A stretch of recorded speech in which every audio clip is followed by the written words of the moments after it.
今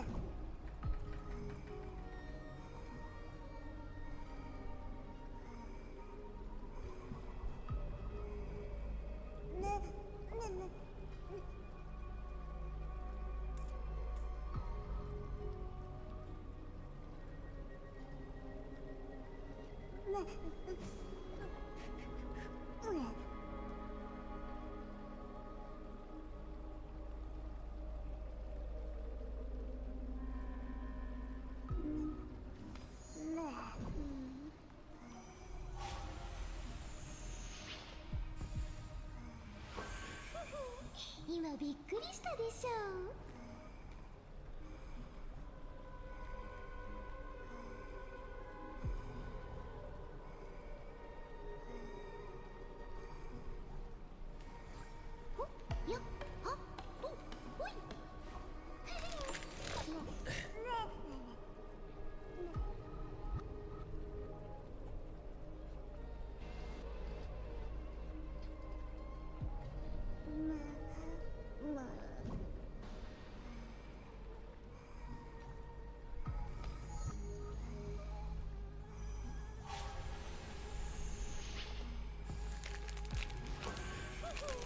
今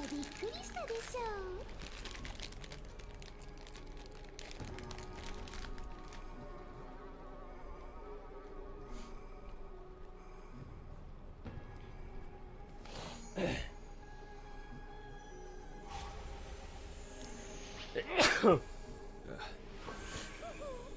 今びっくりしたでしょ。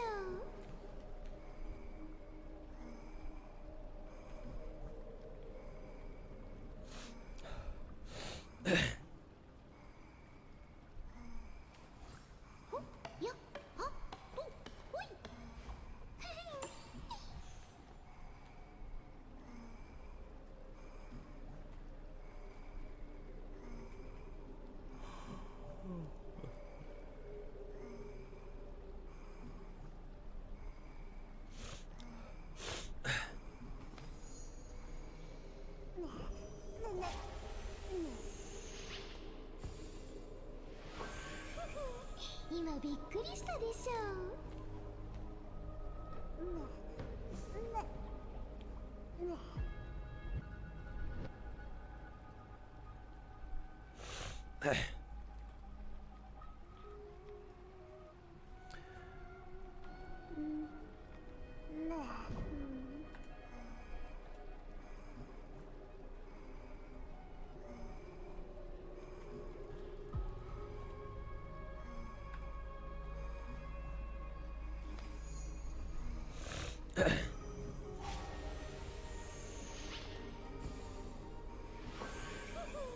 今びっくりしたでしょ。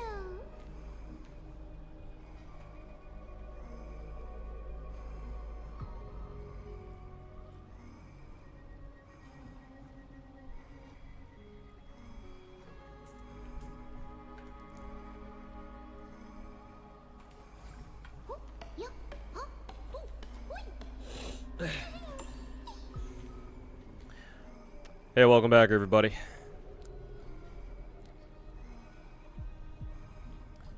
Sorry to stream yesterday. I was planning to, but then I was working on videos and something came up again last minute. Holy fucking shit.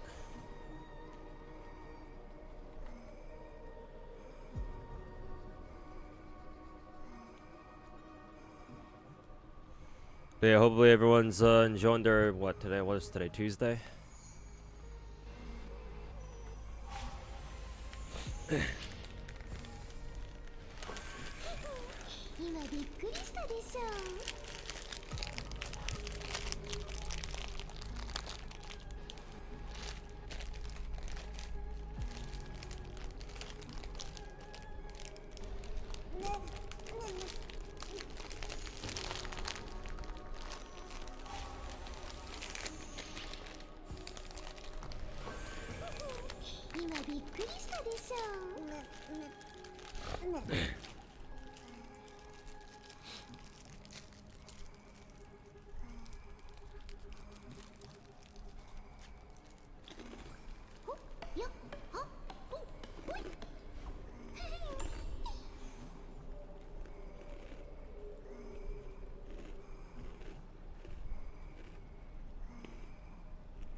Start off the night with Hanabi. I usually use her in my Herta team, so.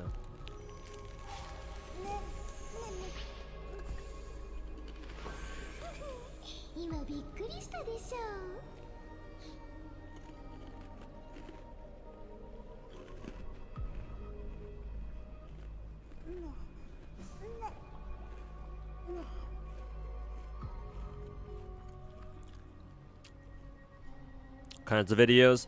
The video that I was working on yesterday and today was a basically a video commentary on what I think about the Monota situation and Zenless. The next video I want to make is what was it again? What was my thoughts on DNA?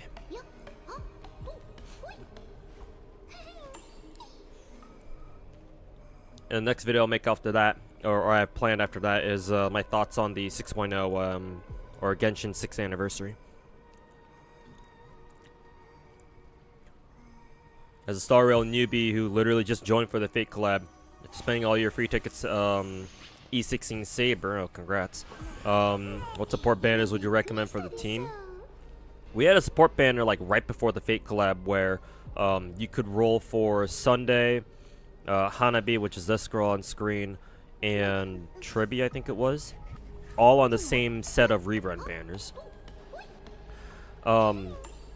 If you come from FGO Let's Party, Star Rail meta-wise is very similar, where the support characters in this game, they're usually from the Harmony class. In fact, all of them are. Almost all the 5-star Harmony characters in this game are broken in some way. Though, at this point, there are some that are better than others, but again, if you come from an FGO background, you know all about that. Ayo Intent, welcome back. Ayo Rich Kara, welcome back.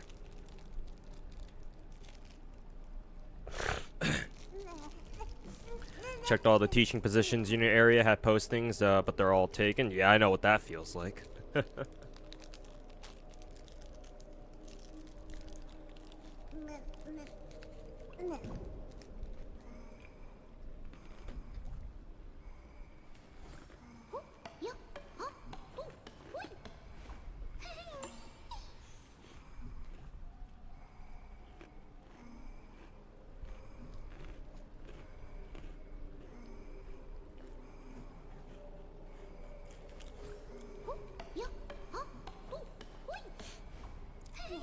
You figured Harmony would equal support casters? Pretty much, yeah.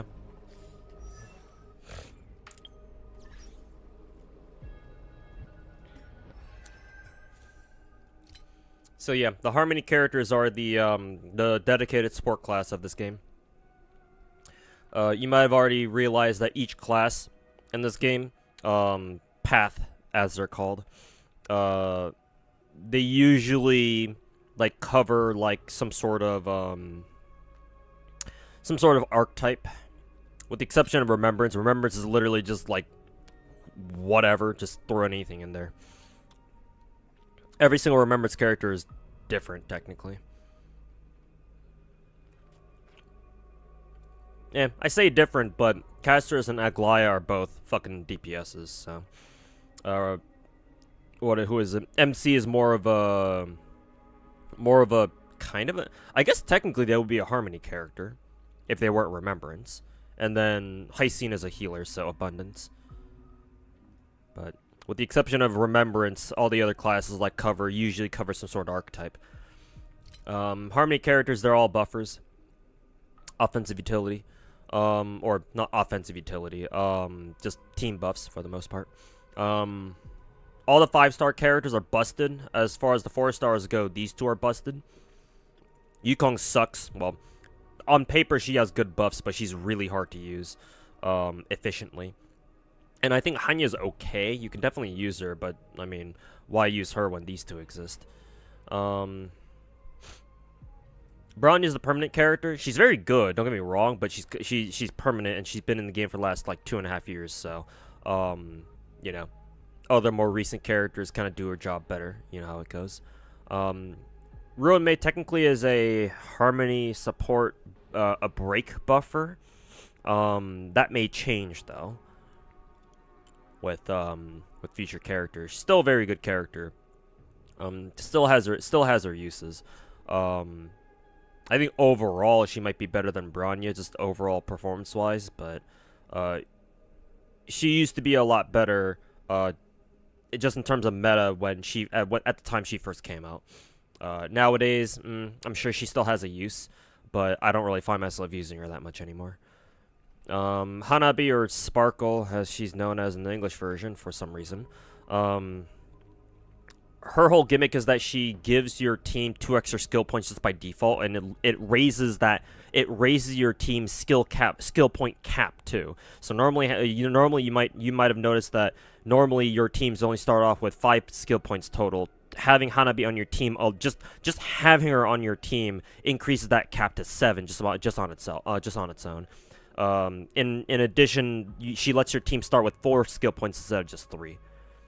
So, very useful for characters who like chew through a lot of skill points. And we have a couple of them like that in the game. One of whom is Archer, by the way.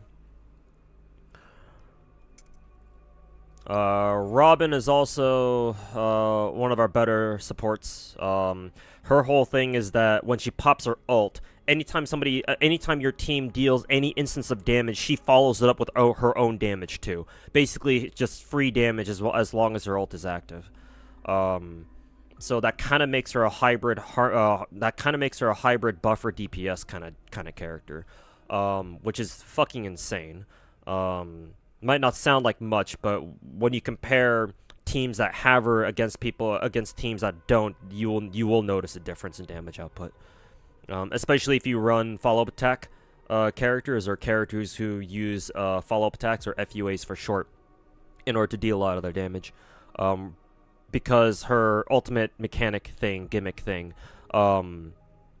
treats follow-up attacks as their own separate thing. So basically, if you run a follow-up attacker, you double her damage. So you can almost consider Robin to be a buffer for follow-up attackers specifically, but obviously she doesn't need to be just restricted to that. You just get the most efficient amount of use out of her if you do.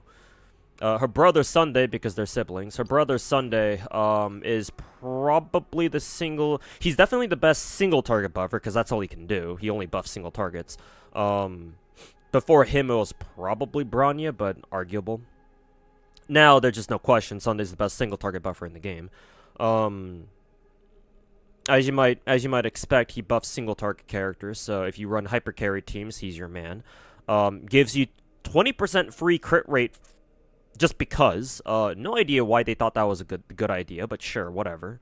We'll rock with it. So in that sense, if you have Sunday on your team, it becomes a lot easier to build single target characters, or hyper carry characters, because you don't need to worry about 20% crit rate, because he'll just give it to you, or he'll just give it to your character for free.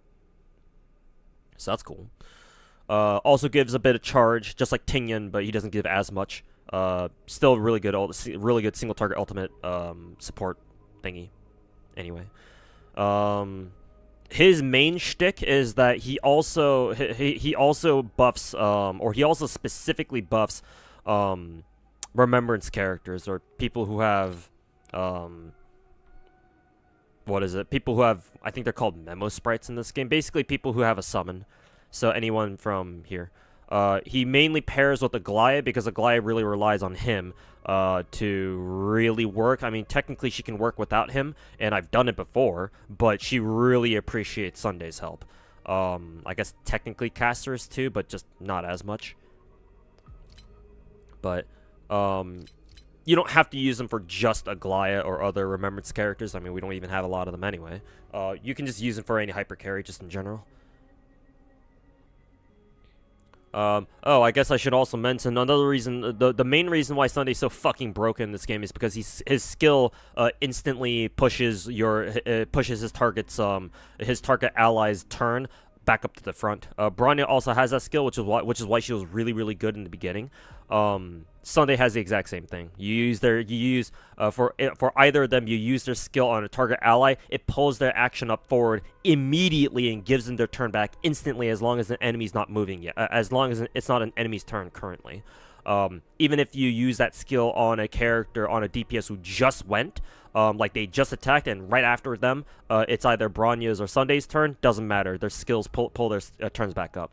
So speed tuning is kind of a thing for them, where you want to make your hyper carry DPS's speed just slightly faster than theirs, so that way your DPS goes and then they go. So it's basically like giving them 2 turns in a row for free. Well, not for free. It comes at a cost, of course, a cost of a skill point, but usually it's well worth it. So Sunday's probably he is one of the strongest buffers in the game. Alongside his sister Robin, of course. Tribby also Tribby's also probably another one of our best ones. I mean, obviously, because she is more recent. She's probably the best general use buffer. In case you don't know which Harmony character to just use in any given team, just throw her in there. It'll probably work. I think her main thing is that she throws out follow-up attacks anytime anyone else on your team uses their own ultimate. So she's kind of like an ultimate DPS support kind of thing, kind of.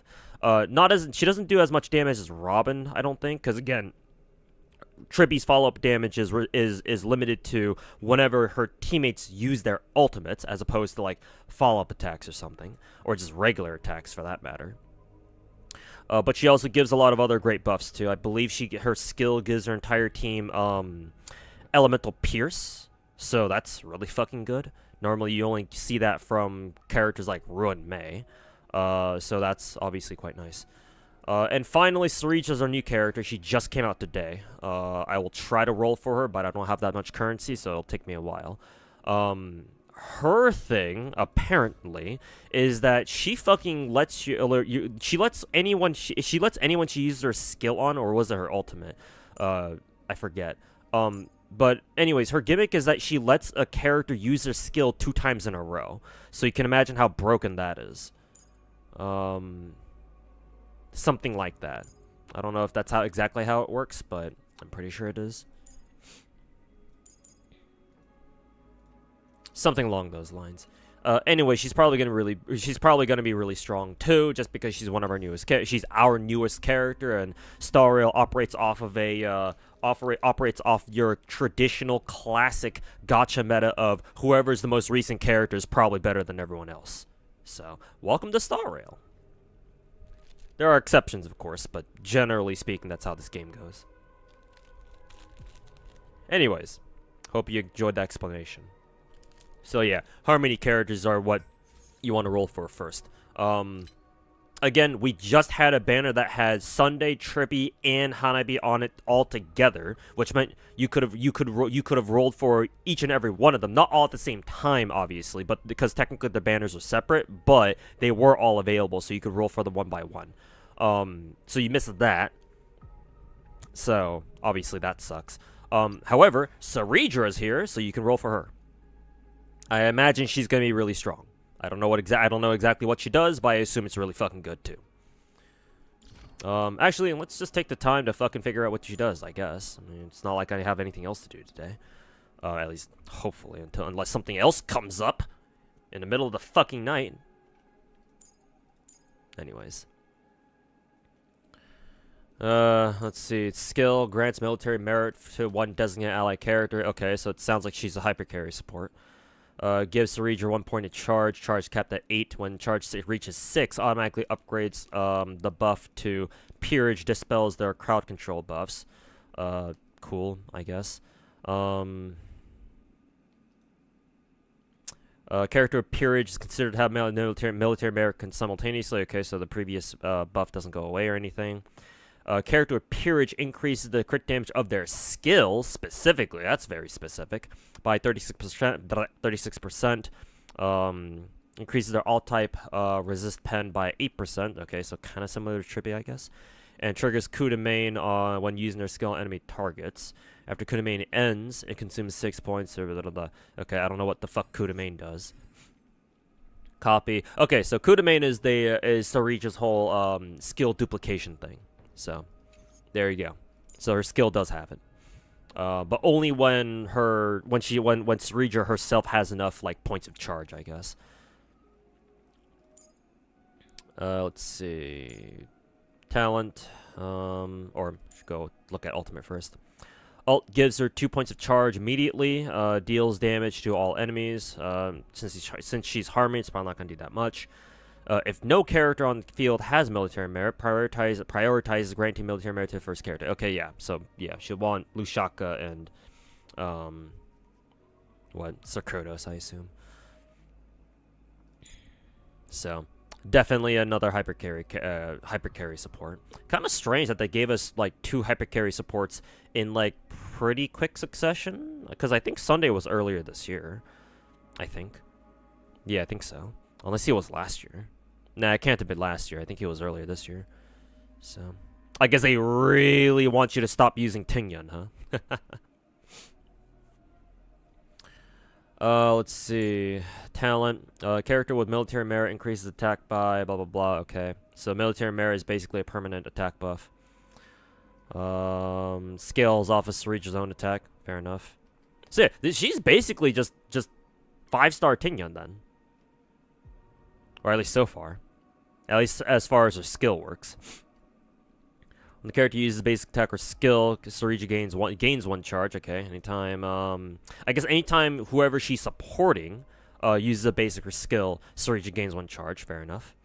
During Kudamain, Serera can't gain charge. Oh, okay, I get it. So when your hyper carry is using the duplicate skill version of their skill, or they're using their duplicated skill specifically, it's not gonna give Serera charge, because otherwise she's gonna gain charge too fast. After a character with military merit uses an attack, Serera additionally deals 1 instance of wind damage equal to 30% of her attack. Huh? So like a mini Robin, basically. This effect can trigger up to 20 times. Okay. I don't know why it had to have a cap of 20, but I'm sure they had their reasons. Trigger count resets every time Serera uses her ult. Okay, so ultimate refreshes that. So basically, you don't ever have to worry about that running out, I guess. Military merit only takes effect on the most recent target. When target changes, her charge reset to 0. Okay, so yeah, she's hyper carried. They don't want you to fucking spam or skill anyone else just on one person, or just on one character, or one DPS. Ult. Talent, okay. What about her bonus abilities? Every 100 attack Serera has increases her crit damage, so she wants at least like 3600 attack or something. So I would imagine triple attack or something like that. Second bonus ability increases Serera's crit rate by 100%. Who has this again? Hysine? I think it's Hysine, right? Hysine and Bronya, I think. When Serera's charge is below its maximum, character with military might using their ult grants her 1 charge too. Okay. Effect can only trigger once per battle? The fuck? What the fuck is the point of that then? If it can only trigger once. Unless I'm misunderstanding that. Okay. That's kind of a dog shit bonus ability, but, you know. We'll ignore that. When using skill, increases speed by 20 for this unit, and a teammate with military merit, lasting for 3 turns. Oh, she just gets free speed, huh? For free 20 speed. Oh, I was fucking worrying about nothing then while I was trying to build her earlier last week. I was like, oh my god, she needs at least like 134 speed. It's like, no, she's just gonna give herself free speed. Okay, well. I guess that's nice. Unless I was thinking of speed for somebody else, actually. Maybe I was thinking of speed for Hyselins, actually. So, never mind. Still gotta figure out how the fuck to get Hyselins like another 12 speed or something. And gives 20 speed to the teammate with military merit. That's cool, actually. For lasting for 3 turns. When the character with military merit uses basic attack or skill, regens some energy for a Serera. Okay. So, her hyper carry helps her do her job better. I like it. Good to see. So Serera sounds like a 5-star version of Tingyun who specializes in supporting hyper carries that have a lot of skill damage. So that's rather specific, but could be interesting, I guess. Oh, so that's Rav. Thanks for redeeming Uwu. Appreciate it. Timu Farina.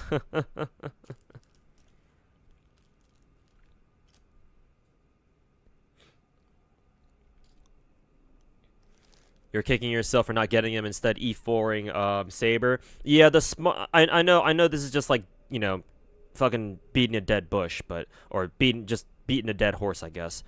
Sorry, Uma players. Is that but I'll just say it anyway, just for future reference. Yeah, the smart thing to have done was to have picked up Saber, obviously, if you really wanted her, and obviously you did. But you should have focused on like at least one of the Harmony characters from before. I forget if the triple Harmony banner was taking place while we first got Saber's banner. In which case, if it did, then yeah, that's gonna be kind of painful. At least if the triple Harmony banner from a couple months ago was like before the Saber banner, then I could be like, well, maybe you just weren't playing back then, so you can't exactly blame yourself. But yeah, that would have been nice. I still think Serera still might be okay for Saber, but I can't really. Maybe she's not the best choice, but now that I think about it, I don't know if you really should roll for Serera because, yeah, like I said, she seems to be like a very specific kind of Harmony buffer.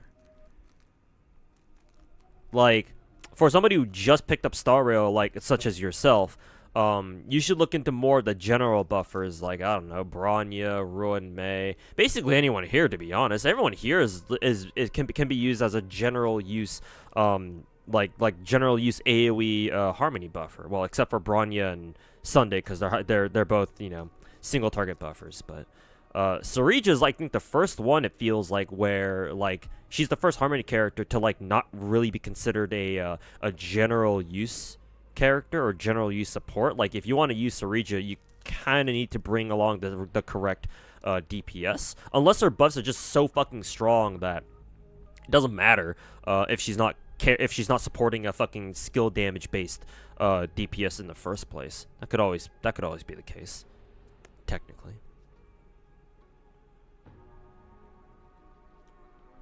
Triple Harmony banner was before Saber. Okay, then yeah, if that's the case, then you can't exactly blame yourself.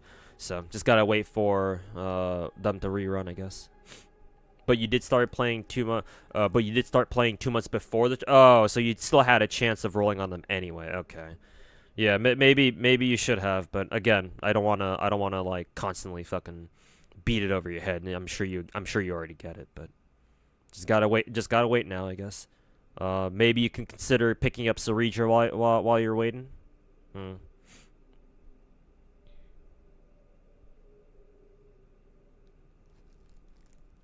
Hey, welcome back, Banana. Just got here. Yeah, no problem.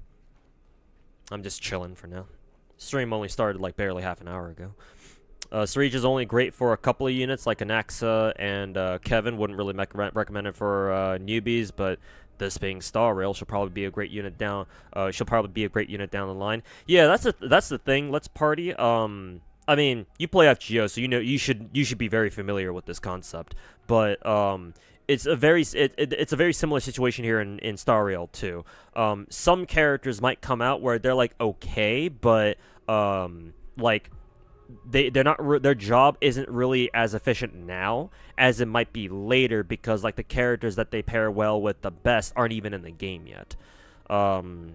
So that could happen with Serera. It happened with Ruin Mei initially, actually, because Ruin Mei has a bonus ability somewhere, or maybe it's part of a talent or something. I forget which, but Ruin Mei is like, I believe, as far as 5-star Harmony characters go, I believe she's our dedicated break support.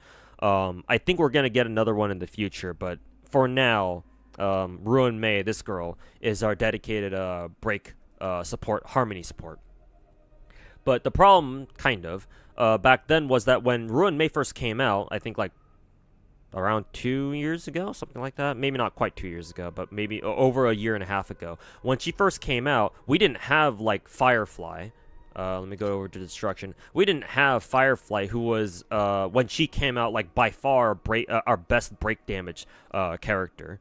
Hell, I think she was the one who first fucking kickstarted the whole break DPS quote unquote meta to begin with. So yeah, Ruin Mei was in the game at a time when other like break damage wasn't really a thing yet. It only really became a thing, I think, with like Firefly, or at least with the start of 2.0. So, and Ruin Mei I think came out before then. So, you never know. Serera you might want to pick up Serera anyway, and she might just be sitting around for now. But you know, maybe we'll get a DPS later on where it's like, oh my god, these two are fucking amazing together, or whatever. That Star Rail has done that plenty of times, or Star Rail has done that quite a few times. They'll always do it again. So, I guess it's up to you whether or not you want to roll for Serera, if you think it's worth it.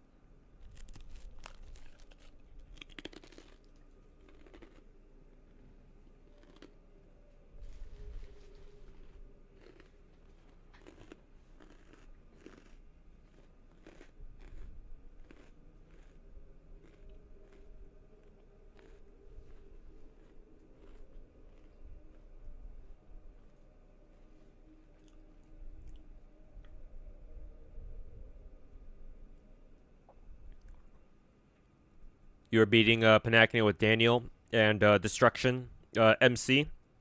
That's fine. Story. You might have already noticed, Let's Party, but story content in this game is piss easy. In case this is your first foray into like the big gachas, I like to call them the big four, because these four gacha games are like the most mainstream gachas out here in the West. Those four being Genshin Impact, Star Rail, Zenless Zone Zero, and Wuthering Waves. Star Rail is one of those big four gachas. And in these big gachas, story content is fucking easy.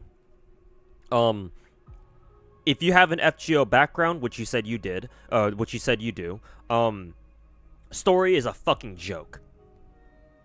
Like, there might be like some times where like, oh, actually this might be a little bit difficult. But usually what you can do is just change your teams and level up your characters, and that's pretty much, that probably fixes most of the or that's all you need to do to deal with the hiccups that you'll find in story. It's either that, or maybe you just brought the exact wrong team that just gets absolutely shit on. But you know, like, that's happened to me a couple times before, but all I need to do is, oh, I guess this was the wrong team. Switch team to another one, and I fucking blow it out of the water. Fucking put that shit on auto and go do something else. So, yeah. if you only care about story content, yeah, it's not like you really need to care about how difficult the story is.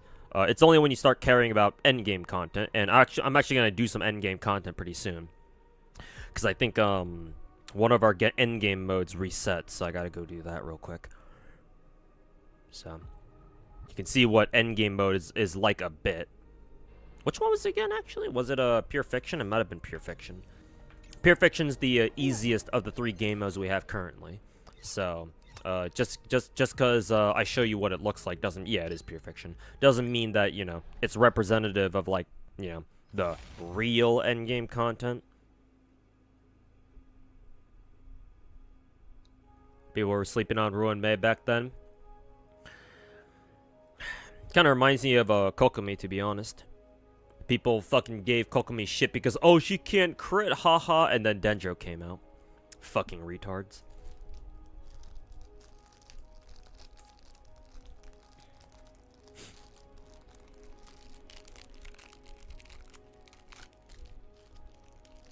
Missed the pulls? No, not yet. I mean, I don't even know how many pulls I can even... I don't know how many pulls I can even do today.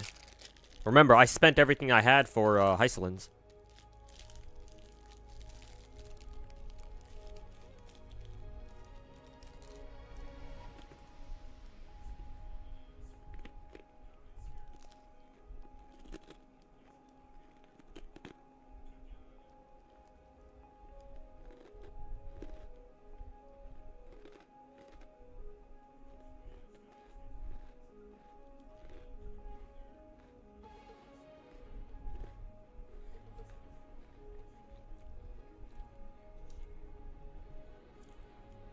Is it middle of the night?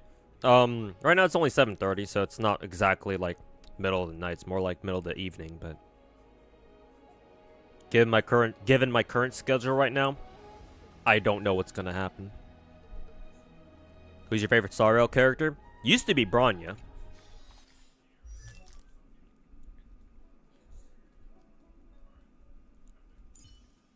Used to be Bronya. I still really, really like her. She's still my second favorite character in the game.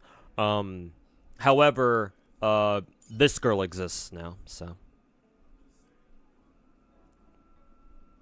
She's gonna touch you.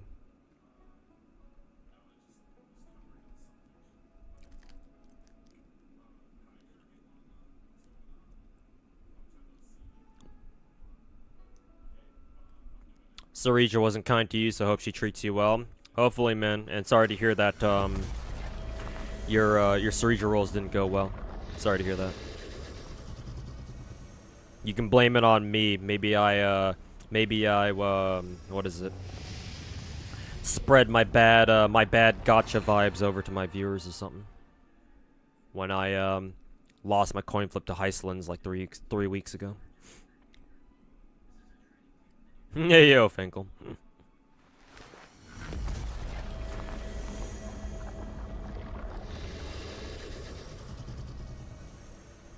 Game is way easier in FGO. Oh yeah, it is by far. I mean, comparing Star Rail's gameplay to FGO's gameplay is kind of an insult, to be honest.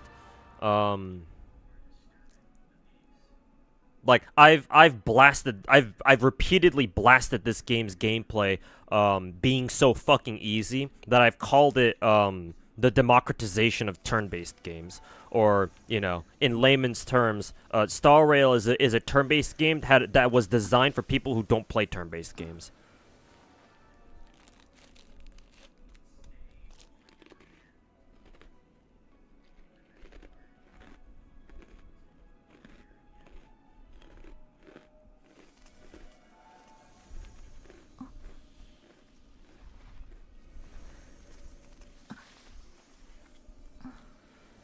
Like, obviously, I still enjoy this game quite a bit.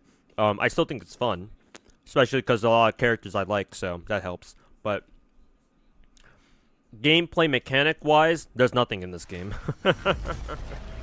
What few mechanics this game does have, it's either RNG, or in other words, they come from characters' gear, so you know, gotta deal with fucking gear RNG, or you end up not having to give a shit about it anyway.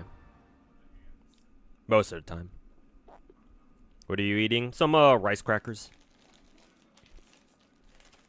Some Chinese rice crackers. They're called bin bin rice crackers. I think this is a fairly popular brand. At least I think it is.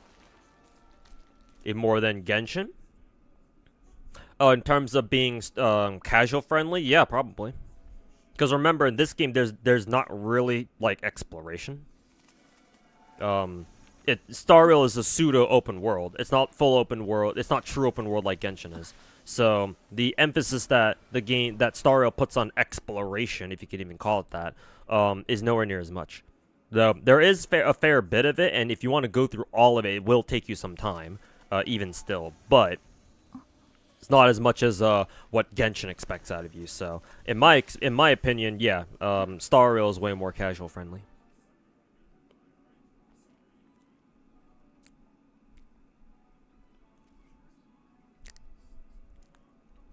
Am I in the mines of Heislands gear? Yeah, I have to figure out how to give my Heislands like fucking 14 more speed or something, because I think Heislands wants to have like 134 speed. Or what was it, Serera? I forget if it was Serera or Heislands. Probably was Heislands to be honest, but I'll have to figure out how exactly to build her. But yeah, I still gotta find her a rope. Still gotta find a attack. I think she wanted attack boots, so.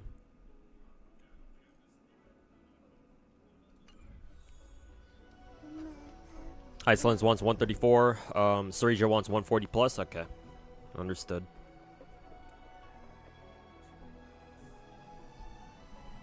I got Iceland's. Yes. Last stream, last night, a couple of people donated to the stream to make it happen. So I'm very grateful to them. But yeah, thanks to their contributions. Actually, yeah, somebody who was a board player just straight up bought me like another like what 5 months worth of the battle pass, whatever it's called in this game, and he just straight up bought me the $50 pack off of my shop. So big thanks to him, obviously. So with all those pulls together, yeah, I was finally able to pull Heislands. Had to go to Saw Pity again, but you know that's how it goes. That's how it always goes. So Serera wants like fucking 4K attack. Oh god, I thought it was only 3,600. I guess it makes sense. Yeah, how the fuck do you even get Serera 4K attack? You would at that point you would have to run attack, body, planar. And boots, right? But then Serera wants 140 speed, so you can't give her attack boots. You have to give her speed boots. Yeah, board player or Giga Chad. Endgame, you can just auto. I mean, yes, if your account is good enough, you can just straight up auto and auto endgame.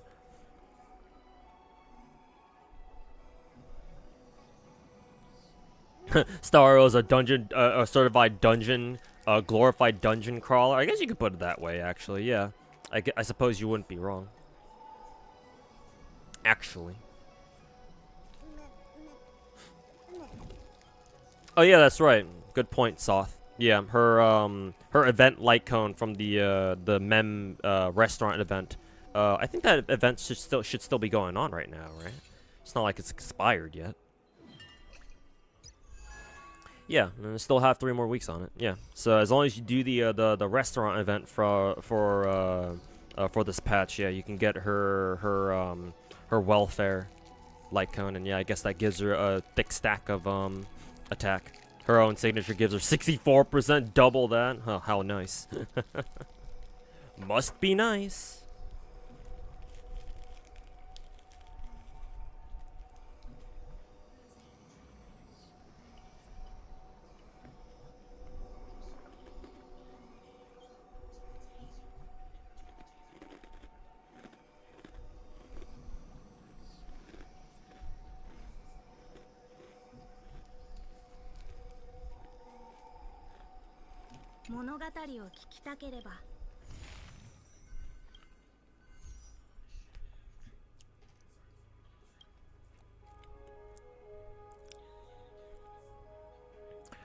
Surging Grit, Memo Sprite, okay.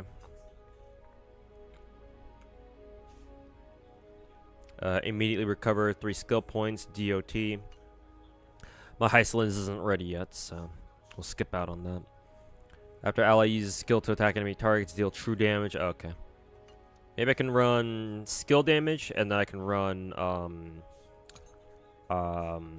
remembrance, so you know what that means. Where's my dedicated casters team?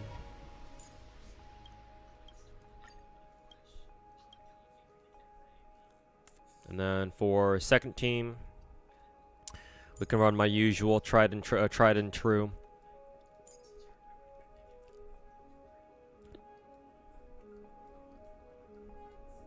Double hurt the team.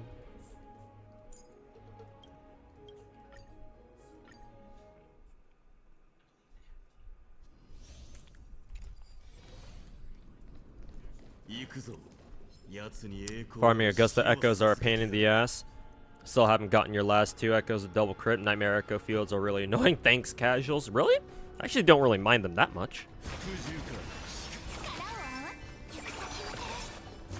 Like, I'm actually pretty broadly okay with how they decided to what is it? Do the Nightmare Echoes, though. The new Echo fields that they started doing for the 3-piece sets.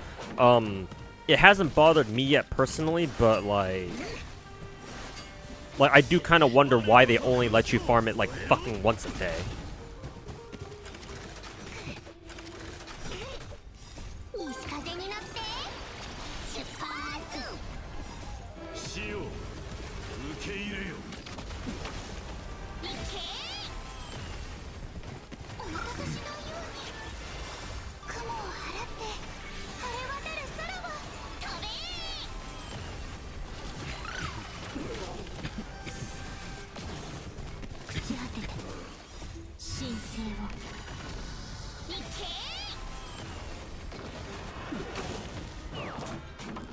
Area, welcome back. Yeah. Let me go grab a drink real quick.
Do I think Star Rail or Genshin is the better game, and do I auto Star Rail Endgame?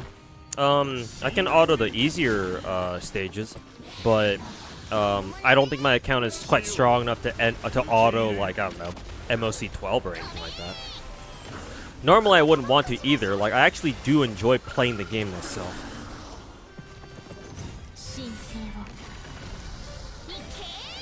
As for which game I think is the better game? Well, I mean, it's not even a question. Genshin's better. If only for the fact that Genshin actually has a story that I at least give half a shit about. Star Rail story, Star Rail story can burn in the fire. I wouldn't fucking bat an eye. I give no fucks about the story in this game. At least with Genshin, I'm still kind of invested, just to see how the story between Lumen and Ether will end. Like what's gonna happen at the end once all 7 arcs are done, you know, or however many arcs we end up having. Not only that, but how did after our first arc is done, if they decide to resolve the whole, like, you know, traveler looking for their missing sibling plotline, where are they gonna take Genshin's story next, right? So, if only for that reason alone, I would consider Genshin to be a better game. So, there you go. There's your answer.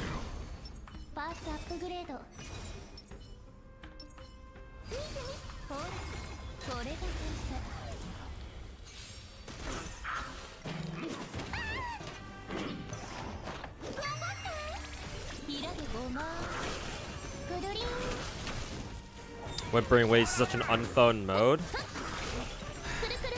Whimpering Waste, you definitely need AoE characters in there. Like, like, Camellia fucking destroys Whimpering Waste, I'm not gonna lie. So does Fleur-de-Lis too, for that matter.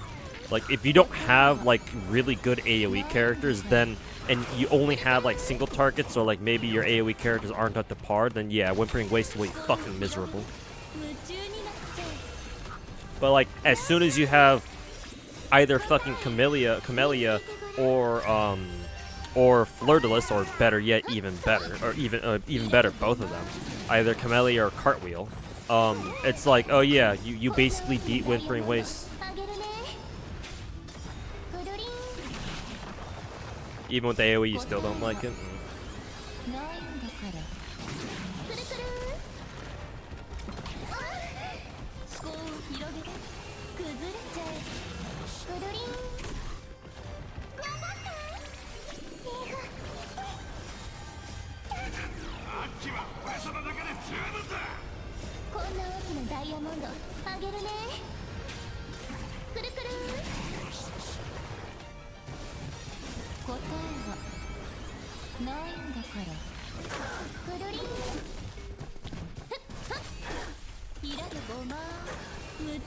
Is Whimpering Waste? Camille just wasn't doing the job for you. Oh, really? That makes me kind of worried for my own Whimpering Wastes run later tomorrow or something.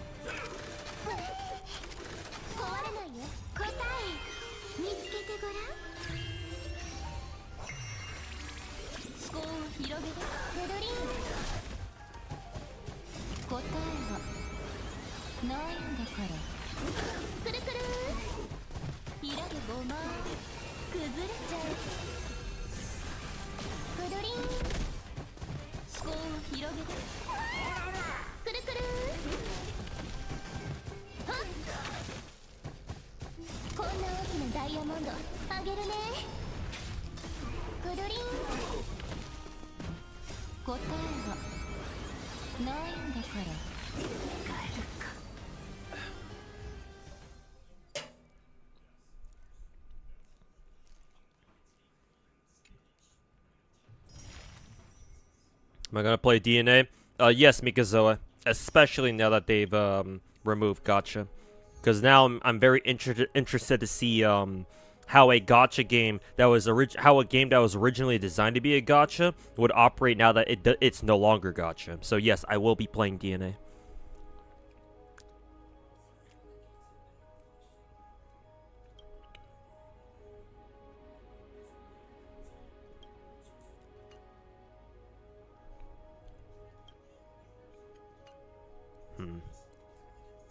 I would imagine they really want you to run Heislin's DOT on this.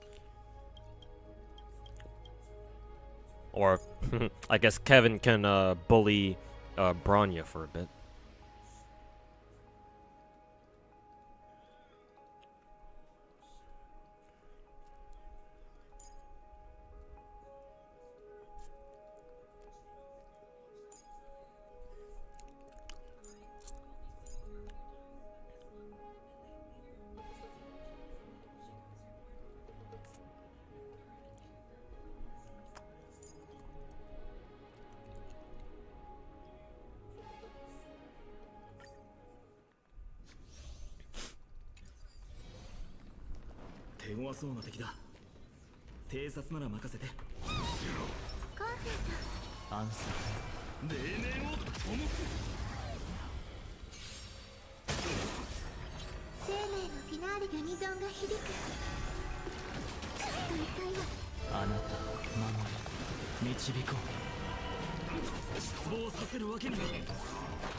The echoing Robin concert in the background.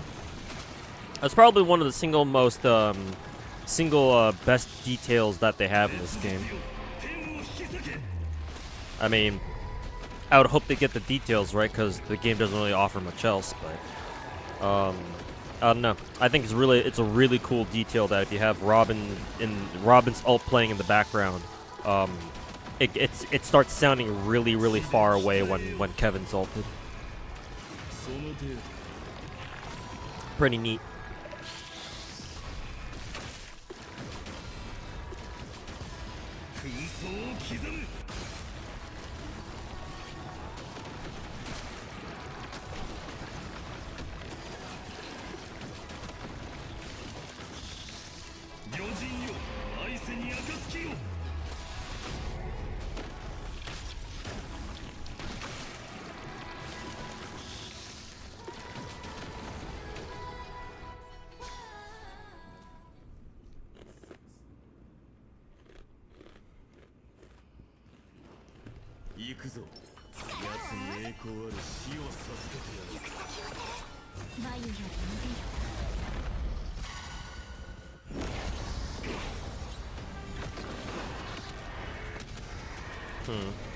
Kevin only got like 22k points on his side, so that would mean that casters would really have to start carrying this side for us to get the perfect score on this. Yeah, 22k. I'm assuming it's because I just set that shit on auto. So. Happened last time. Absolutely riveting gameplay. Get an absolute goosebumps here.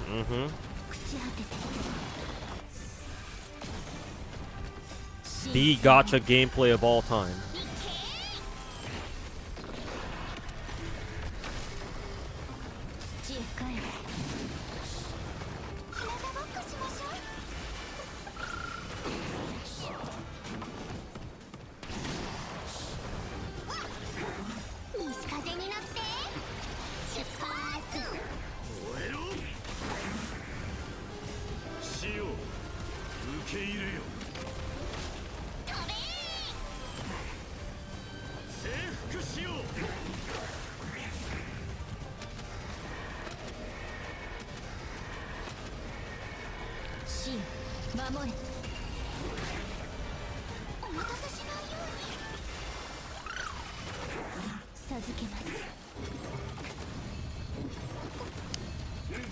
Don't know if you answered that, but which character from Zenless do you have most fun playing with? I actually enjoy playing a variety of characters. I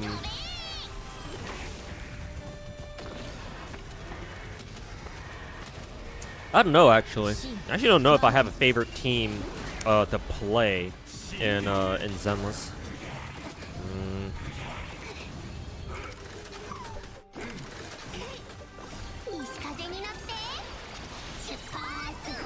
I guess the teams that come to mind at first are, well, one, Miyabi, obviously.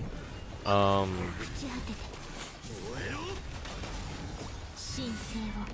guess by corollary, Alice too, because Alice plays very similarly to Miyabi to a certain extent, or to a certain extent.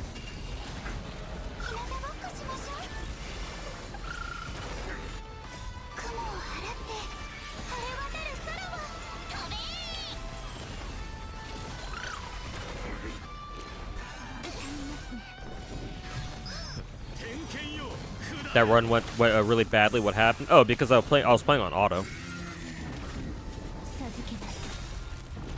Usually on like the hardest stages of the endgame, I do have to manual it myself.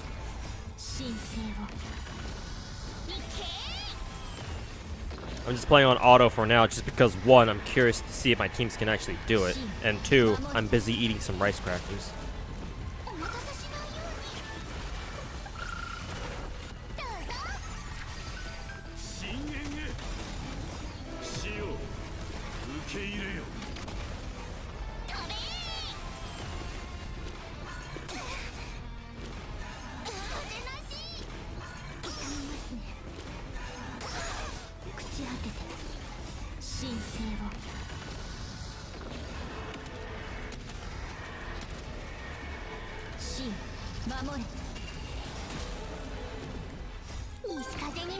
Have I played the Kaiju number 8 gacha yet? No. I heard about it.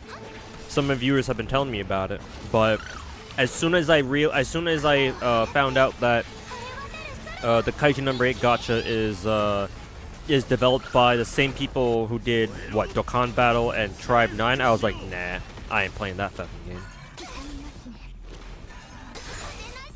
So probably won't ever try it.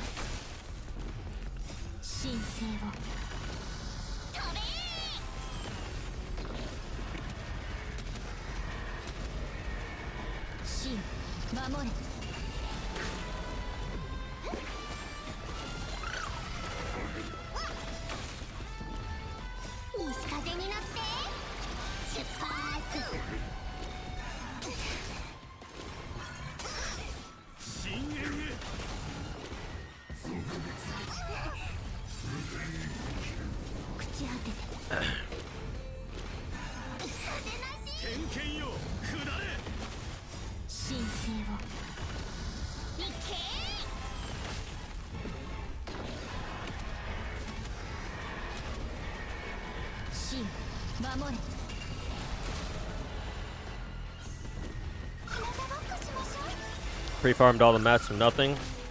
Did you lose your coin flip for Serera or something, or what?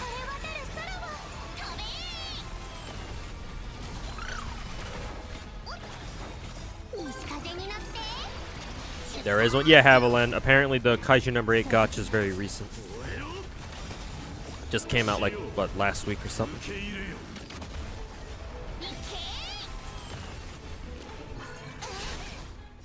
Tribe 9 was bad, but this game is so much better. I hope so, man. If you enjoy it, then yeah. I hope you have a good time with it. It's just that me personally, I think I'll stay away from that game. Not because the game itself is bad or anything. Can't call a game that I've never played bad or anything. It's just, you know, knowing what the devs have done before. Kind of hard to trust them with yet another one. That, and I already have my plate full of like other gachas that I want to pick up later. So, Kaiju number 8 not already being on my radar, you know, don't really feel that inclined to pick it up. I think we killed the Flame Reaver, right? So that's why we got a perfect 40k score. Yeah, so we're good.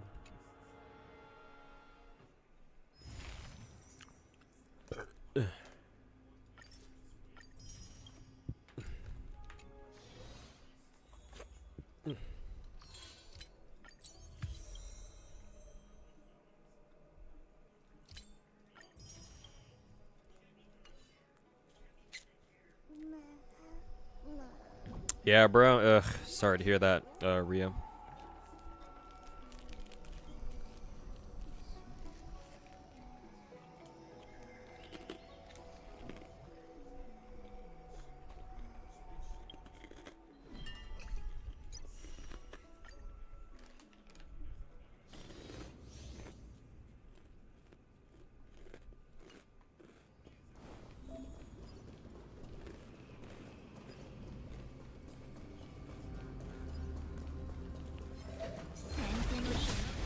Ow.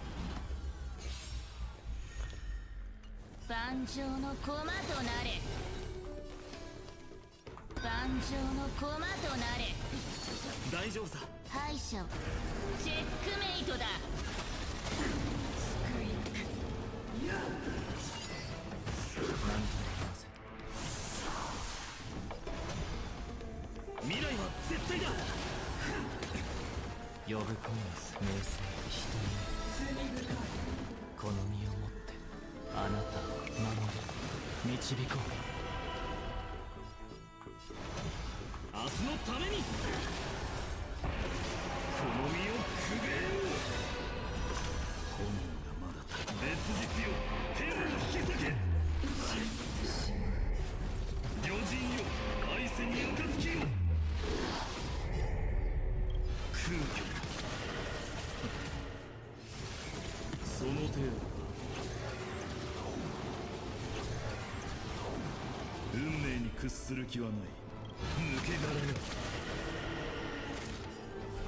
別日よ、天を引き裂け。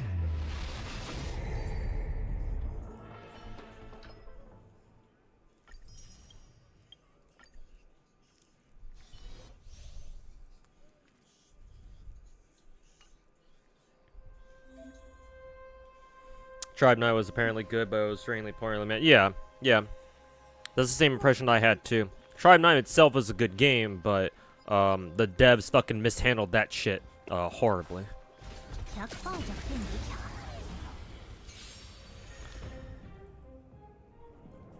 He likes to reach his animations and voice, not gonna lie. I mean, you can with MiHoYo's quality, you can always expect, like, you know, characters to be given really good voice acting and animations. Even if at the end of the day she is basically just a knockoff Serera.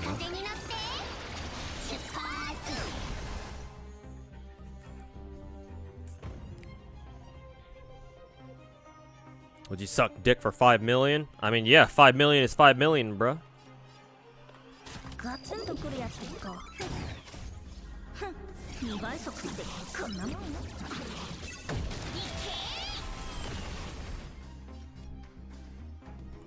Give me the 5 million, I'll do it.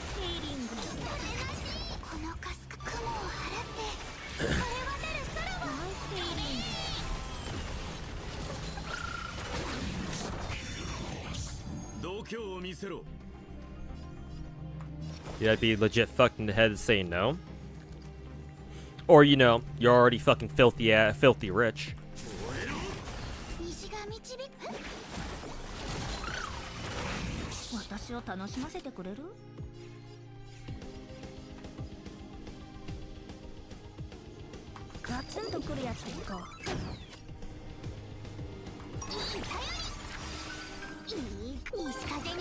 You do it for less? Yeah, a millie's a millie.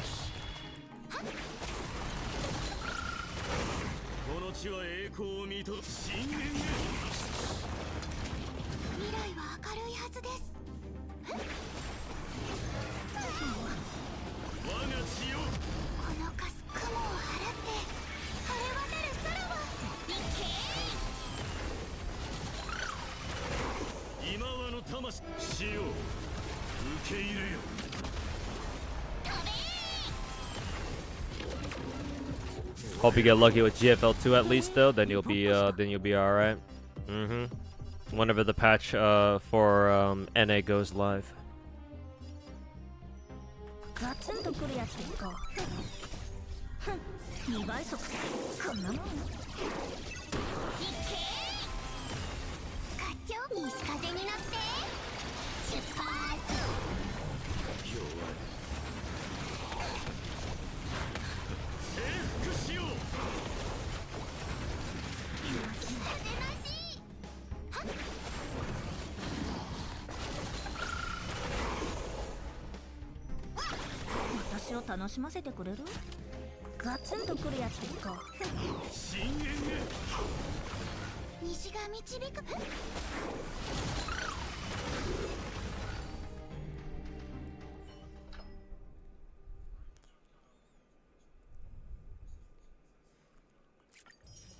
Nice to see Maide, Trippy, Heisey, and Wolf. I mean, that was just the trial quest, or the trial team. I'm surprised they even gave you a team like that. But then again, Genshin's kind of been doing that too, so shouldn't exactly be surprising.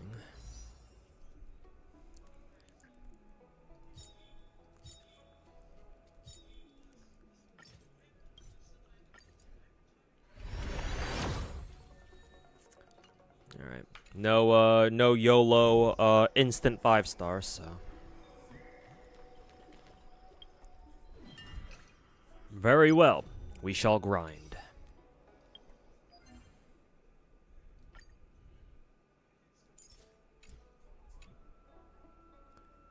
Let's see, I think I still have to go get my, fucking Simulated Universe run done.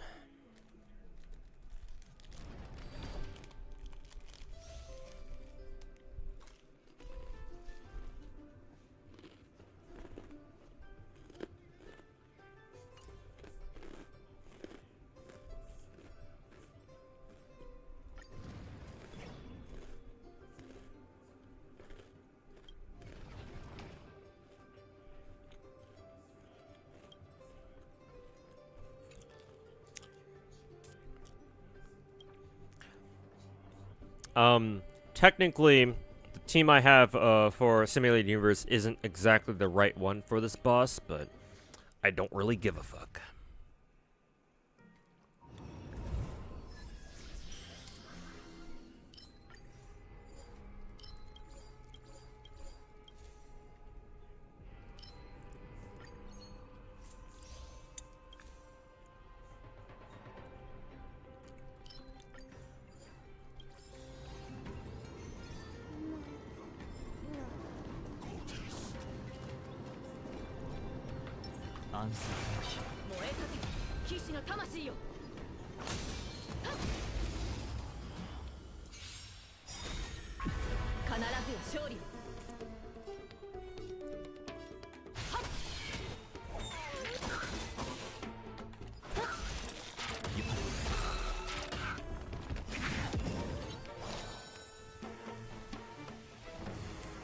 Not pulling Serera. She's like a Kevin unit, right? Yeah. Right now she's a very specific support where she wants to support hypercarry DPSs that rely on skill damage. So you're looking at basically characters like Kevin and Anaxa. Maybe like there are a couple other characters who are like that too, but mainly those two.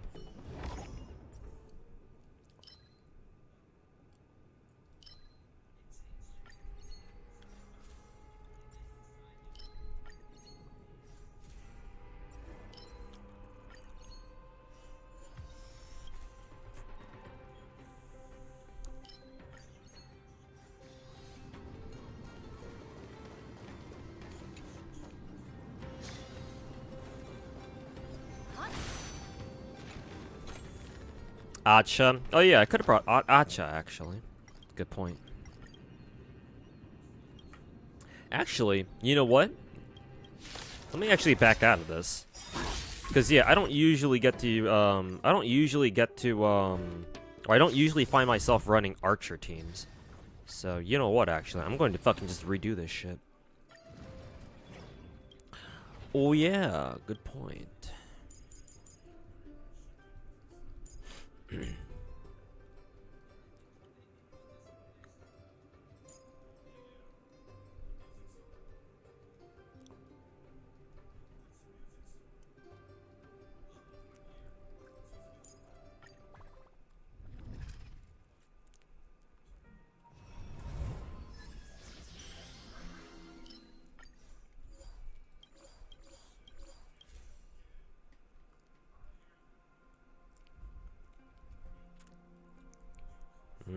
Erudition's not exactly great. I'll have to go for Remembrance and Harmony, I guess. You have to cancel anywhere. You can just. Oh yeah, that's right. I forgot about that. Yeah, you can't change your entire team, swap your entire team out in the middle of a fight if you want to. Whatever. It doesn't really matter.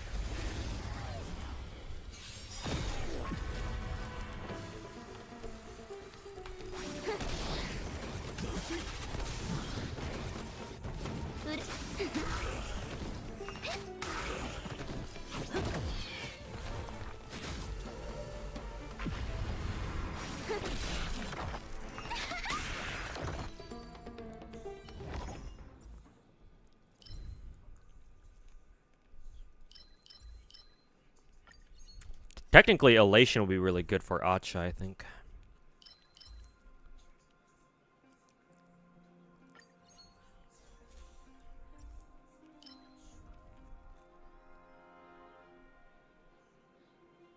Memo Sprite.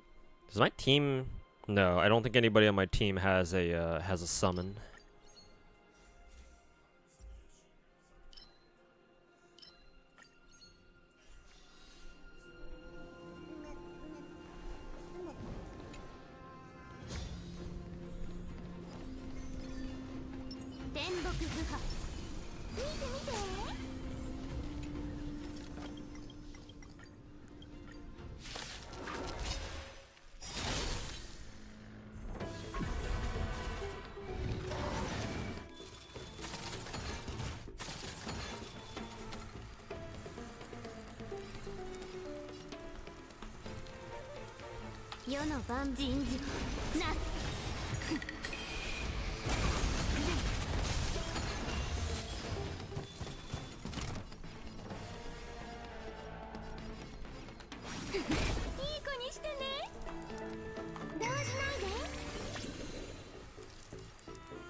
Seven days till not cry. Yep, that'll be here before you know it.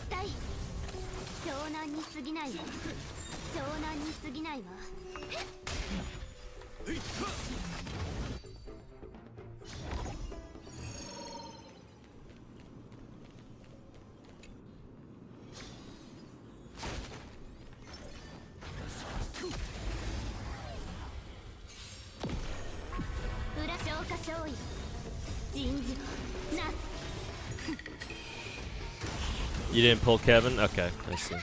Or an Axa, nothing against him, just didn't work out that way. Yeah, whatever you feel like you need to do.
Oops.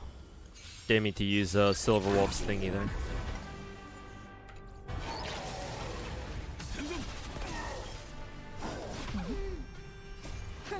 2倍速ってこんなもん。 Unlimited Blade Works.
Both Belka and Andoris aren't relying on copy, so you can run both V0.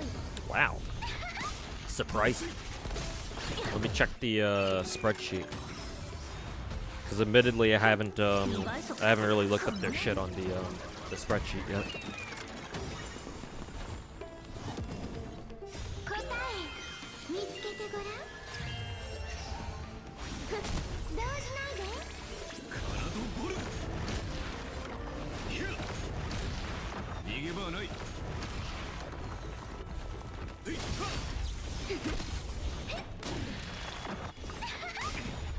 答え見つけてごらん。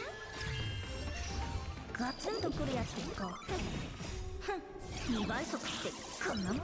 Yeah, looks like the spreadsheet says for 417, you don't need more copies.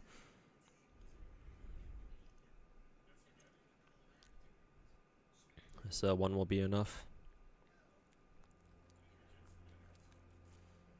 And for Andoris,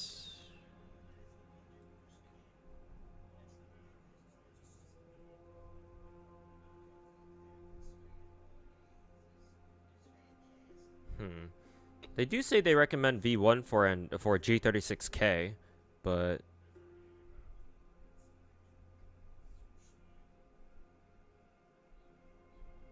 I wonder why there's a question mark next to the V1.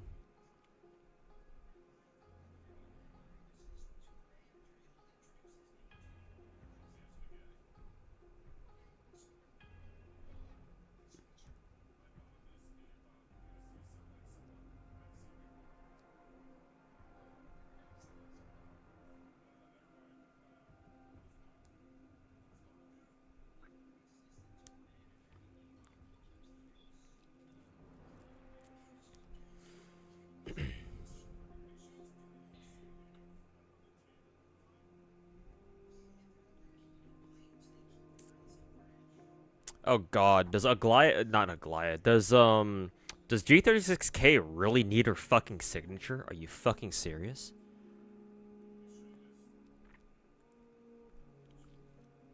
No, for fuck's sake.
かの収穫じゃないか。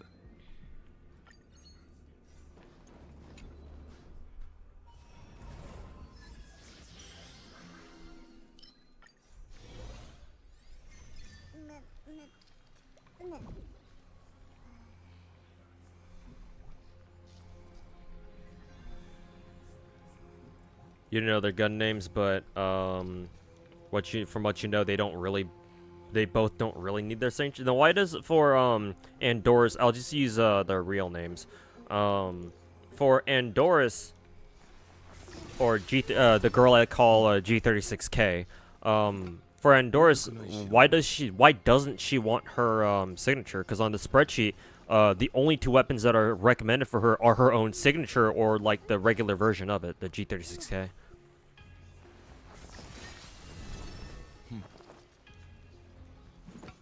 悪くない代物だ。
Oh yeah, right. This one enhancing that one's kind of fucking pointless.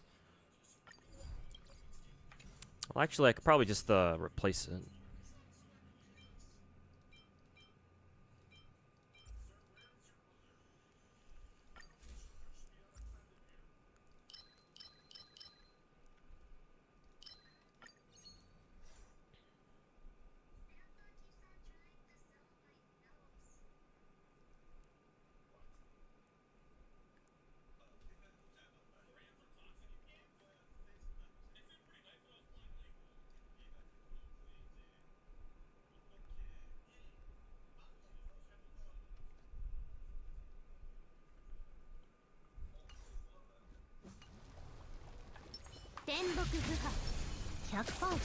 Oh god, there I go using Silverwolf's technique again.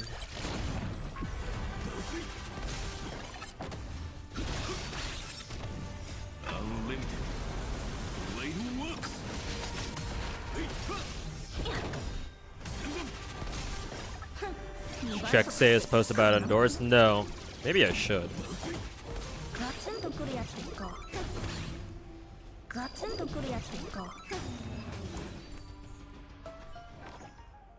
Your guess is because they work off of enemy debuffs? Oh, really?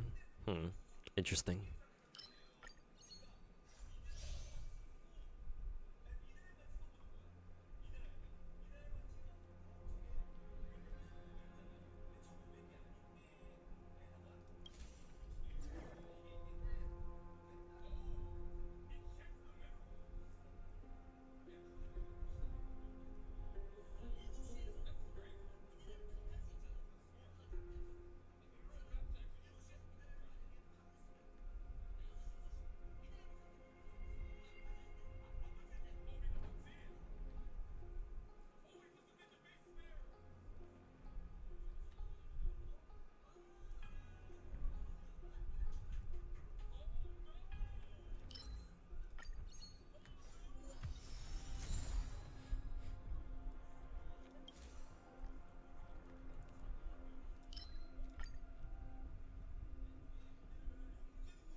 Eblana took you to Pity and Arknights? Oof. Sorry to hear that. Man, why are all of our gacha lucks, like, collectively such dog shit?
Your monster pulls are probably gonna be dog shit.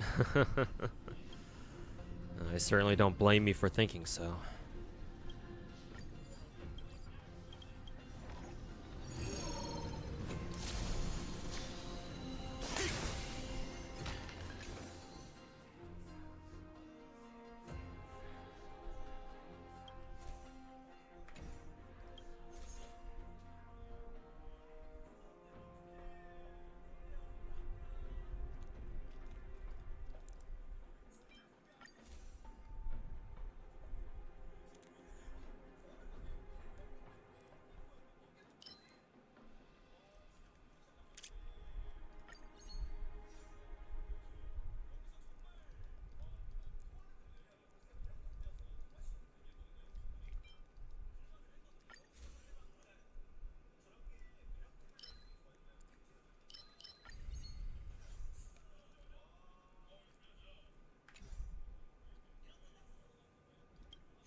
Octopath has a gacha? I wouldn't be surprised.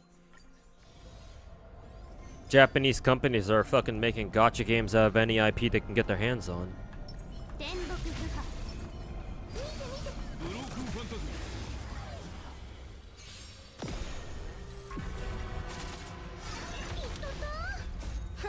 ム2倍速ってこんなもん。戦前人事なす。動じないで。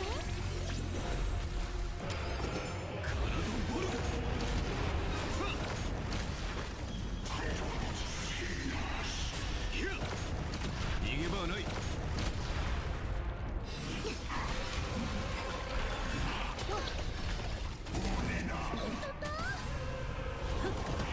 そうよ一体。答え見つけてごらん。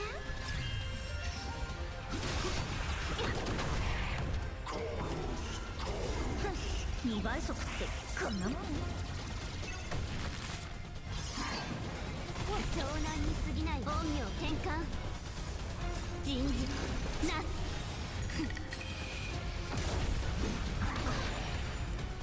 アンリミテッドブレイドワークス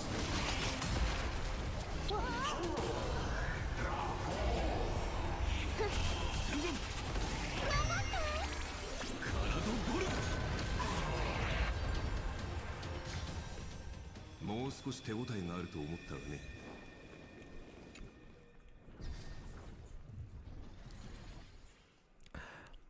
I wasn't keeping count, but did Archer just blast that dude 3 times and win? どこかに花火を必要としてる場所はないかな。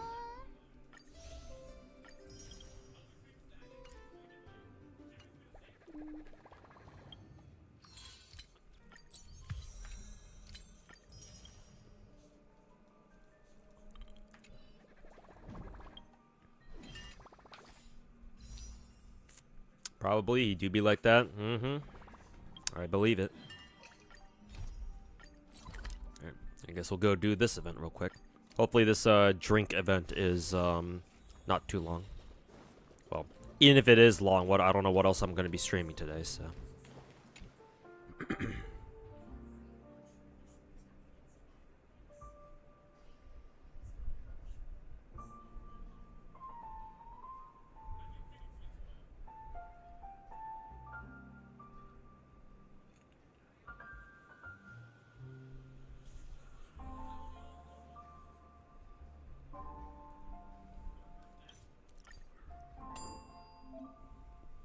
The caked up bartender.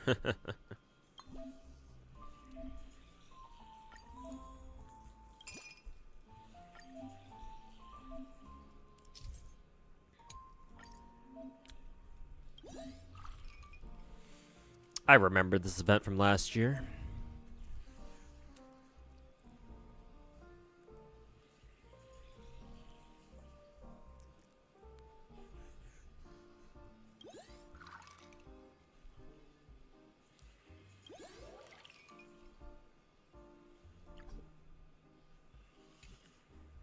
Hold up, gotta clear everything.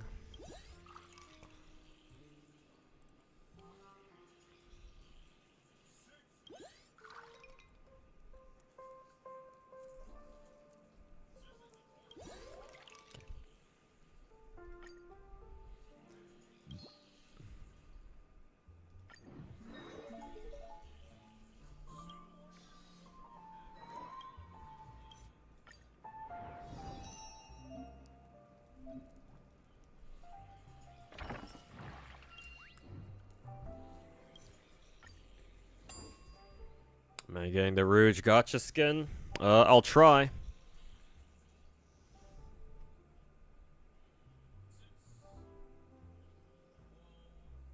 This minigame last year made you want to make your own drinks, and it helped you discover soju with Yakult. I can see how that can be pretty good. Mm-hmm.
Forgot how stacked this week is. Yeah, now that you mention it, shit, man, a lot of my gachas have updates this week. Ether Gazer had an update with the new S rank Heimdall. Didn't expect them to give her an S rank version. Have we ever seen? No, we have seen Lady Herta with one of her 4-star dolls just kind of hanging out before. It's still kind of surreal seeing them together in like a story setting.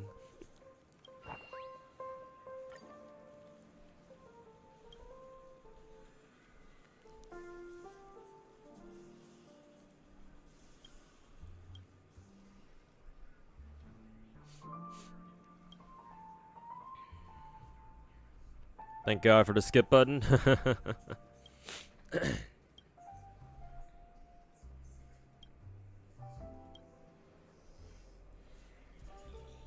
It's pretty short? Okay. Shorter the better.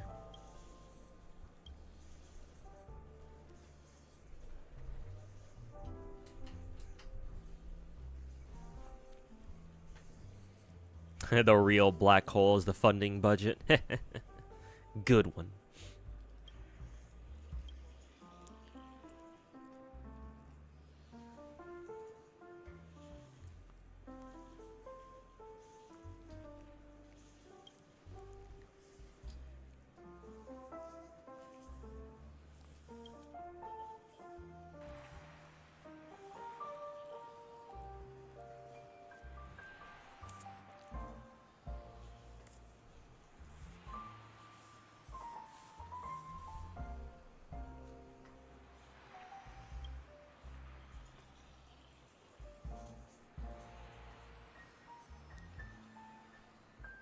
Gonna have to give Ether Gazer a try. And looks fun. It is fun.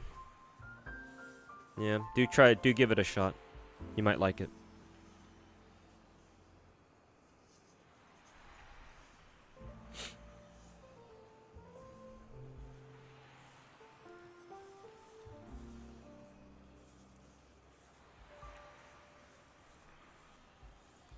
If you're using Mono Electro Yanagi, what buff should you pick? For Deadass? If you're talking about Deadass, doesn't Deadass have like a buff where it synergizes with the Disorder characters?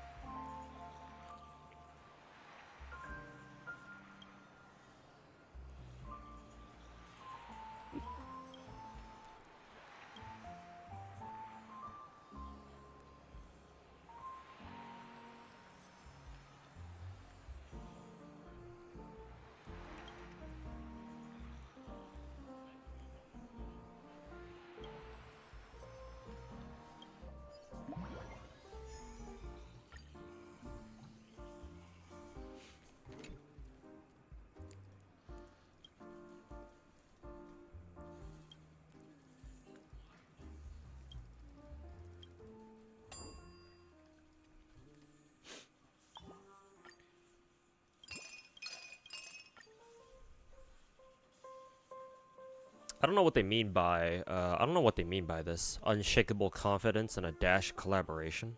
The fuck does that mean? Oh, I see. Oops, I didn't mean to put fucking two of them there.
I don't think I've ever seen Lady Herta with that sort of expression on her face.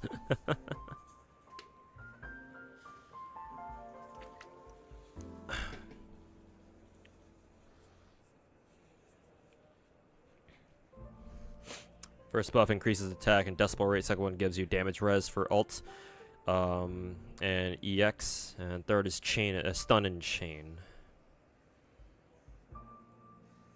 First one that increases attack seems good, but is useless. Really? Interesting. I guess you can go with the second one, because Yanagi's EX does do quite a bit of damage, I think, unless it turns out that isn't really very helpful either.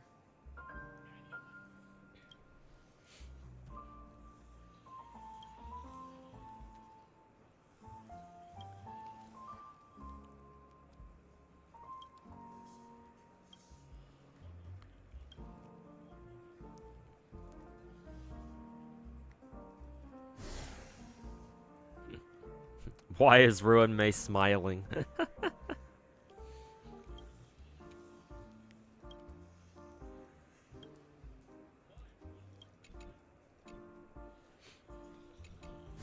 Yeah, UI, how's it going, man?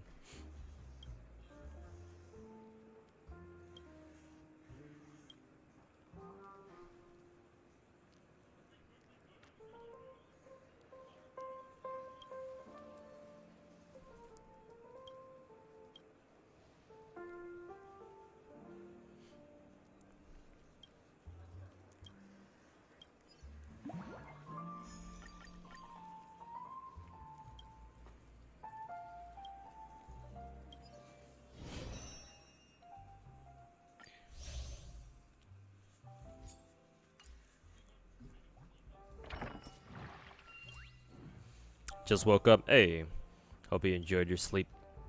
It's Dr. Ratio. I haven't seen his ass in a while.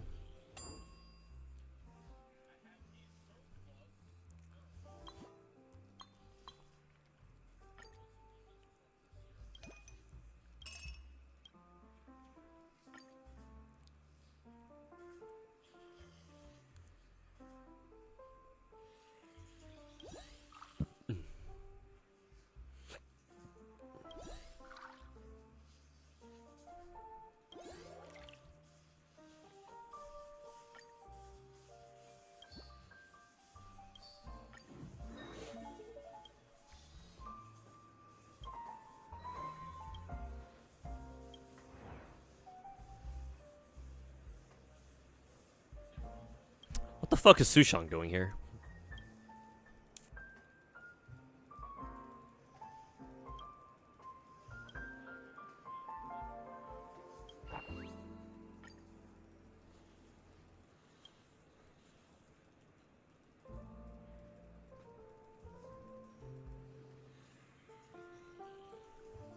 We haven't seen Mr. Rekka yet.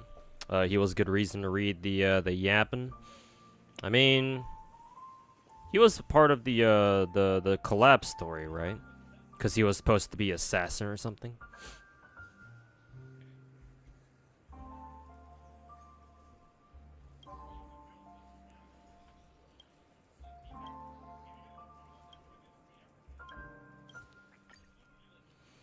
Revenue PvP is funny.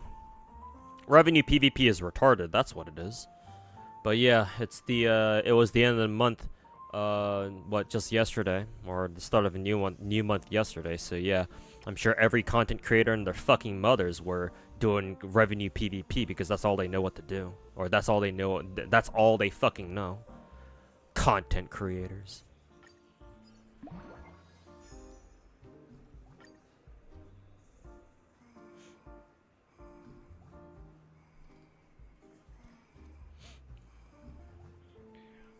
Balban? You mean the bartender? Yeah.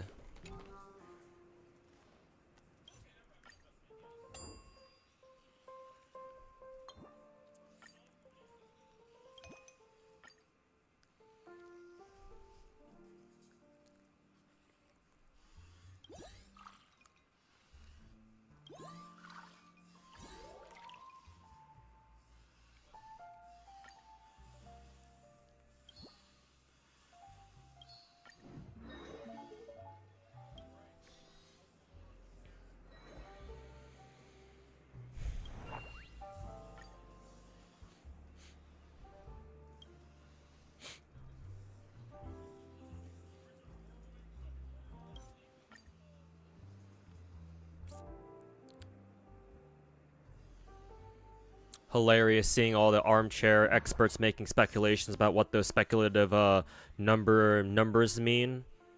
Jesus, and people still don't fucking learn. Chat, is the gacha community cooked?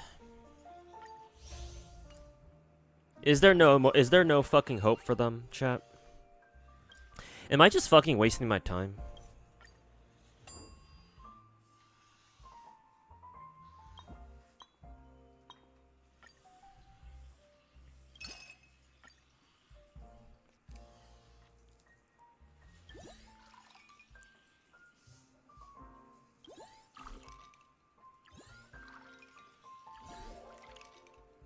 Shit.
There was no hope for us from the start.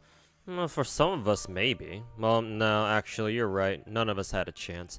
At least some of us at least had the self-awareness to understand that there was no chance for us to be from the start. But if only more people understood that too, I suppose.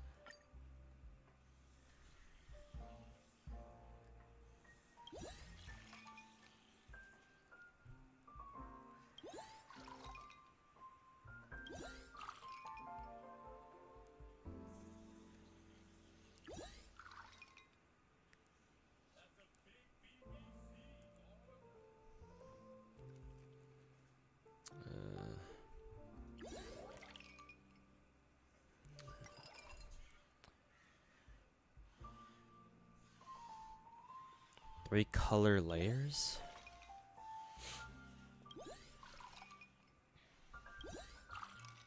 Okay.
I wonder what they mean by three color layers, by the way.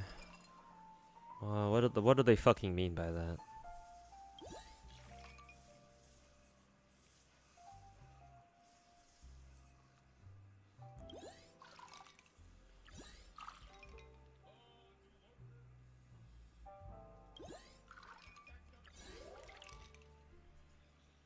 that's not right.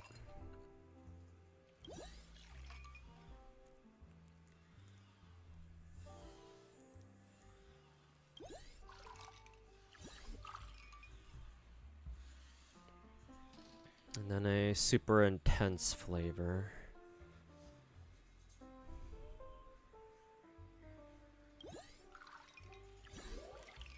Like this? No, not. It's not quite right.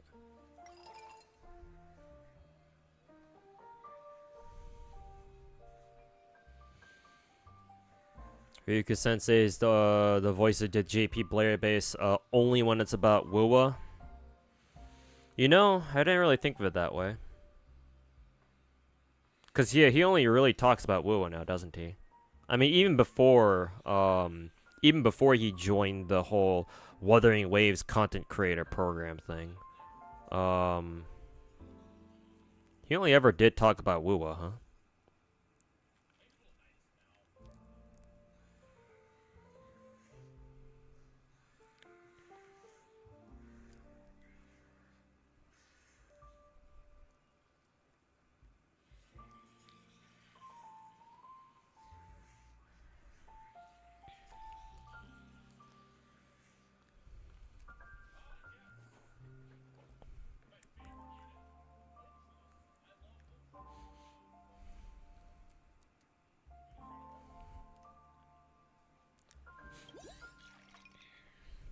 I think what they mean by 3 color layers is only use three color or 3 drinks total. I think that's what they mean. Could be wrong though.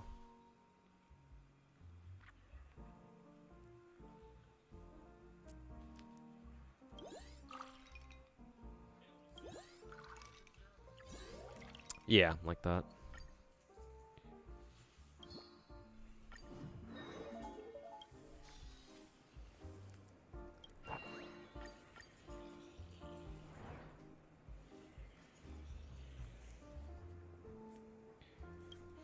There's some big drama going down regarding how restrictive Augusta and Ayuno are in the what is it?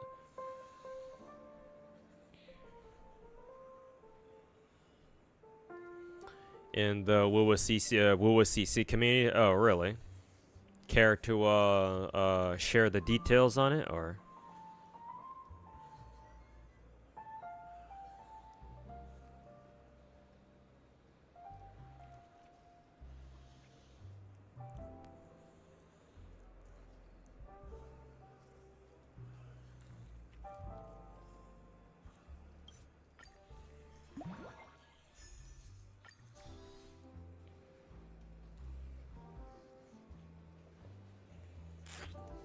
And this isn't just like the rats talking, right? Like we actually have people with brains talking about this.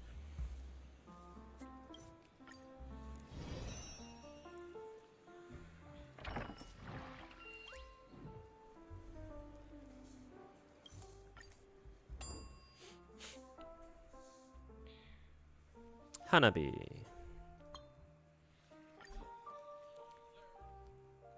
Oh, she wants a large or extra large? Okay. Small girl like her shouldn't be drinking this much, but...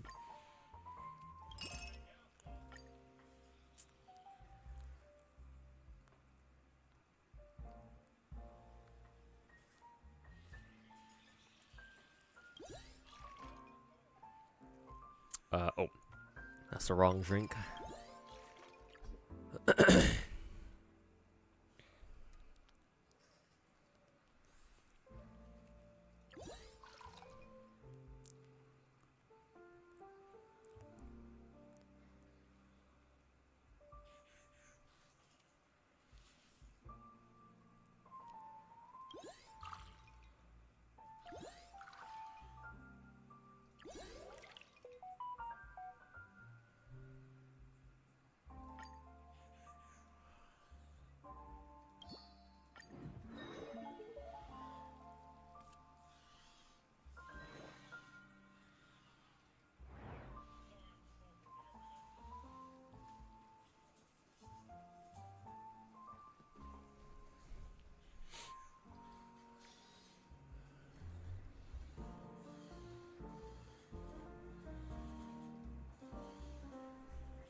Gotcha Smack, Clown, and like 80% of the WoW guide makers are pissed that Augusta and Ayuna have extremely restrictive echo sets, and extremely restrictive kits all complementing each other only. Really? Why is the Clown fucking pissed about that?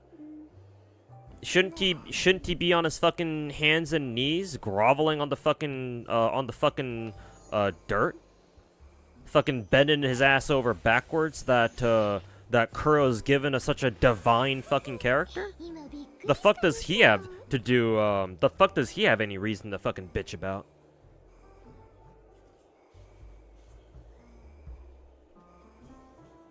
And gee, why are they only realizing this now? Like, how many fucking characters like that have we gotten so far and they still didn't realize that's the trend in that's been the trend in this fucking game? Or in WoW at least? Why did it have to take until Augusta for them to realize that?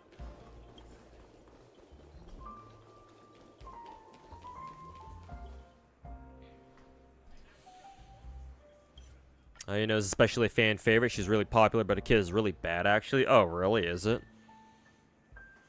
People are hoping she'd be a short. I mean, I wasn't really expecting her to be, but yeah, I was hoping at least we'd get another global support like Shorekeeper. It's been a while. Shorekeeper's been in the game for at least a year now, I think, right? Like, Shorekeeper isn't exactly a fucking new character these days. So yeah, I figured they would have given us at least another, you know, global support like her and Verena, but yeah. I don't know.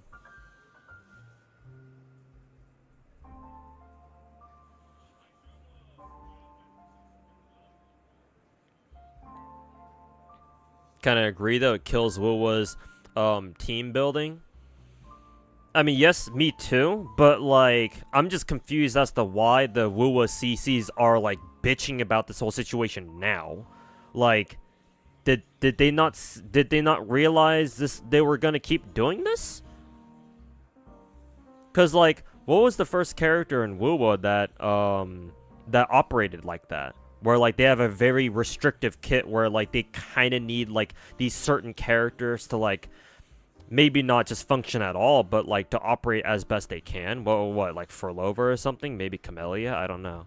Well, Camellia not really, because we always had Sanhua, so maybe not her.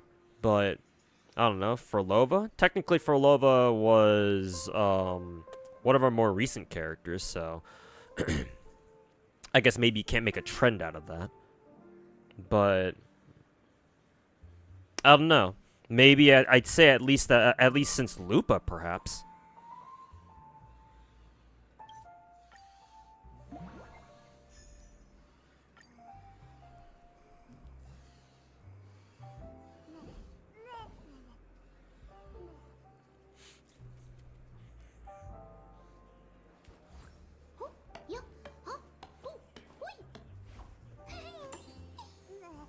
Hey, look, chap. Double the sparkle, double the fun.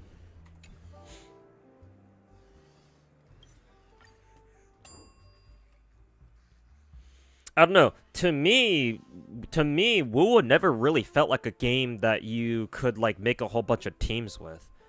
To be honest with you, it's either you know, oh, you throw in Shorekeeper or Verena and then put in a sub DPS, or like a solo buffer, and then you put in your main DPS, and there you go. There's your fucking team. You know? It's like, oh, guess what? What kind of damage does your DPS do? Oh, they do basic attack damage, like Camellia. Okay, well, you either throw in Rasia or Sanhua. Oh, they do skill damage. Okay, so you throw in fucking Tauchi or whoever else buffs skill damage. I forget who. I think Cantarella does. Oh, they do heavy attack damage, like heavy damage. Oh, fucking Mortefi. And whoever else is gonna buff heavy damage in the future, or heavy attack damage in the future. Maybe we even already have another character who buffs heavy attack technically, but I think Mortefi's the only one for now. I don't know. Maybe Ayuno does too, considering Augusta gets a lot of damage out of her heavy attacks apparently. And it's like, oh, they do ult damage. Actually, I don't even know if we have a character who like specifically buffs ult damage. Actually, no, we do. It's Chun-Li? I think it might be Chun-Li, strangely enough. I mean, that's why we have the whole Brant, Chun-Li, and Lupa combo. Or team, rather. So, it's like, I don't know. Wuwa, to me, like, it stopped feeling like a team game, or as in, like, a very flexible team game, like, a couple of months into the game. Because, like, that once I started understanding, like, how this game works and how team building works, it's like, oh, well, okay, well, shit. Like, you're not really building teams, you're only putting them together, if that makes any sense. Right?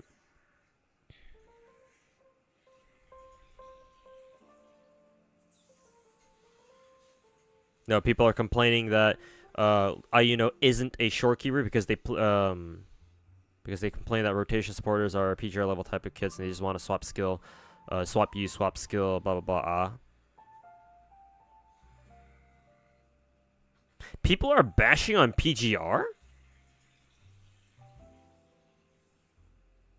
Wow, Wuthering players are really fucking retarded. At least Genshin players don't bash on Honkai Impact, at least not for the most part.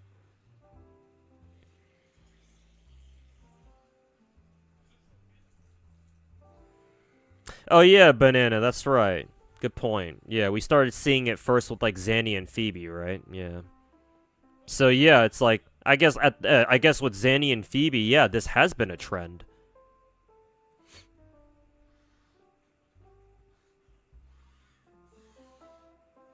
Well, players are bashing PGR. I don't know. Ask UI. UI should know all about it. He's the one. He's the one who plays PGR out of all of us.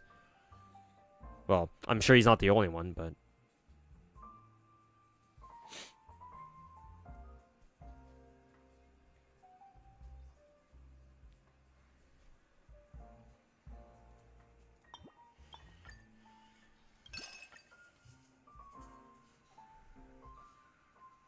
Small figure, huge ambitious, okay. 3 color layers, bit foggy, slightly confused, okay.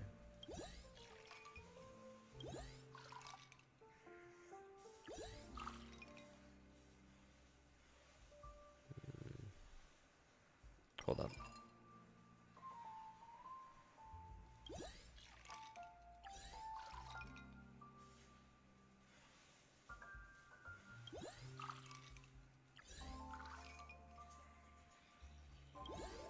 There we go.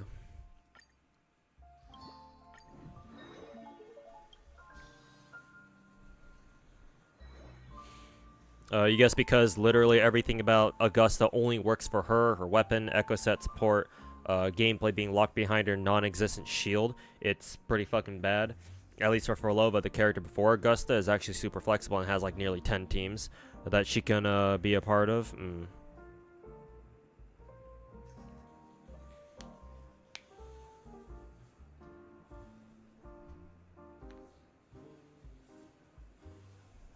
Because PGR is known to have supporters be like the attackers of teams. For example, PGR, we have an amplifier support called Lilith, and she's super strong. Somebody mentioned that Wuwa is heading this way. Not really bashing, but people expect Kuro games to not be Kuro. I mean, so far, I don't know if I see any indication that they're trying to go that way in the first place. Like, all of our supports don't do damage, so I don't even... Well, except for Shorekeeper when she does her Omega Ultra intro skill. But, like most of, at least the way I play, most of the teams that I run Shorekeeper on, she doesn't even get to use her big ass intro skill at all in the first place. And besides, my Shorekeeper doesn't even have a crit damage 4 echo anyway in the first place.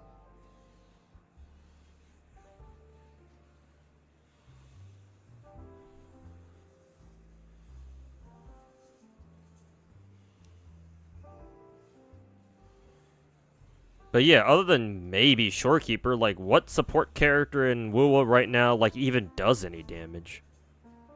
I don't know. Was Ayuno supposed to do damage? Or is she supposed to do some damage or something?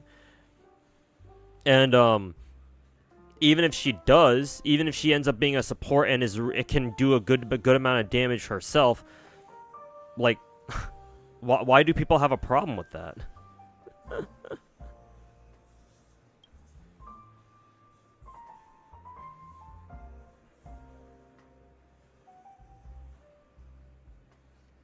Supports Oh, you mean you're talking about the solo buffers? I call them solo buffers. Oh, okay. If we're counting them too, then yeah, sure, I guess. I was only thinking of like the global supports like Verena and Shorekeeper. I was like, supports doing damage? Like what? But no, I guess if you're talking about the sub DPSs or like the solo buffers, then yeah, I guess so. Hey, Insomniacs, you got a new room sub? Yeah, I moved out of my old place because I plan to, I'm in the middle of cleaning it up and getting it ready to rent out to a tenant, hopefully, so get some passive income going. I'm not sure exactly how long that's going to take, but hopefully sooner rather than later.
Maybe supports that support team by killing all the enemies first. True.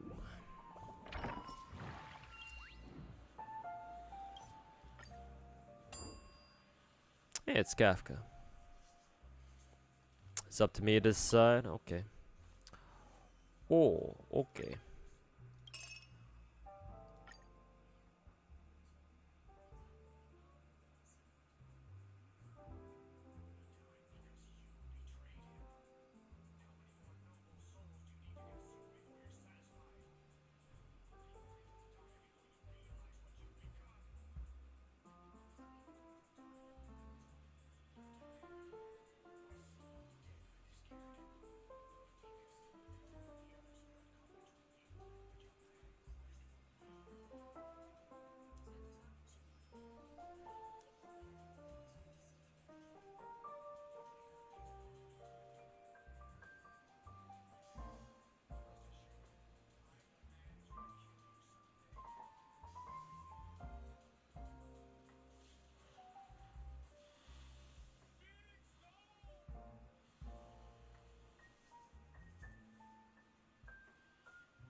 Electro is cursed and Zenless. Well, hopefully with Seed, they'll be a little bit less cursed.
Why does only Kafka have the check mark next to her?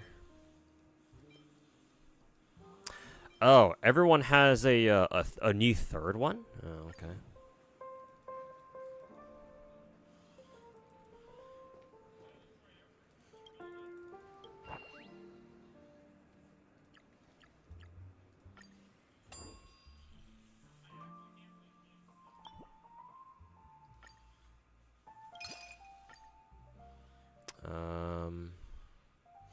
Wait a minute. Why can't I fucking...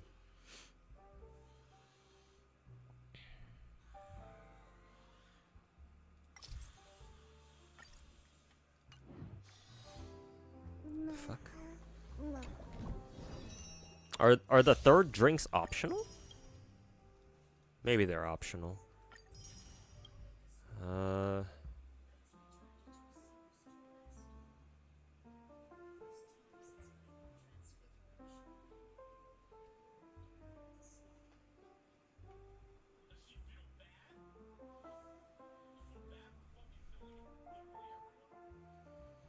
Receive guests once through invitations.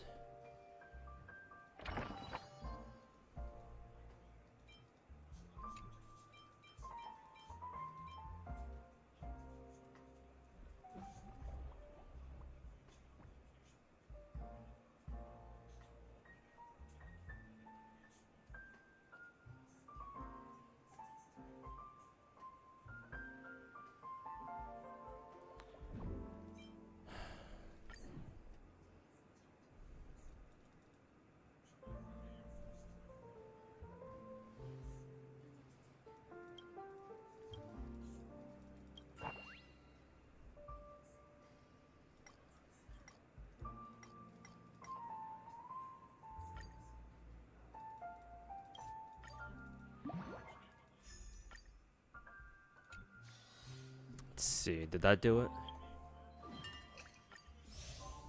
Okay, yeah, it did. I guess I don't have to mix another drink, I just need to serve it to them. Yeah, I just need to serve it to them. Okay.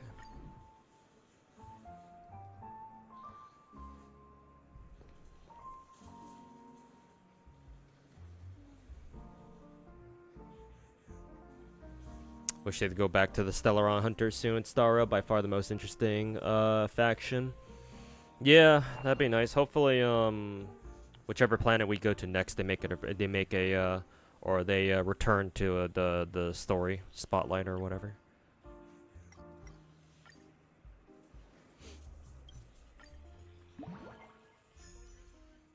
How do you like the new set of BP weapons in WoWa? There's a new one.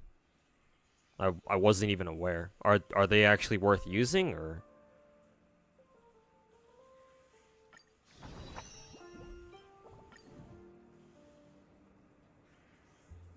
Is this Star Rail event the only event until next patch? Like, what the fuck? Where even are the Stellar Jades in this game? Yeah, man, it's been like this ever since Amphorius. Or ever since 3.0 started. Ever since 3.0, we barely get like 2 events per patch. And the rest of the game is if you're done with the story and you've already explored everything in the game, like you've cleared all the maps and you found all the treasure chests and stuff, like you literally have nothing else to do. It's kind of fucking stupid.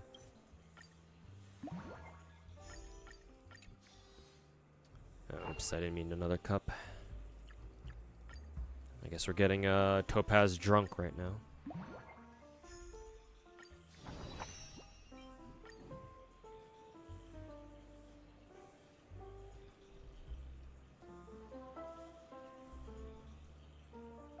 Yeah, they all have crit stats now. Oh, finally! It only took them a fucking year and a half.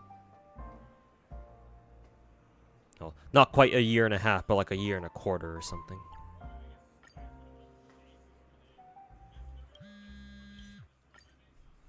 I always thought it was fucking retarded that the season 1 battle pass weapons and the perma weapons too, for that matter, weren't all like just a uniform like crit rate or crit damage or something.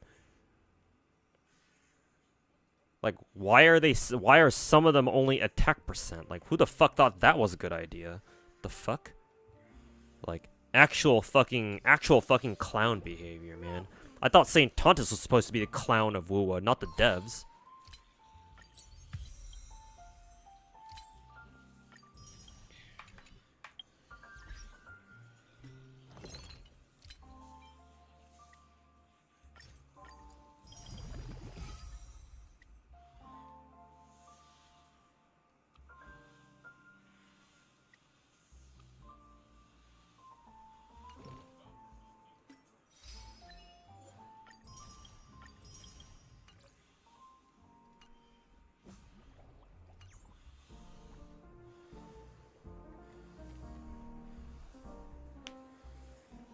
You think they just look better than, you think they at least look better than the 1.0 set? Drip at least has to count for something.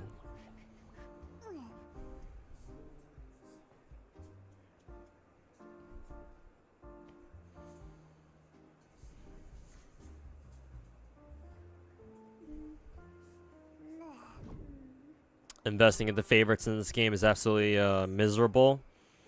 Yeah, I agree. I generally agree for the most part. Unless, you know, your favorite also happens to be the Star Rail devs' favorite too, in which case, you know, that character is truly privileged.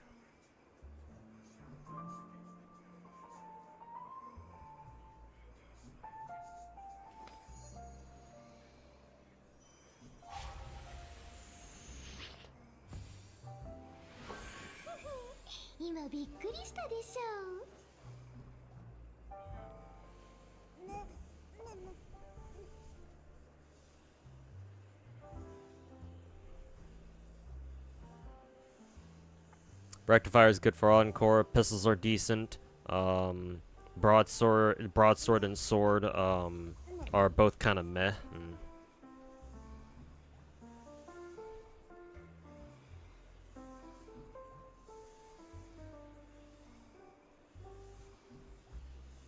Serpent Spine was a thing back in Genshin ever since the start. Yep. Back when MiHoYo didn't really know how to balance their game yet. For what that's worth.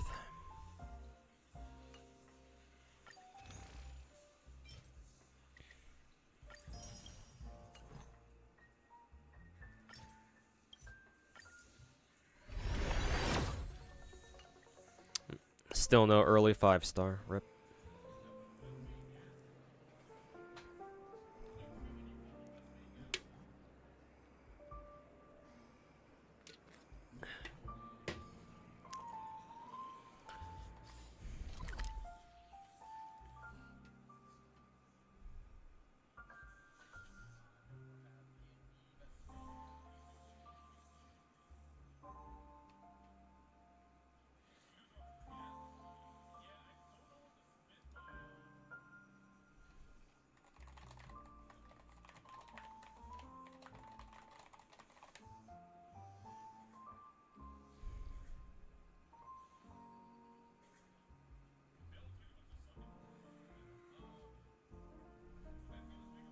Wherever that fucking meme.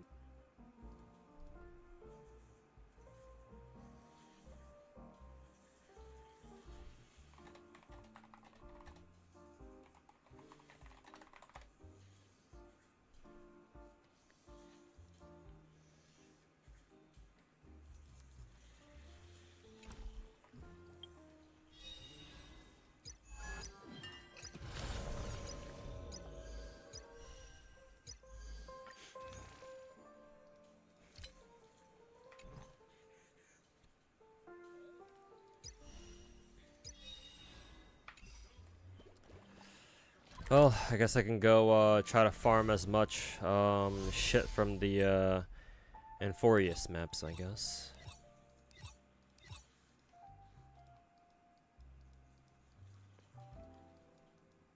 This'll be fucking fun.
だからまとめてかかってきていらるごま夢中になっちゃう。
Ow.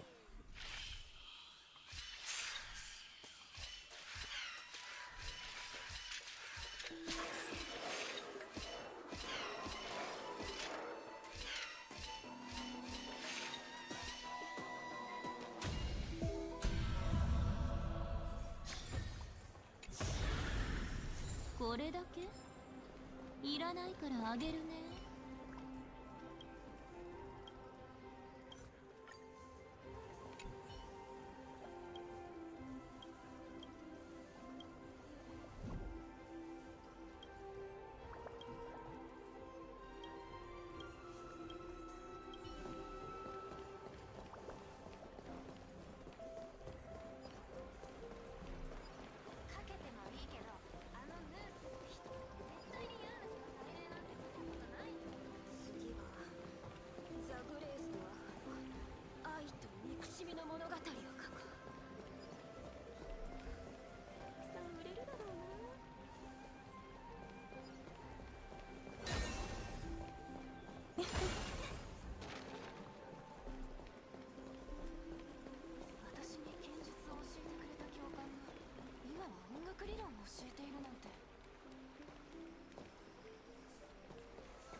確かに俺は散々クレムノス人をもてなしてきた。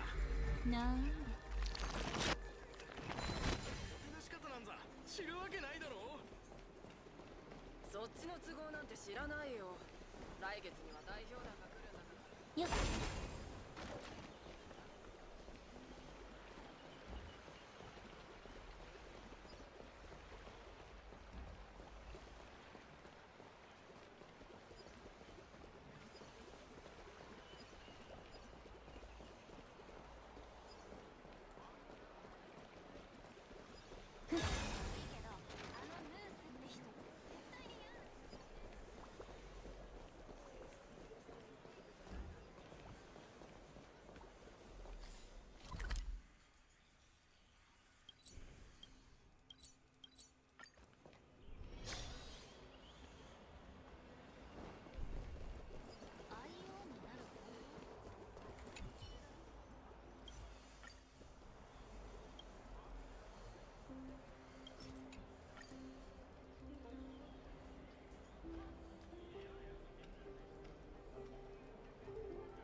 よっ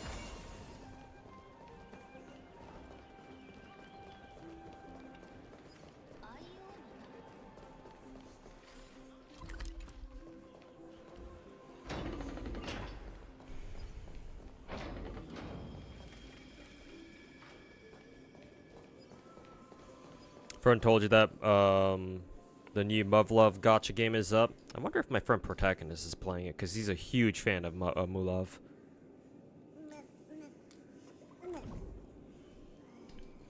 But it's really funny that this is the second game besides Exedra that mixes Blue Archive and Nikke mechanics. The mechanics used in each game are different. If the new Muv-Luv gacha came out recently, even in JP, then that makes perfect sense, because even the Japanese devs are starting to copy Chinese games. It's gone full circle at this point. Why bother trying to, you know, come up with your own gacha game where you can just look at, you know, all the big popular Chinese ones, or hell, they don't even have to be Chinese, they can be Korean too. Because both Blue Archive and Nikke actually, you know, are doing pretty damn well in Japan, especially Blue Archive. But yeah, why bother, you know, trying to come up with their own games when they can just save money and just, you know, cut down on production costs and just fucking copy everyone else?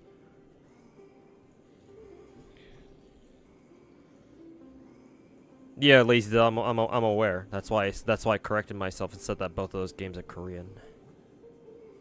Or did I say that? I thought I did. But yeah, I'm aware they're not Chinese. But I mean, hey, both those games are doing pretty damn well in Japan right now, so, you know, gotta copy what's successful after all.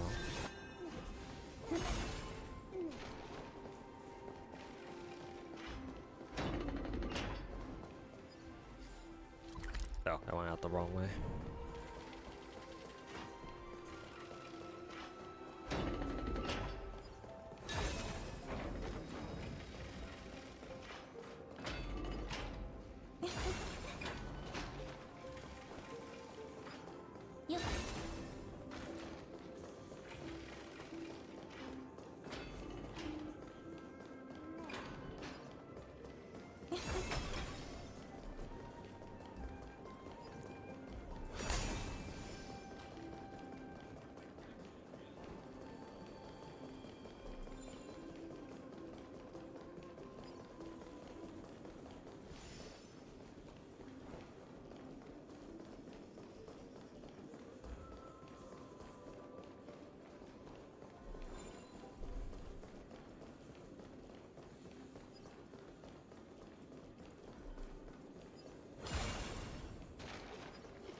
There's a free treasure chest finder in your inventory that's strong and more accurate than Herta's skill. Really? What is it?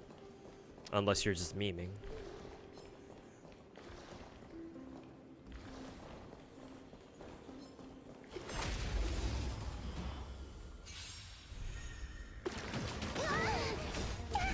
Find it funny, people are already calling it Blue Archive Muv-Luv, just even after just a few hours of its release.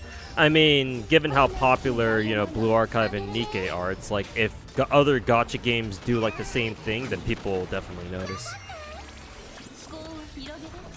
I mean, that's kind of like us Hoyo players being like, oh, this shit is just like Genshin or Star Rail all over again. 答えはないんだから。 Oh god, I'm exhausted. 私だもん当然ね。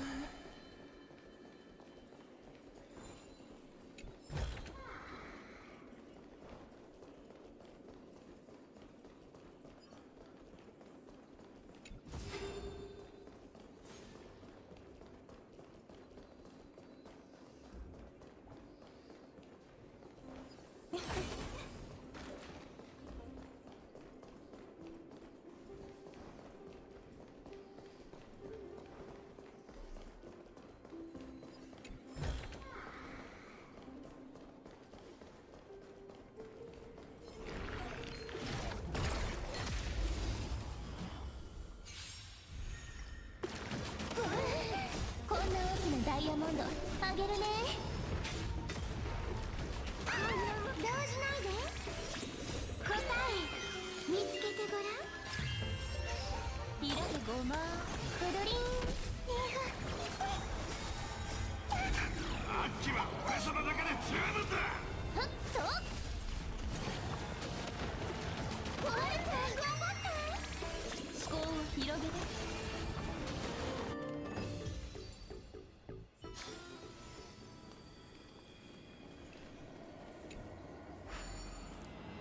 Open inventory given to us last patch for free for every region. Can you at least tell me what it looks like so I don't like, you know, dick the rent? Unless it's like just a very obvious thing that like as soon as I see it, it's like, oh okay, I'll know what it is as soon as I put my eyes on it. But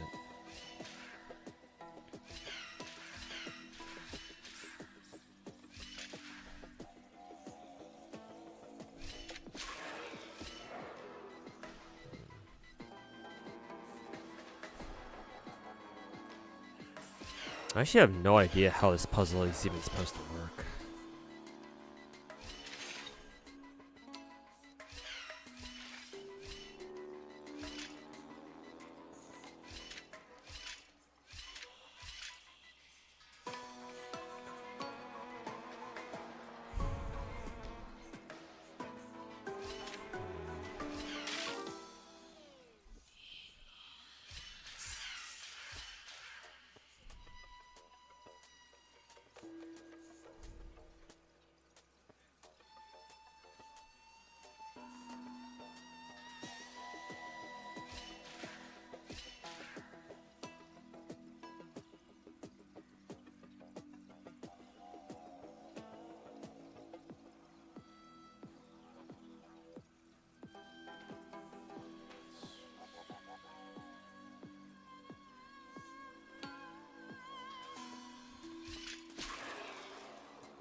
Yeah, I know that I have to teleport a dark dude onto the other side, yeah.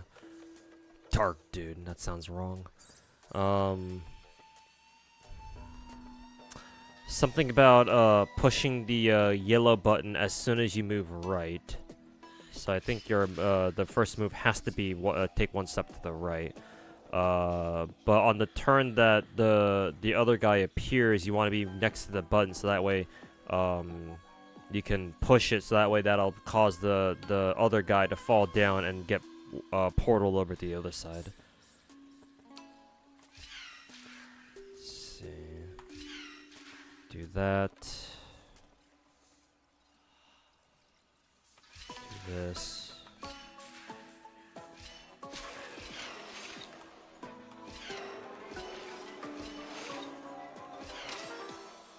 Shit.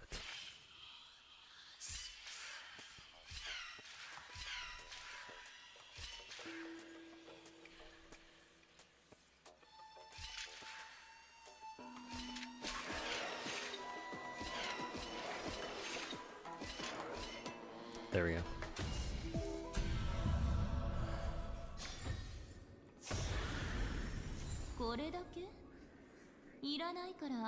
It's a consumable. Oh, okay. That narrows it down. That narrows it down then. If it's a consumable, then I'm not gonna lie. I'm not exactly sure how I feel about that, but whatever. Oh, I forgot I had these all these Hurt to Bond cards that I can use. I could probably exchange that for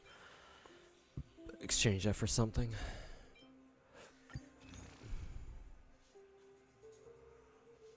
All right. Upper limit reached. The fuck? Do I have Bronya C6? When the fuck did this happen? I totally forgot I had Bronya E6. What the fuck? Okay.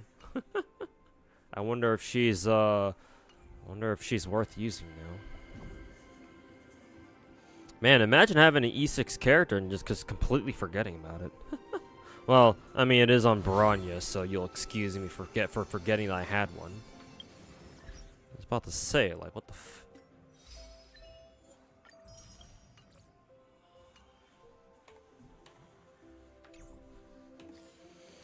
Yeah, I guess it feels nice having Bronya at E6, though, for what it's worth.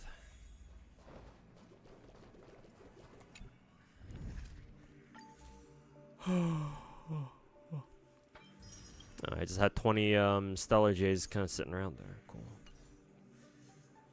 God, I still have to do a Noble Domain, Gold Gears, and fucking Swarm. Ugh. Maybe one day I'll fucking bring myself to fucking do those things.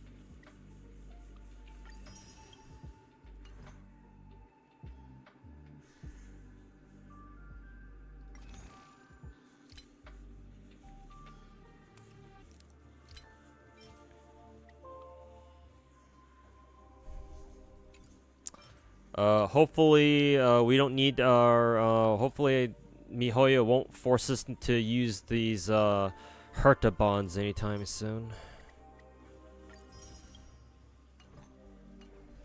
Knowing my luck, next patch they probably will.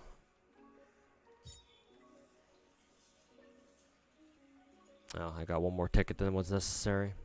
Oh well. Whatever.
This one, yeah, the Empyrean Gaze. Yeah, it really is the only, well, I guess technically there are 4 other gold items, but it's the only one that I have right now.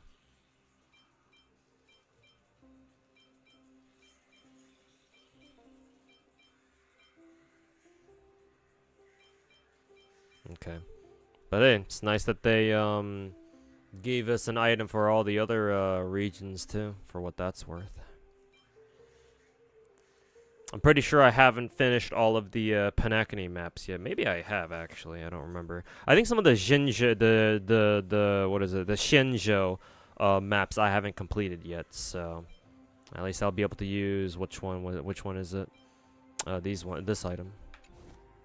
Oh, right. I have to fucking equip it first.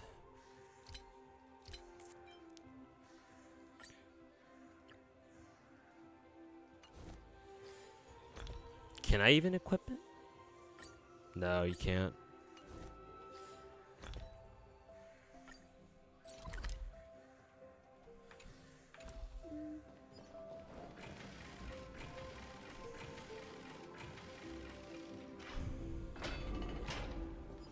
Weird that the patch of Zenless was longer. We should have had 2.5 today. 2.5 Zenless. I thought we were only on 2.2. Also, it's because Star Rail switched over to its second half today too.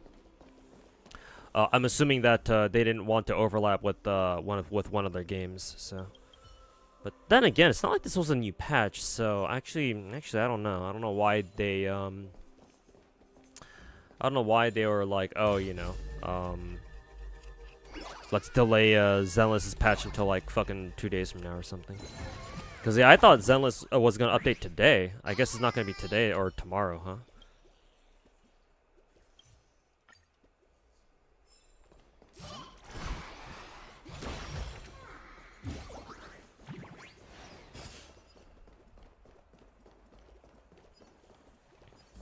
2.2 is tomorrow. You mean on the 3rd PST or on the 4th? Because some of you might already be a day ahead of me. Because remember, I'm a West Coast U.S. I live in one of the slowest time zones in the world, so.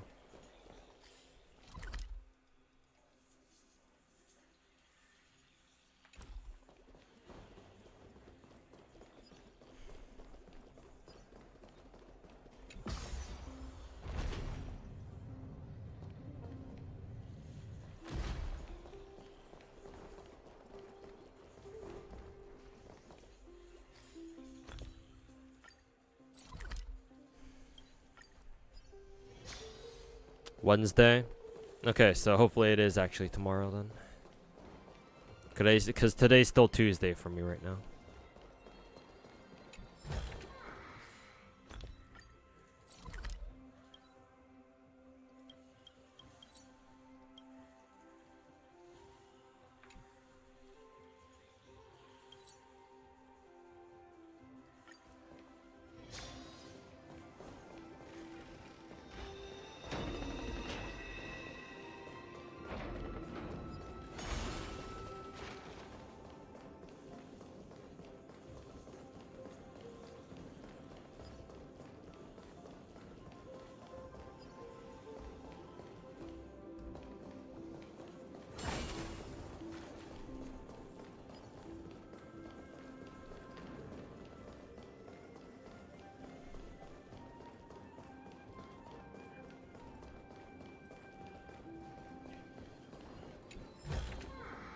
No.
Oh boy, this might be a bitch to do. Actually, no. Maybe it's a little bit simpler than that.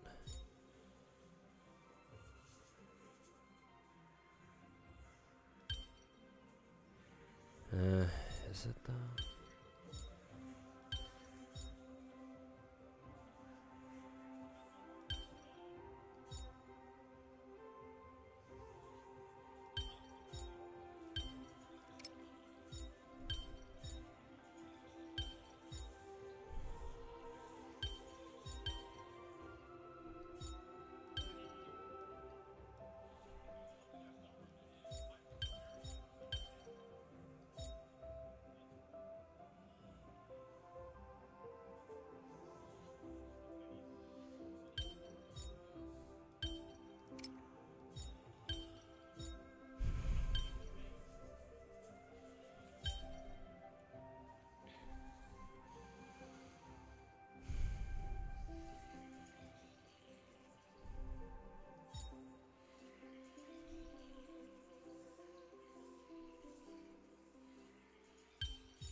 Need help? Technically yes, but if I want it, I can always click the hints button down there. I don't want it just yet, but then again, me being fucking exhausted right now isn't exactly helping.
Oh, oops. I didn't mean to click that.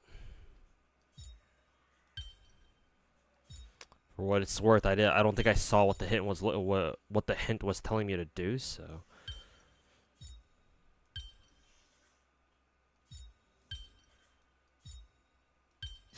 Oh. Maybe it did help me.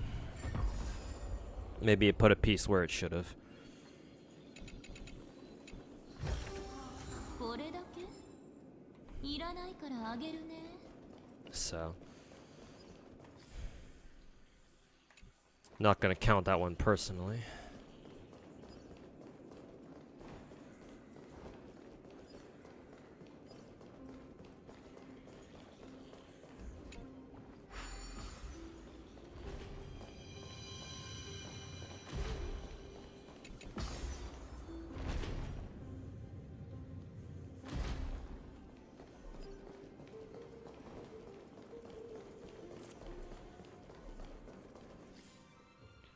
kind of wonder if there's a way for you to be able to tell if you've gotten all the treasure chests inside the 3D areas. Not sure if it's possible or not, but...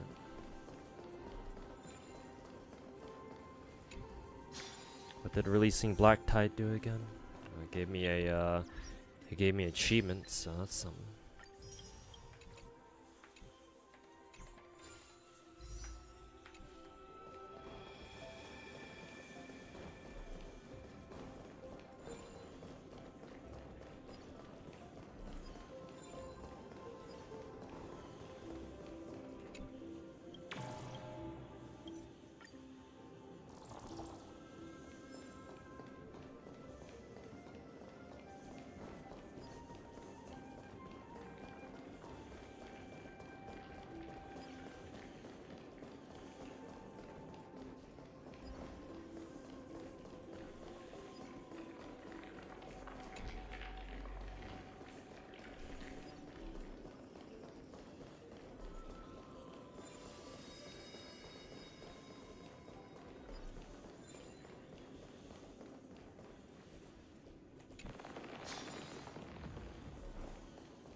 I'm supposed to be up here, but...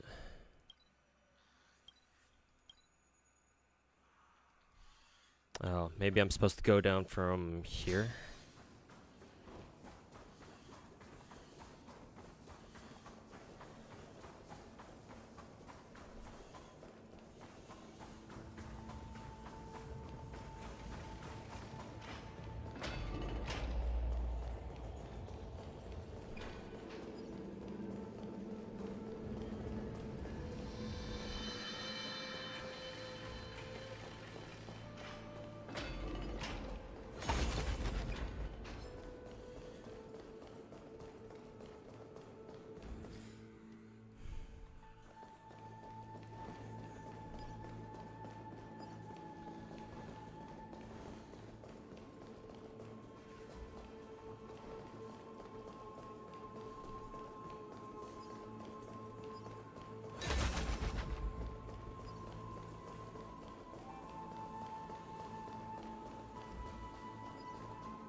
What's up here again? Looks like there's a puzzles.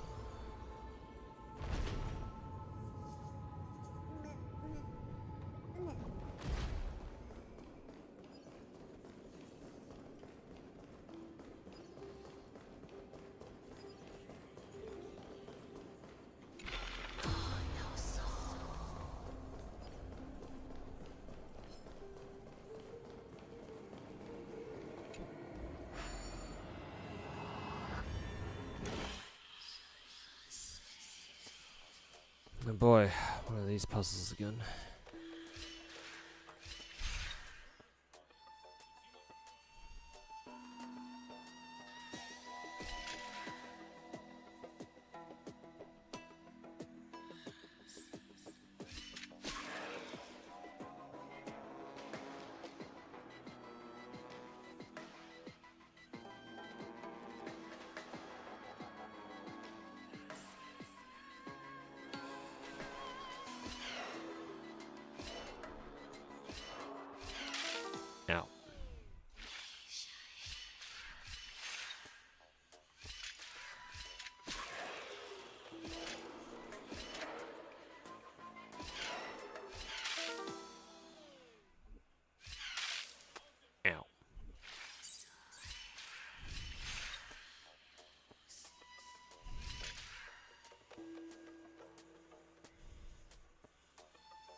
Not gonna lie, you hate those puzzles. I like these puzzles. The one we just did. I like those better than the fucking like fit the pieces in properly shit. For what that's worth.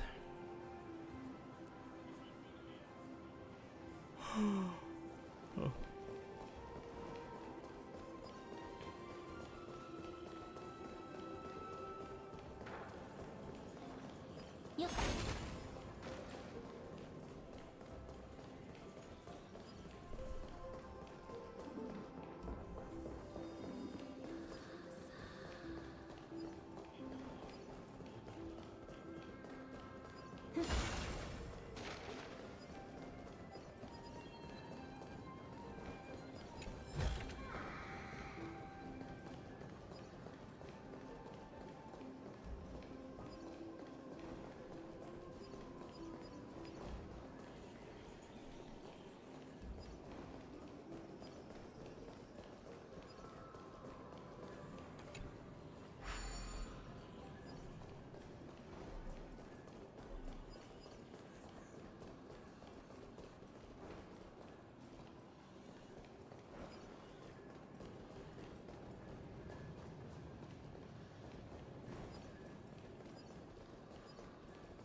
How do I go down one level again?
これだけいらないからあげるね。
Are you getting too old, or is there hardly anything to find to watch on YouTube? Algorithm is just feeding you slop you didn't even ask for.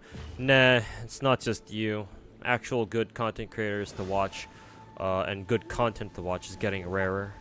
You know, because everyone's just flooding shit with React Andy slop and other you know, Mr. Beast-esque dog shit content.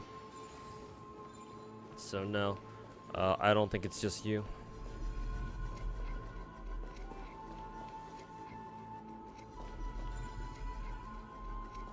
Yep.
なんだ。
Oh, did that drain, or if that drained the bottom layer? Seems like it did.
Isn't this the same shit that I tried doing already?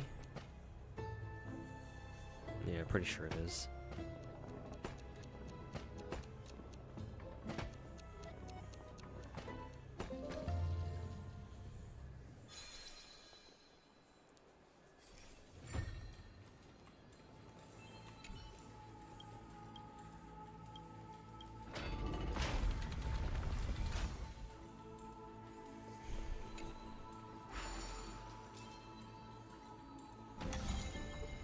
Yeah, this one looks different.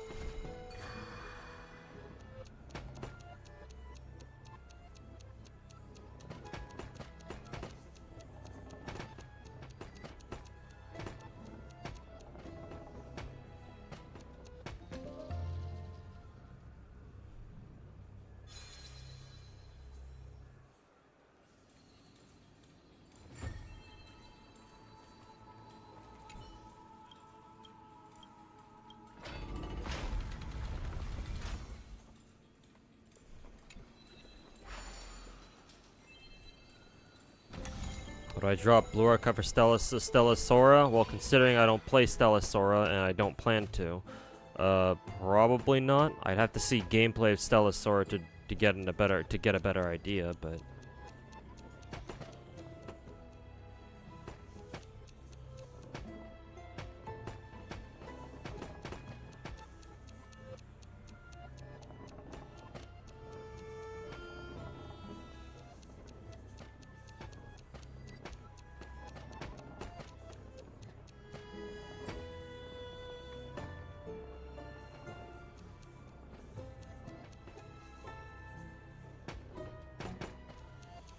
This is an absolute bitch.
And it's always the people who virtue signal, thinking all anime characters are PDFs. If they look even a little bit petite, and that somehow they end up being the PDF projection much. It's a pretty common tactic to. It's a pretty common tactic for fucking assholes like that to point the finger first, because if you do that, if you're the one who blows the whistle first, then people are less likely to suspect you. As being, you know, the kind of person you're trying to call out. Because, they're trying to call out, you know, in this case, PDFs, in other places. Surely he can't be a PDF himself too, right? And then, you know, it turns out.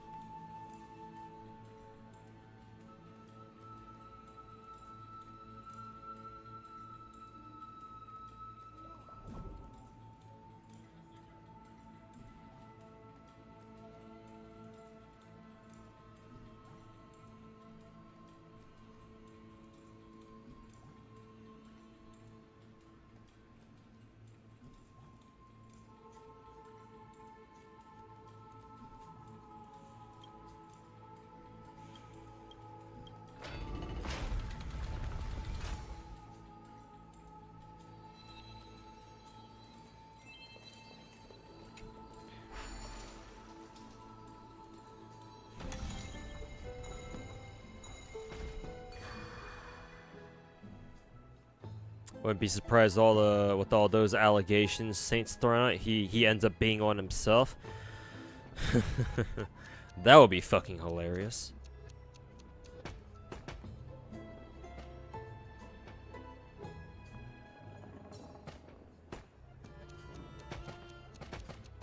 Almost got it there.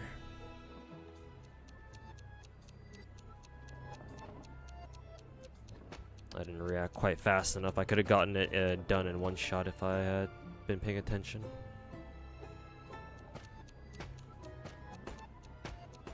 Yeah. Gotta fucking do this shit all over again. There we go.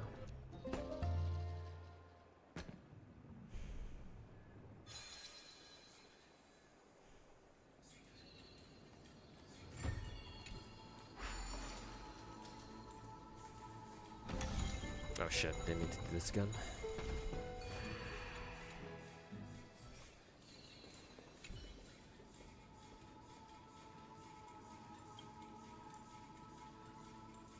I think I've already done the Baffling Conundrum page. Actually, no. I think I did Baffling Conundrum Volume 5. I'll check again. One more time. Oh yeah, I guess I'm not. I guess that's the game's way of telling me I already did that one.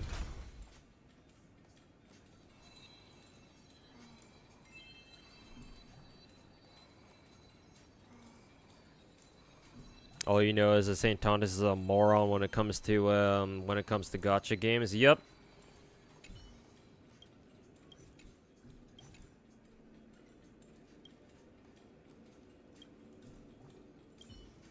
You got that right.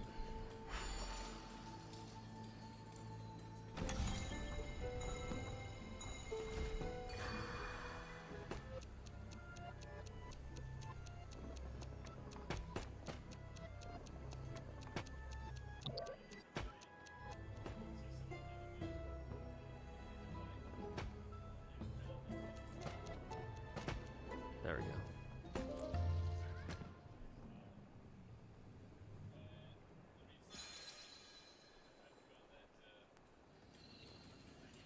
Collab rerun next month in BD2. Which rerun is it?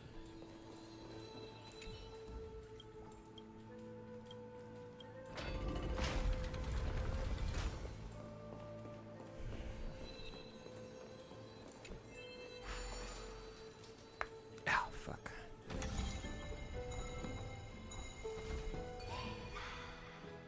We have Kenzel still going strong. Technically, I haven't been streaming for that long, but I did start very late, so.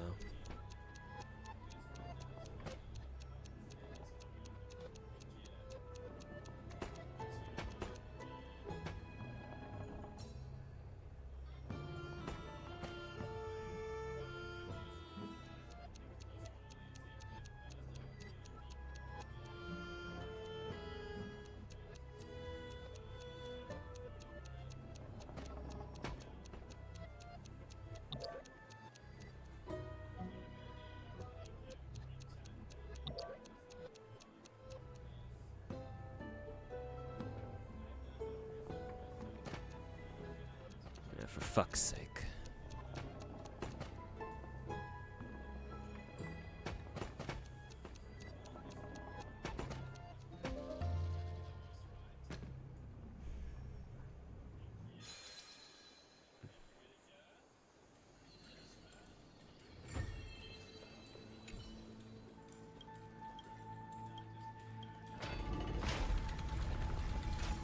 Maybe it's a leak?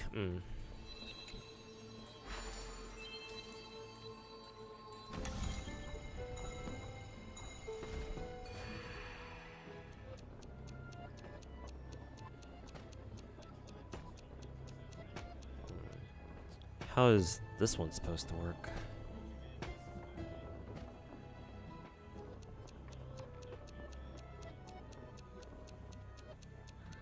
Oh, I see. You're supposed to balance the ball over.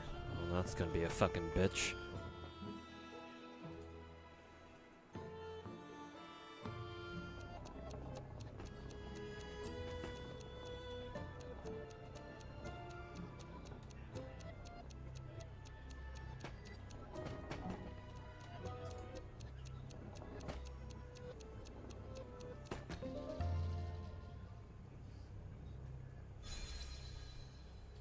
Did you get Serera? No, not yet, Light Rex. I think I've done 3 multis. Still gotta do at least like 4 or 5 more.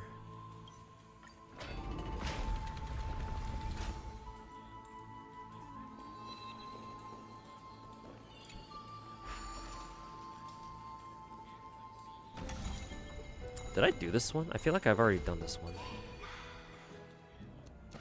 Actually, no. No, I don't. No, I didn't. I didn't do this one yet.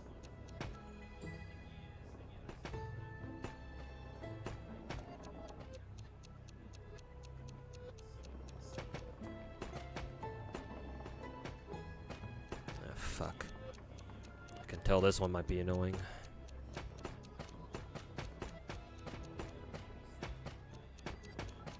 Oh, never mind. Wasn't too bad.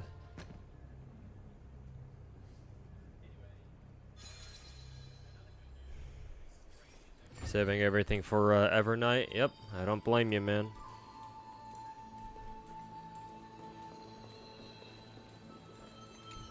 Get that bitch.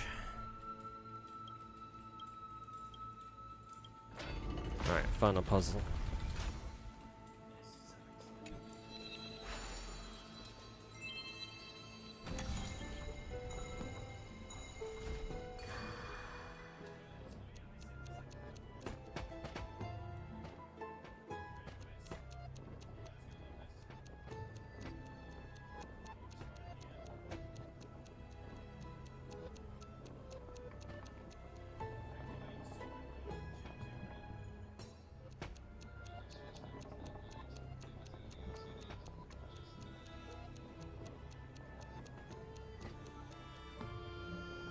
How do you do this?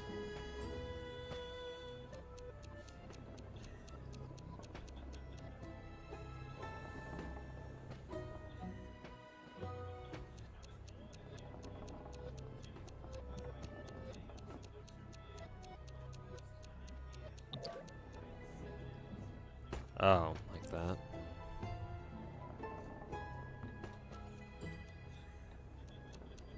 For fuck's sake.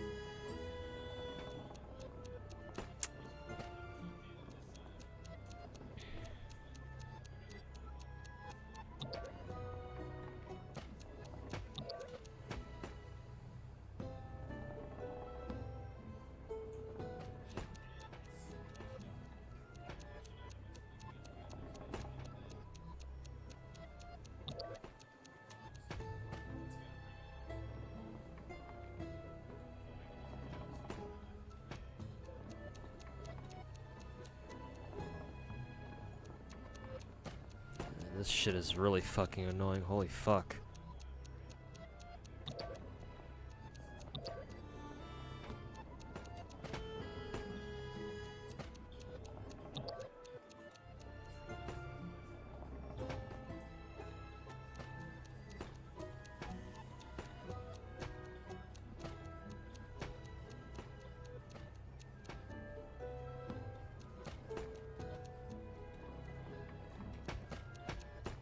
Finally.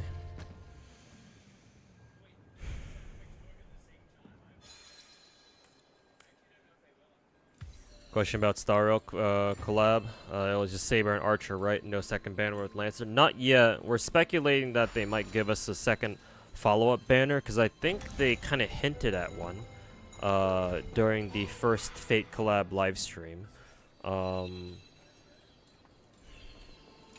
Not only that, but Lancer does have his own model in-game, and it's not just an NPC one.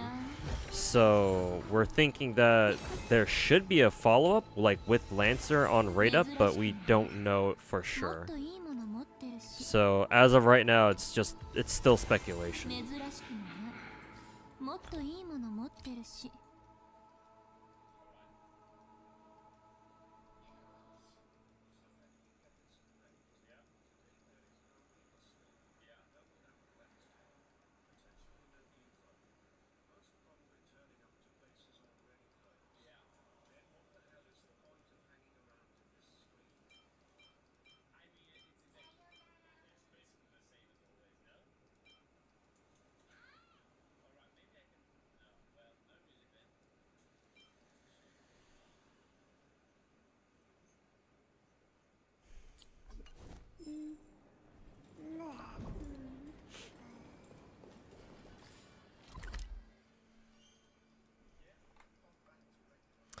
Let's see. I'm assuming all those treasure chests that I picked up from doing this puzzle thing counted towards the treasure chests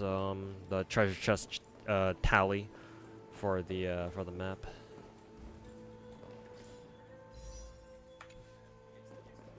Decent haul.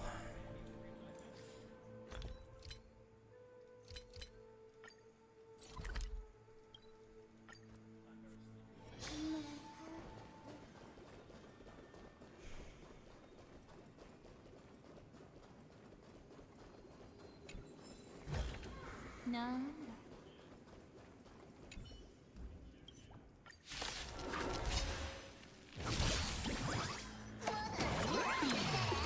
壊れちゃう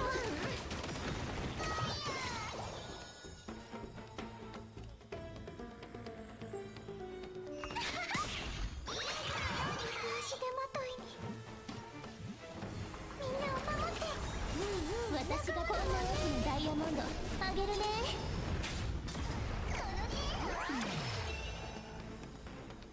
色でごま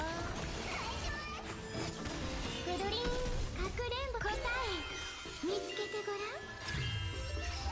好奇心答えはないんだからくるくる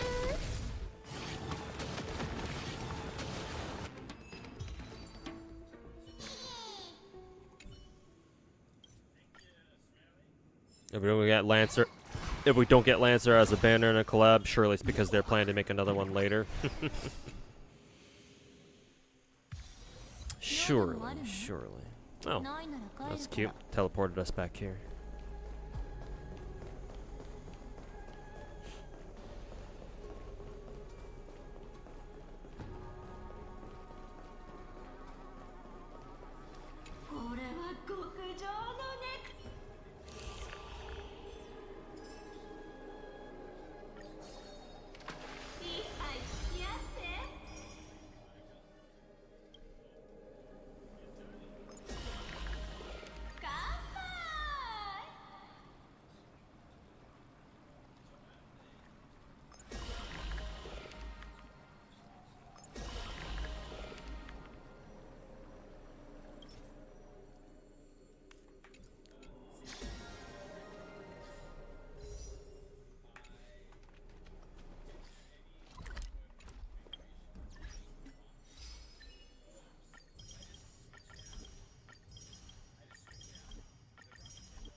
Hope a lot of these new units are off field. Yeah, hoping so too, especially pyro characters. We desperately need more pyro off-fielders that are actually good.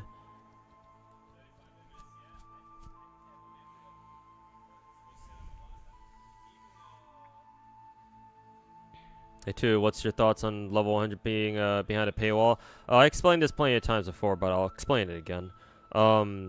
Yeah, Kenzawa, it is unfair for free-to-plays. Let me just say first things first that I do like the idea of the level 100 limit break. I think I've been asking for something like that in Genshin for the past 2 years, because I made these videos for I made 2 videos, the first one 2 years ago and the second one last year, where those videos are called How to Improve Genshin Impact.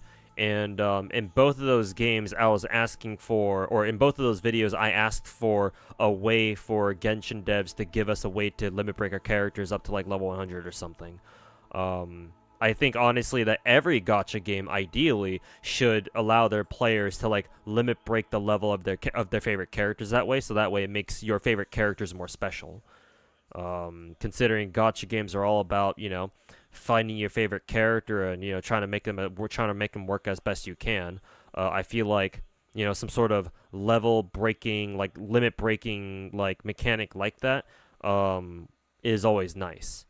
So long as the game isn't balanced around, you know, the assumption that, oh, you must have a couple of level 100 characters. Like, well, at that point, no, but it should just be something extra, right? The game allows you to do. So I do like that Genshin decided to do something like that in the first place. However, yes, like you said yourself, Kenzawa, it's not fair to a lot of players. Like, forget even free to plays, even people who do spend money on the game, probably won't even be able. Probably even those guys too, like the Dolphins. A lot of Dolphins won't be able to use this mechanic either, unless they just happen to have really weird luck where they ended up with, like, I don't know, the game forced them, the game like caused them to lose so many coin flips that, and not only that, but they just kept rolling like the same fucking permanent character over and over and over. Like, there are some players out there like that. We had a couple of people in Twitch chat who had that kind of luck. Aaron Liu comes to mind. Where that dude has, like, said he had like C8 genes, so hilariously he can take advantage of it, even though he said he didn't really spend that much money in Genshin. But realistically, yeah, not only do the free to plays, but also a lot of Dolphins out there who have spent money but not that much can't even use it either. And that's the biggest problem that I have, is that not everyone can use it. Something like a level 100 thingy should be a mechanic that everyone should be able to use. But as it stands now, only like the hyper whales or like the people who had like really weird fucking luck can make use of it. So yeah, those are basically my thoughts on that.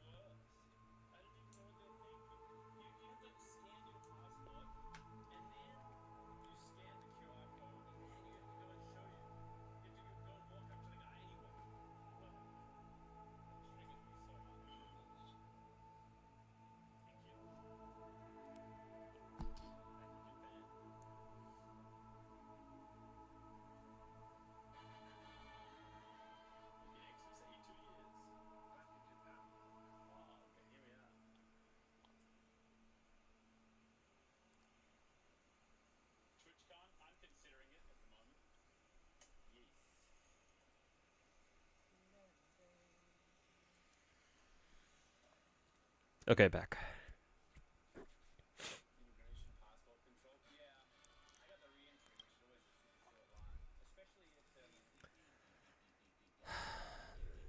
Where the fuck is this?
The?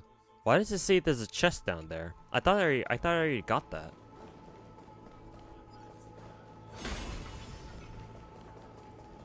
The fuck?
don't get why people are complaining about Maoika's drip, even though it's not directly Himeko. This is still the Himeko we're talking about.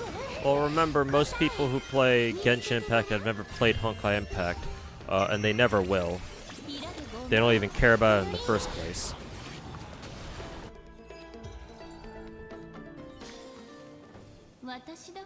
That and, you know, remember, these are casual people we're talking about. Casual players,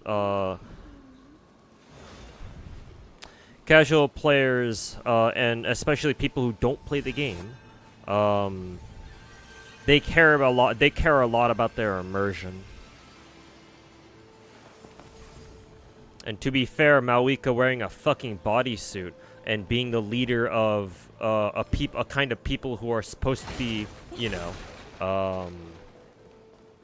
like, I don't know, South Americans, Native Americans or whatever. It's like, something about that doesn't feel right, you know?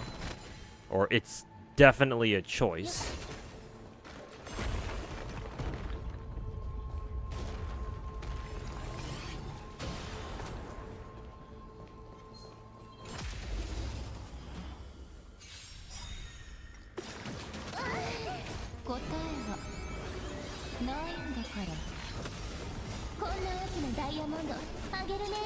Hey Maribel, welcome back to the stream, or welcome to the stream. Hope you're doing well. Slightly better these days, but still not out of the woods yet. Still trying to figure stuff out. Still trying to make it out here, you know?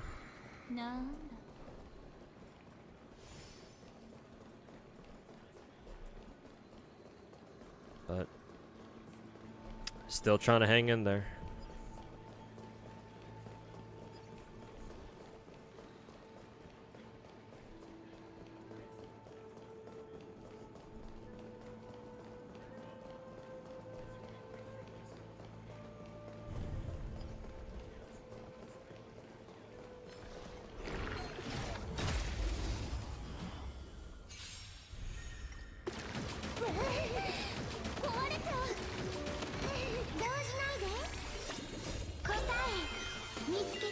Genshin experimented on designs, but I think they should have done that more for not cry.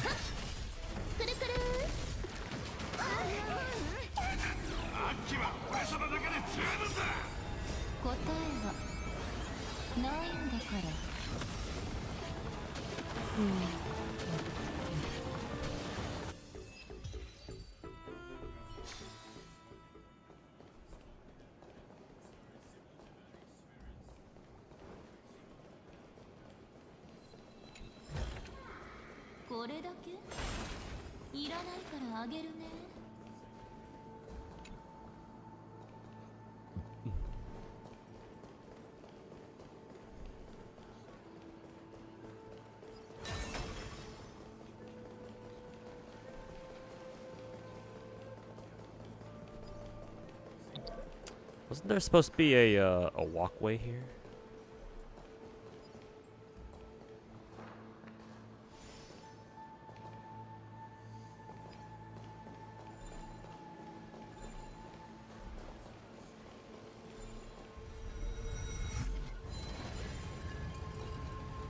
Probably just fill it back up again.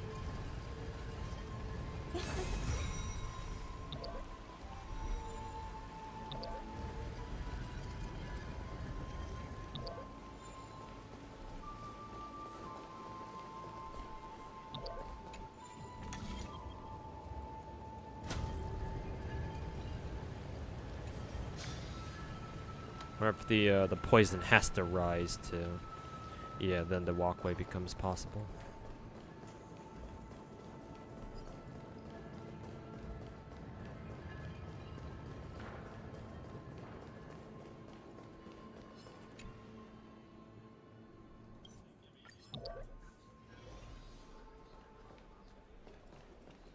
No idea why we're back here again. Oh, did we take her back to the this honey brew manager or whatever?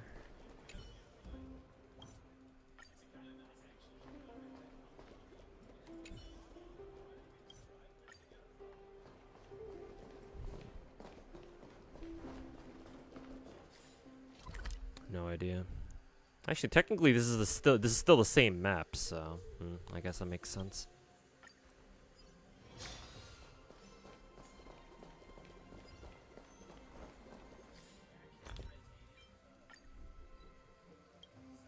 Yeah, I think this is still pointing me down to the same fucking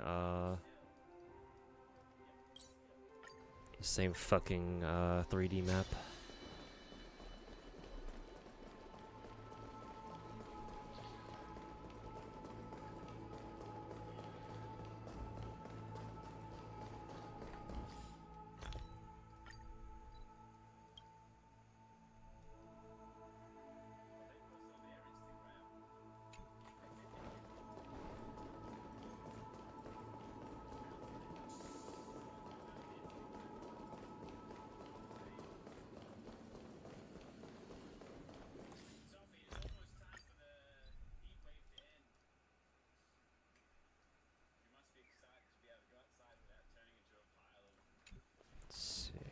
Oh, this must be on the other side.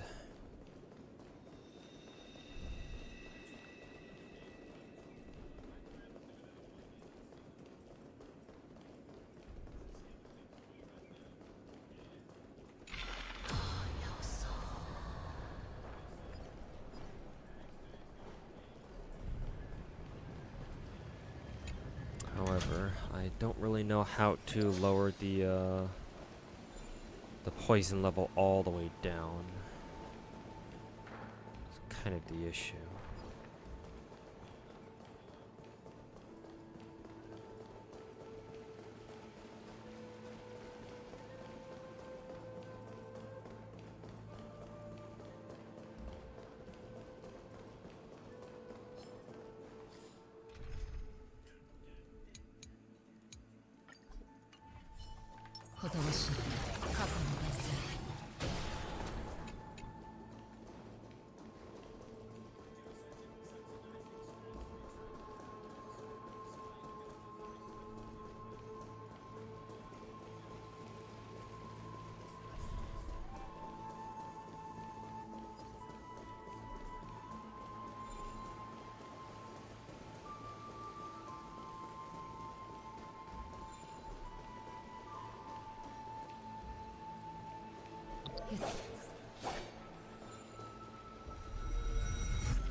If I turn this off and do this.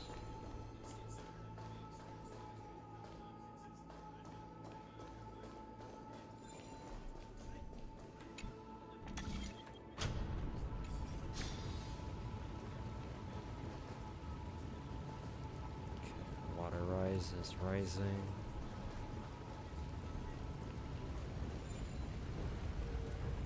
Doesn't do anything.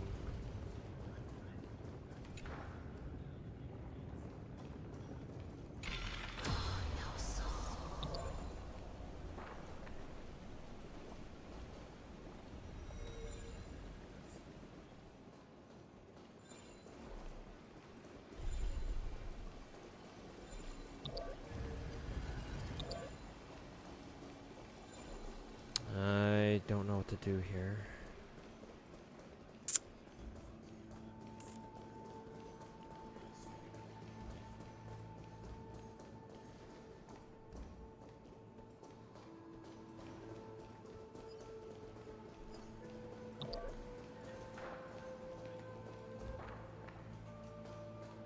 I wonder if you can go up, maybe.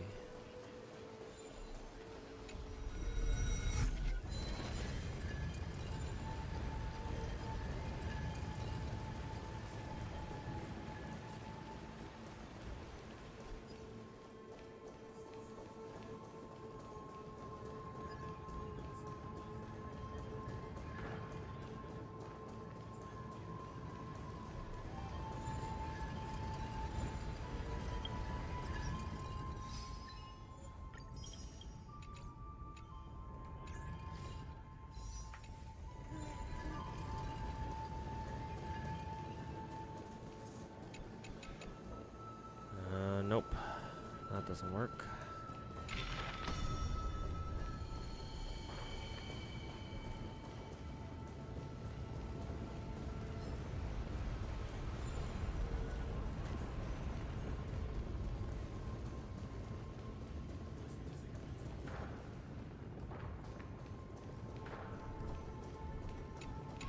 I don't have a clue how to get the last two, or specifically, I don't know how to lower the poison down to the bottom level.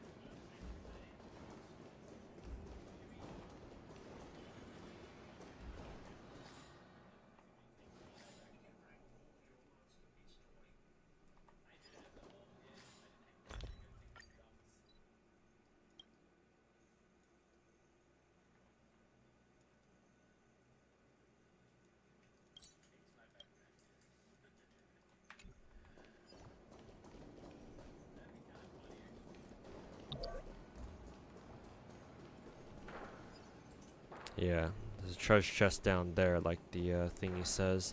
The issue is I don't know how to get down there. Is the problem? Oh, I think I figured it out.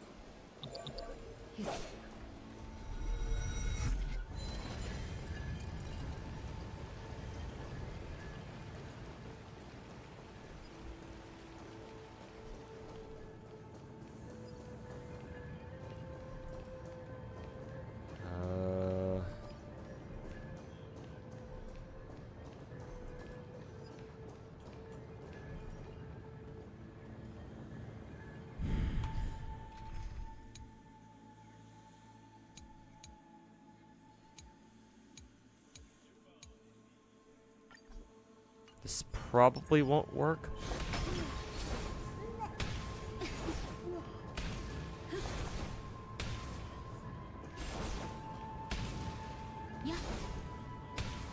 Yeah, that doesn't work.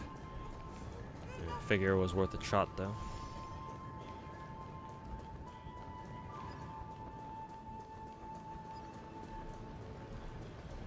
Pretty sure you can just hit this thing, yeah.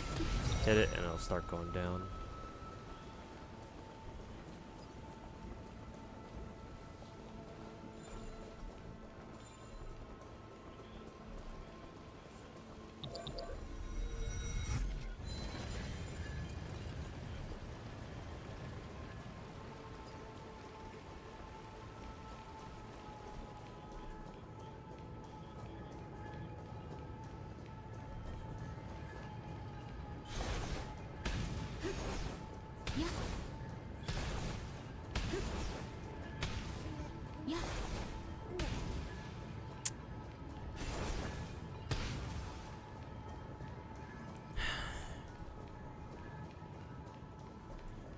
I think what you're supposed to do is you're supposed to somehow be on the lotus and while you're lowering the water line of the poison.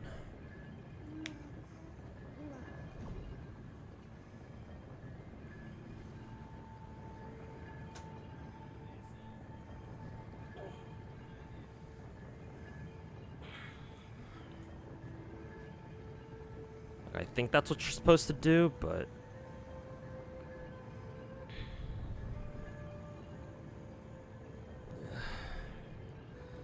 let me see how much longer I can stream for. What time is it right now? 11 p.m.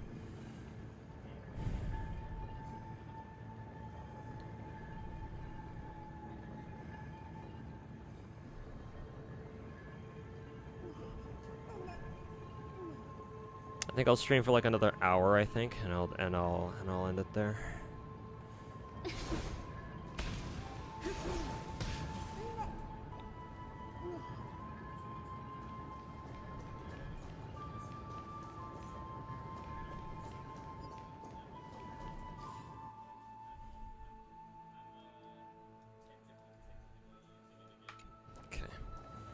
I think the last two chests are probably in here somewhere. I'll just leave it for another time, wasting my time. Just trying to autistically gather those two, so I'll just move on to another map, I guess.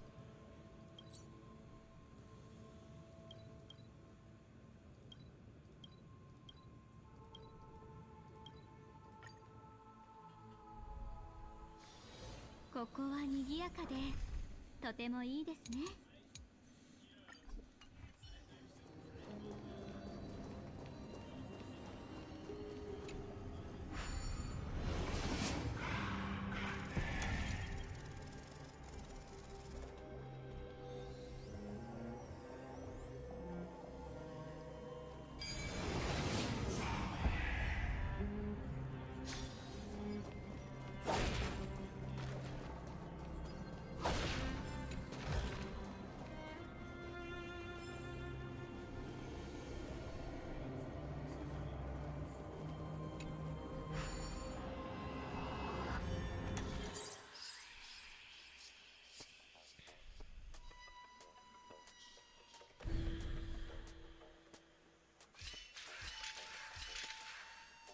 How the fuck does this shit work?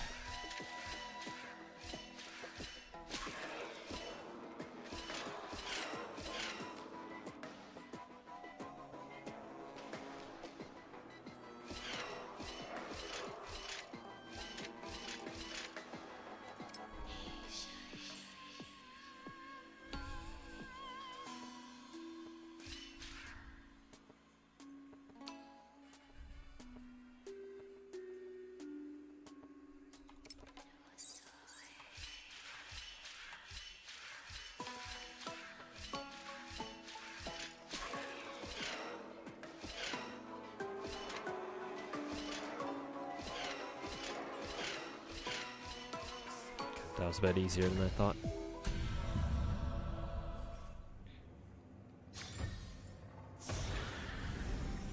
探せば見返りはある。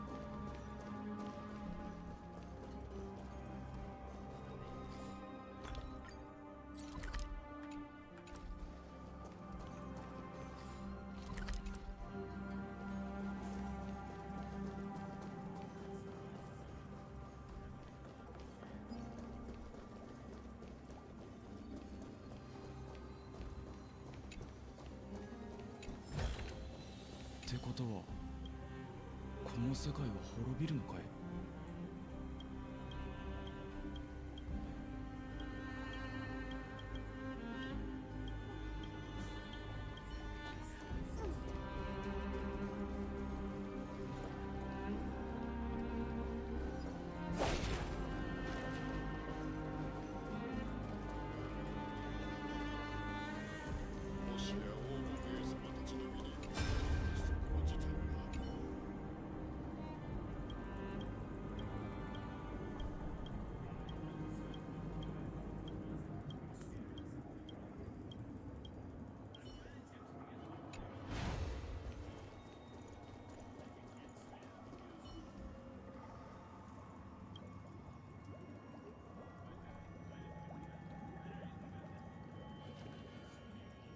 ？Hey, Fade Echo. Yeah, I did roll gacha a bit, but no luck so far.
What's the brand of those three monitors in the background? One of them is an Asus gaming monitor. So one of them is Asus. The other two are just random office monitors. The one there is also Asus as well, but it's not as fancy of a monitor as the middle one.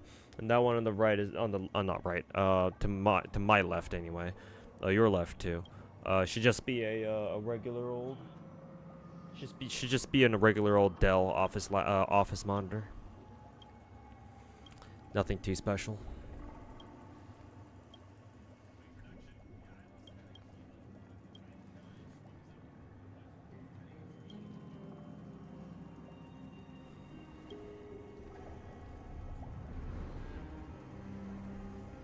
Every day's going well. It's going alright, all things considered.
大丈夫だ。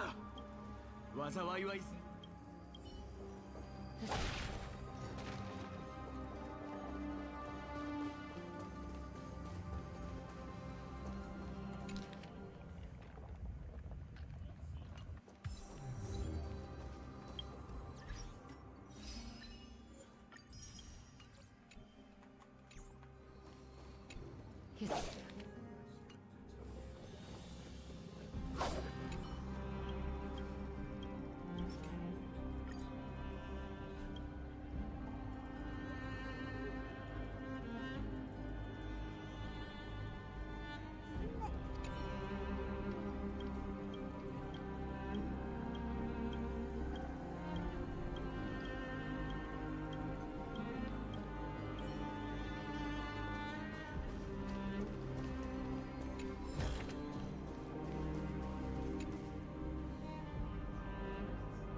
ってきただろ。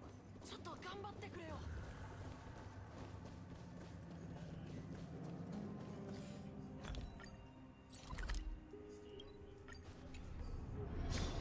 Alright, gotta go sleep.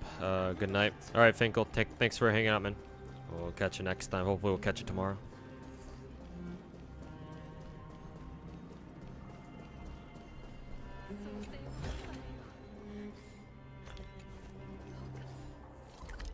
Okay, 3 more.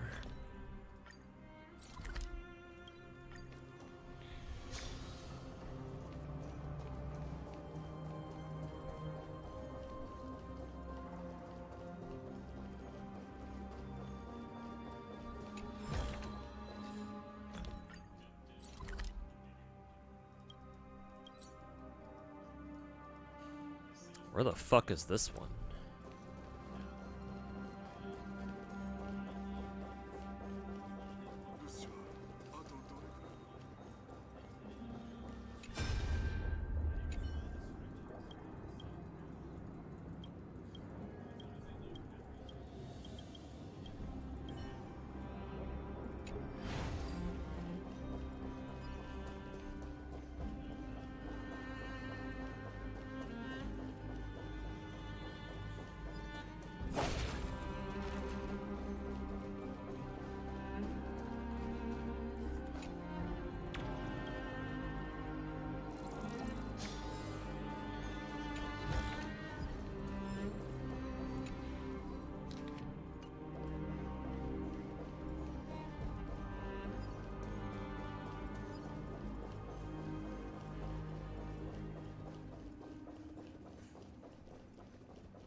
Okay, found everything here.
Thought Zenless's patch was gonna be today, turned out it's tomorrow. Yeah, for some reason.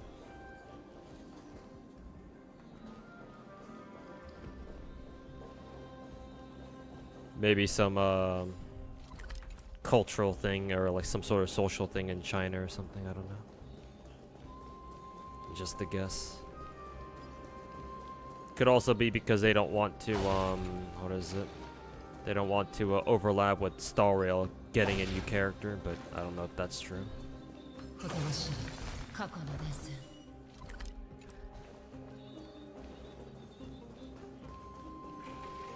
Same with you later. Alright, Dandelo, take care, man. Hopefully we'll see you tomorrow.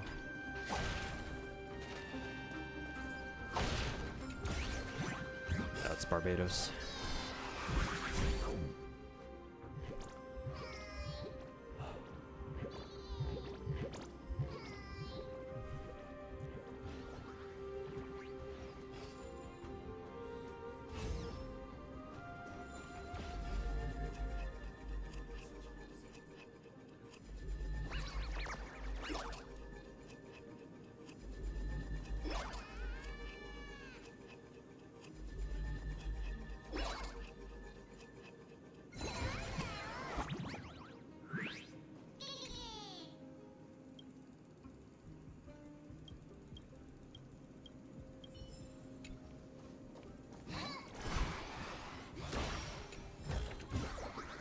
仲間と喜びを分かち合うことも忘れずにな。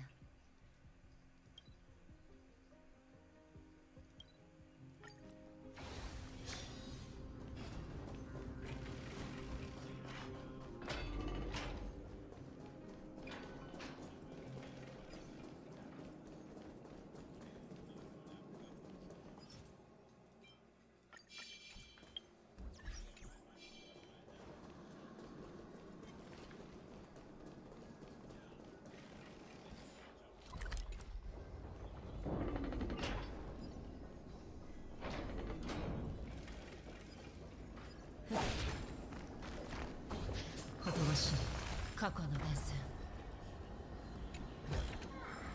探せば見返りはある。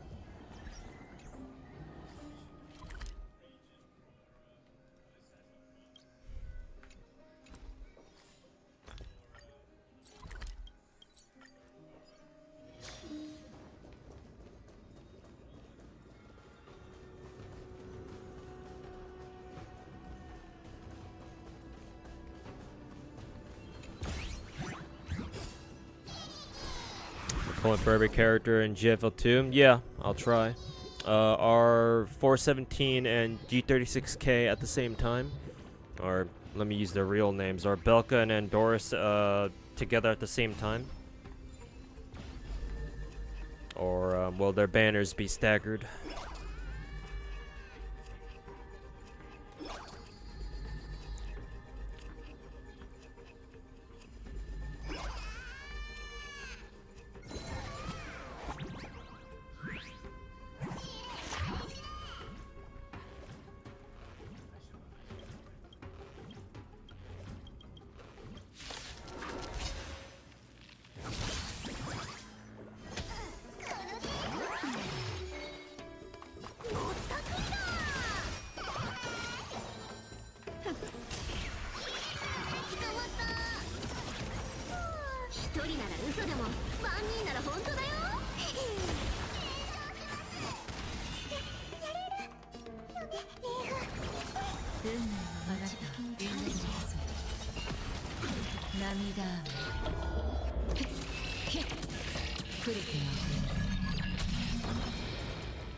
They're at the same time? Ugh. I will roll for both of them, or at least I'll try.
謎なのは生命そのものだ。 Okay, found everything here. I think technically there were 2 puzzles that I still need to get done. Yeah, right here. I just have no idea how to reach this though.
So I think I did about 4 multis today. Either 3 or 4.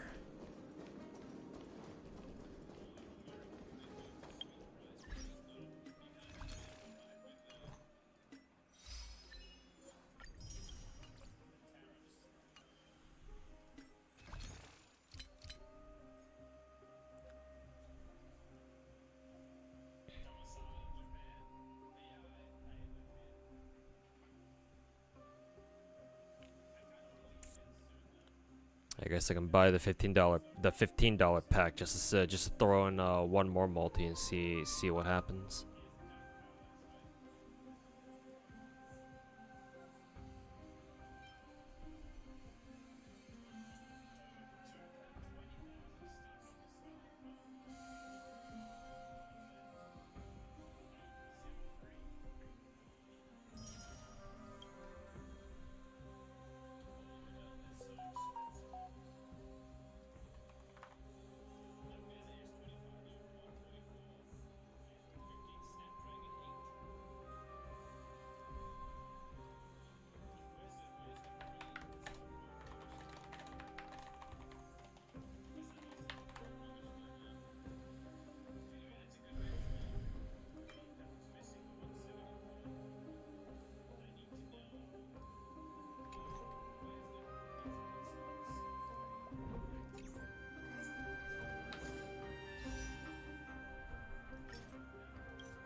as expected, another dog shit multi.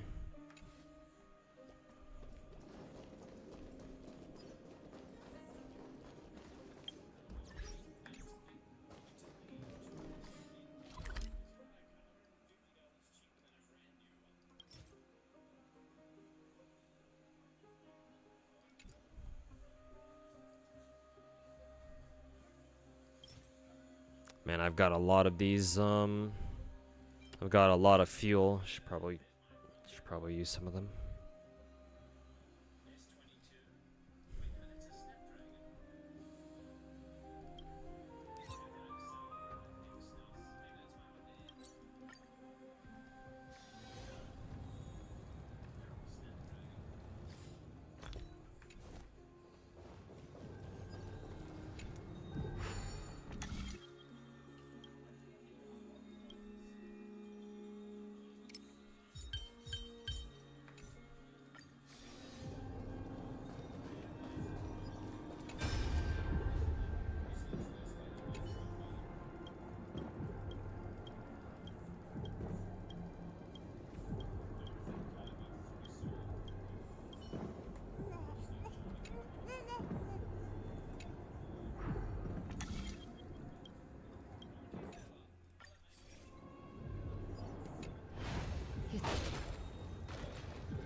I fucking hate it when treasure chests are inside the 3D maps. Always so fucking annoying.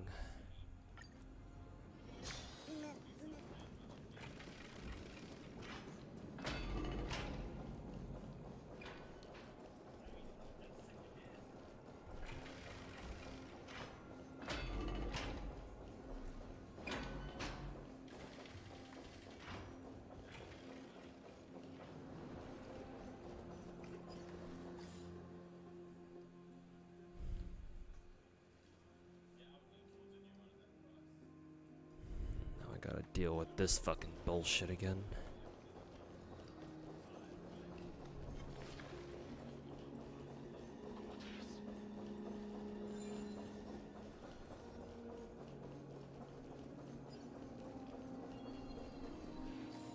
Was it this one? No, completely different. 仲間と喜びを分かち合うことを忘れずに。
言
葉しろ過去の伝線。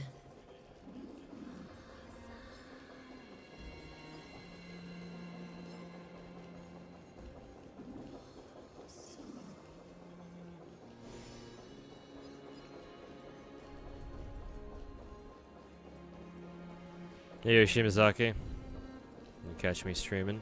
Yeah, not gonna be streaming for too much longer though. Maybe like half an hour tops. But yeah, glad you could catch like the tail end of the stream at least.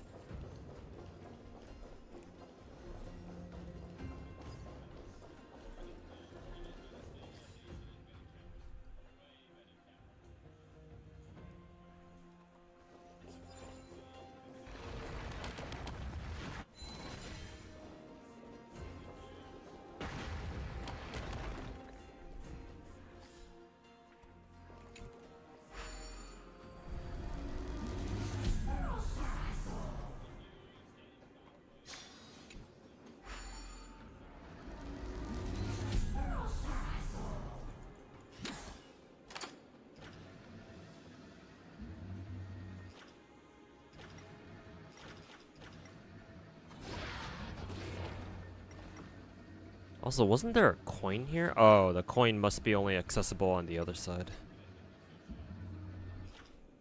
That's fucking annoying.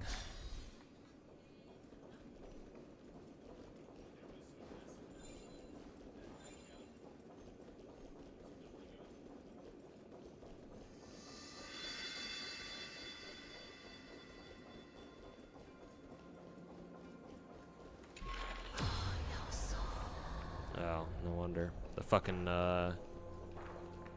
Zagreus hand just disappears altogether.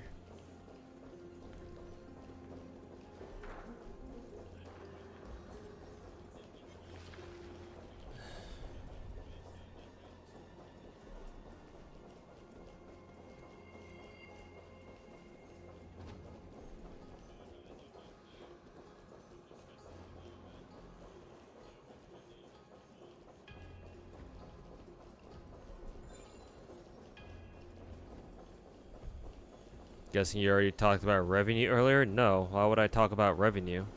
Shimazaki, do you mistake me for a dog shit retarded, your average dog shit retarded content, gacha content creator who does nothing but talk about money?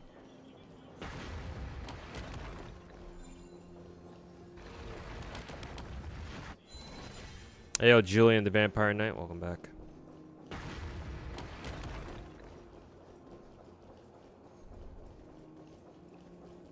Like, I fucking hate the fact that monthly gacha revenue PvP is even a thing.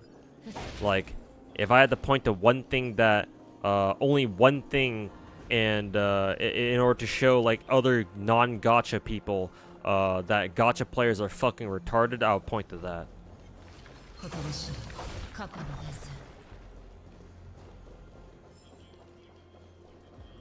I wonder if I can enter this room from a different area. Maybe that's what I have to do. I honestly don't know how to get here without. I don't know how to get here with that from this angle. Maybe I have to go up from the bottom.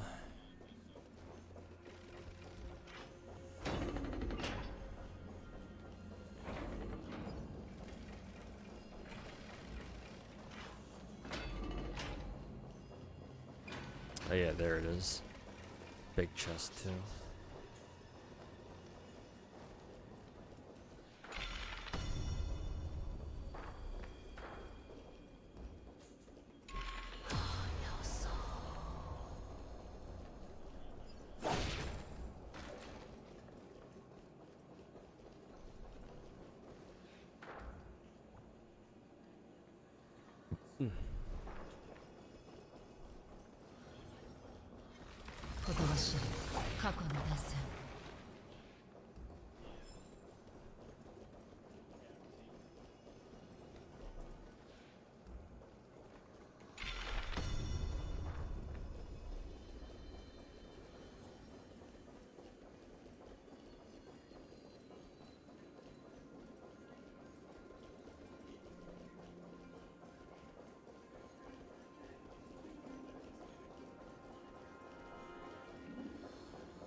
Yeah, there's the treasure. This is the location of the big treasure chest. That's right here, but I don't know how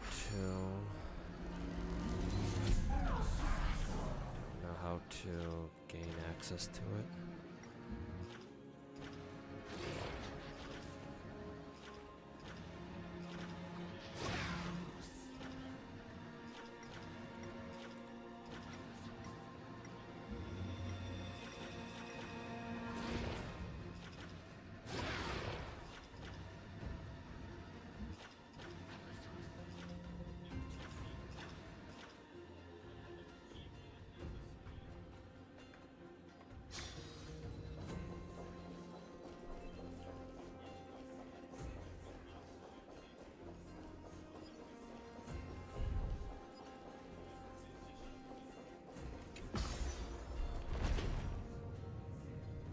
Is happy that FGO is on top for August? Well, yeah, duh.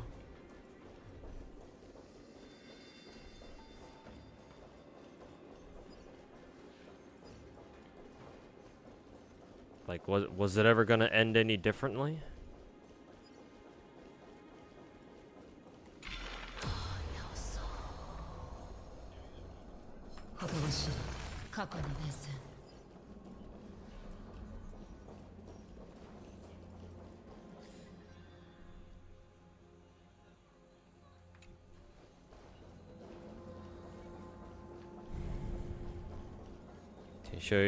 Can you show you Artoria build? Yeah, sure.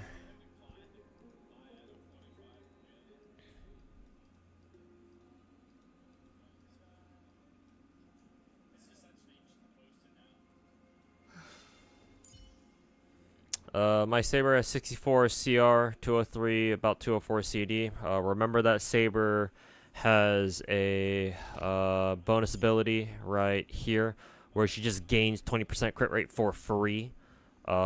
This is not included in your stat sheet right here. So in reality, my Saber should actually have 84% crit rate.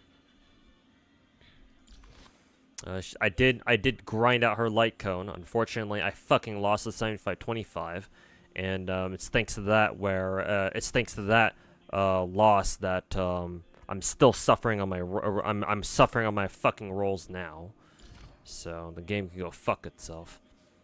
Fully traced out, and I run Lost Scholar and I guess Erudition set, whatever you want to call it, and then Rudolent Arena.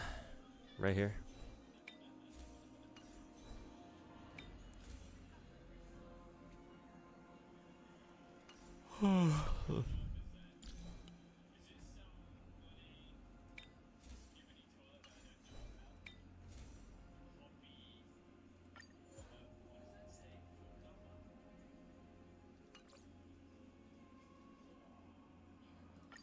Let's see. I actually feel like re-rolling this to see if this one rolls better into double speed or double crit speed. I guess YOLO. Damn, that's pretty fucking good.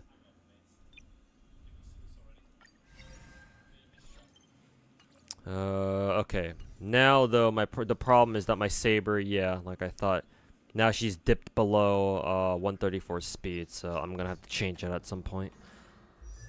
I think the easiest thing for me to do in that case is to... I could try finding a different body piece where I could try to give her a body piece that has, what, speed instead of crit rate. I don't know if I have one on, I don't know if she has one at the moment, though. So, probably not.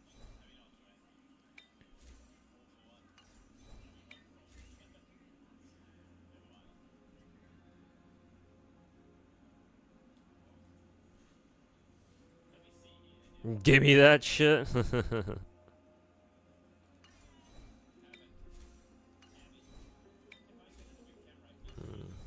I think what I could do is when I get my next reroll variable dice, whenever that's gonna be, I could probably spend it on this and see if it rerolls at least if it puts another roll into speed here.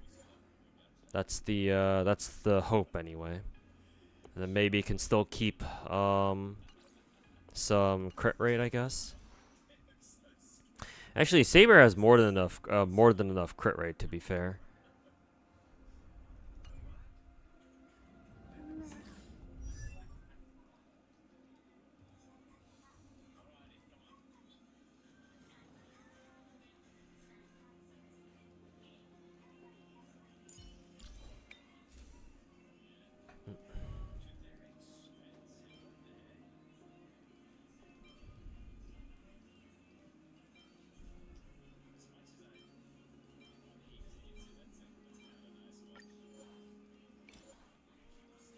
Let me see if I get lucky and I can roll speed on any one of these. Because again, it's not like she really needs the extra crit rate. Though if she kept at least one, that would be nice. But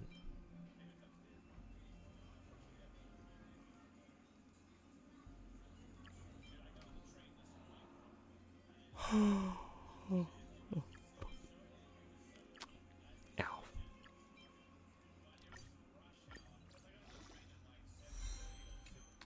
Nope, just EHR.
Damn, this one has double crit, huh? Now I'm actually kind of curious how well this one will roll.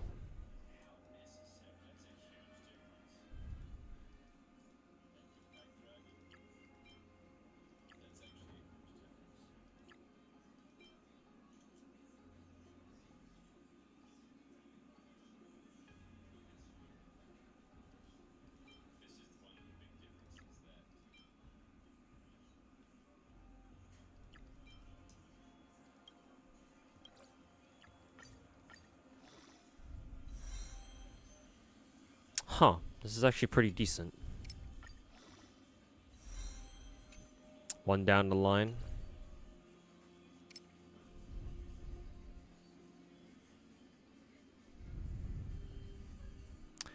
Technically, it's missing out on the speed.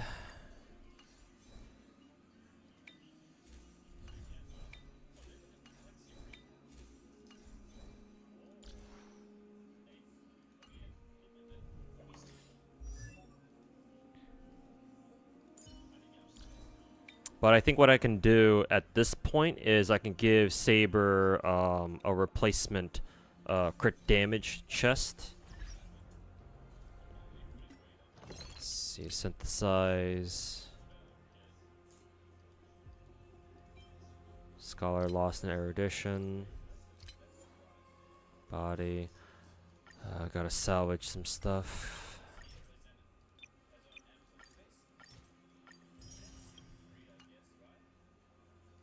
Customize. Let's see. I want her to be on crit damage and then go for speed. Yeah.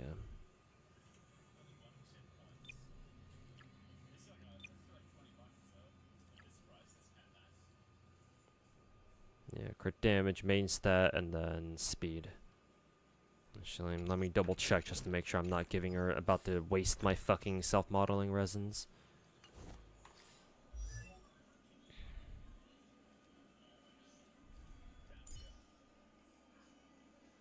Do speed breakpoints really matter when you have AA in the kit? What do you mean AA? Like some of the Harmony characters, like Bronya or oh yeah, well, I guess what you mean by A is action advancers. Actually, yes, they still do. At least in some situations. Maybe if you talk about other situations, they don't really matter as much. But generally speaking, yeah, they still make a difference.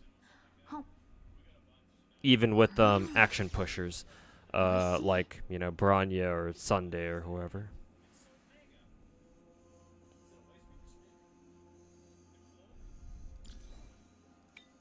Let's see. Okay, yeah, she does have a crit damage main stat, whatever.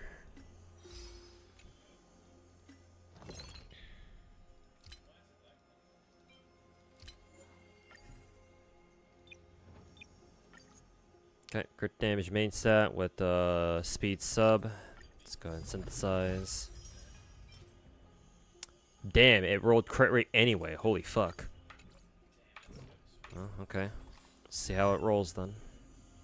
Honestly, I was kind of wishing it would roll attack percent instead, but shit, I guess I'll take it.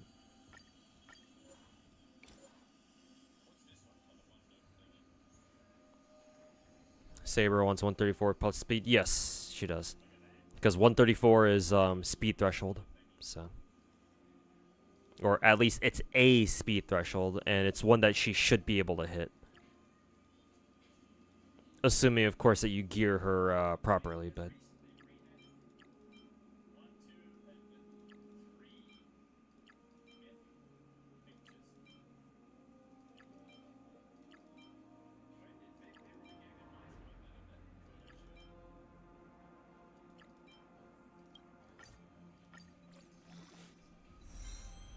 And of course, it wouldn't roll any into speed. Yep.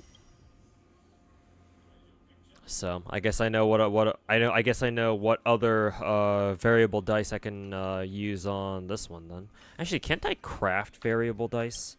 It's probably not worth it, but yeah, I can. The problem is that you need fucking 3 self-modeling resin for 1 variable dice. I don't think that's worth it, but...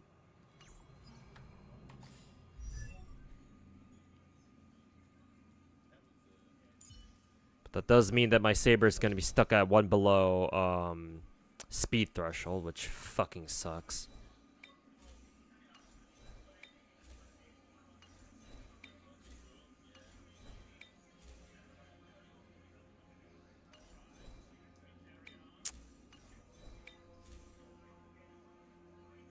I think for right now, the only relic that Saber has that makes the most amount of sense to re-roll is is still going to be her body piece.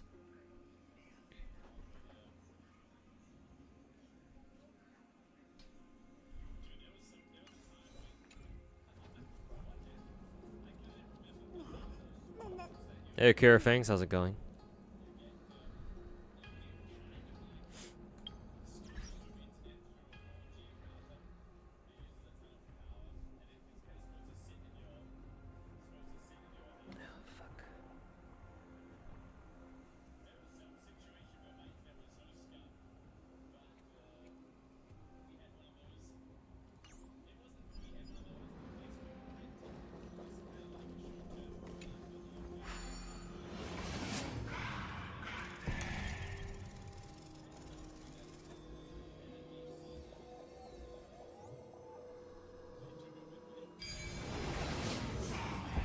You don't have Sunday, so you just use wheelchair duo with DDD? Nice. 正解は一つだけではないかもしれない。探せば見返りはある。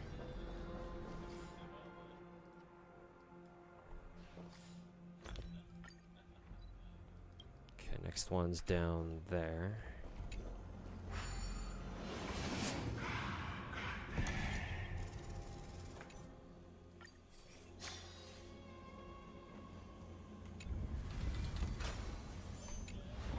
It's actually getting kind of cold.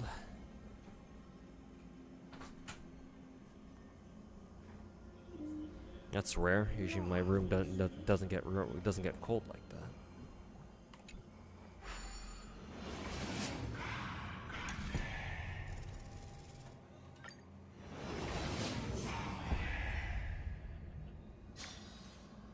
Fuck did I go?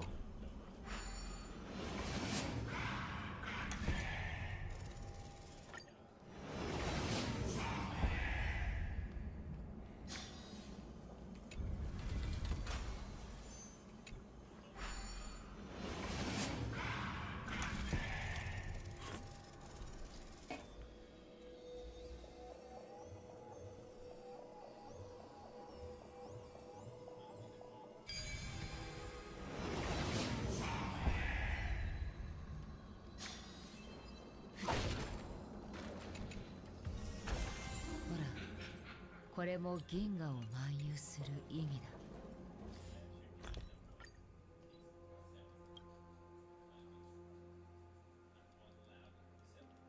Where the fuck is this?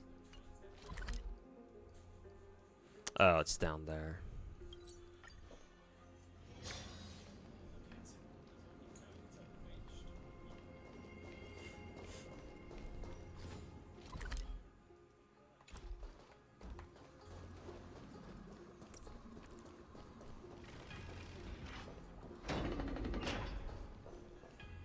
Not gonna lie, that Ethan dude doesn't understand FGO players don't do or go full 900 quartz when you stumbled upon his August revenue video. Should I react to that? Because that Ethan guy would stop by my Twitch chat not too long ago. And I know he's a fucking wooer rat too. Maybe I should do a react video on his dumbass video. Now you got me curious.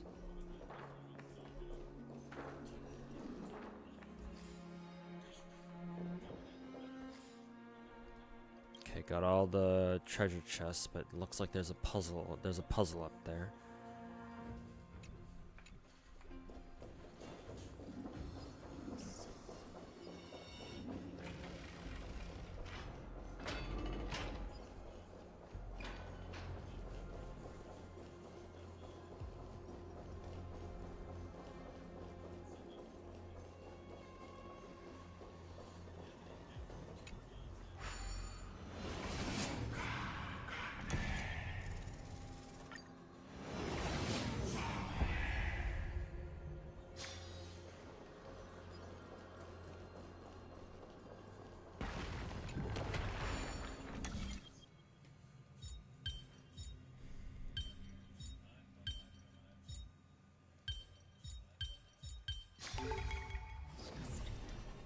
Alright, Bubba. Thanks for hanging out, man. Catch you next time.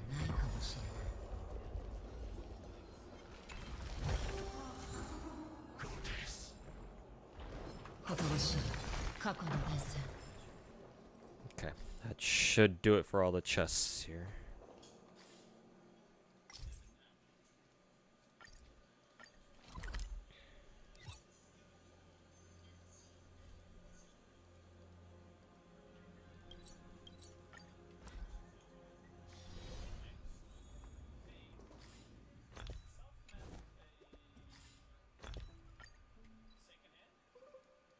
God, I fucking hate how every single time I want to look for fucking treasure chests, these maps always send me over to the fucking 3D maps. Ugh. Honestly, the single worst thing that happened to Star Rail exploration wise were these fucking 3D maps, man. Like actual fucking cancer. Fuck that piece of shit.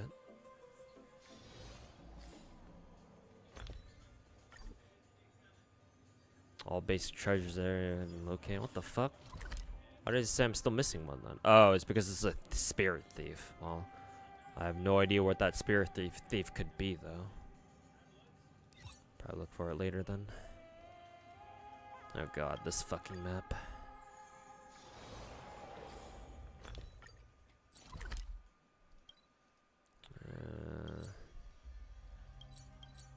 At least I don't have to go into a fucking 3D map for this one.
Ugh.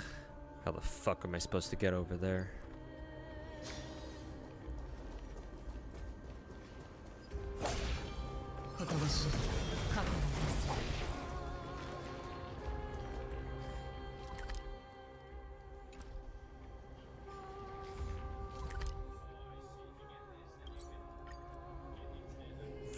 I don't know if this is gonna work, but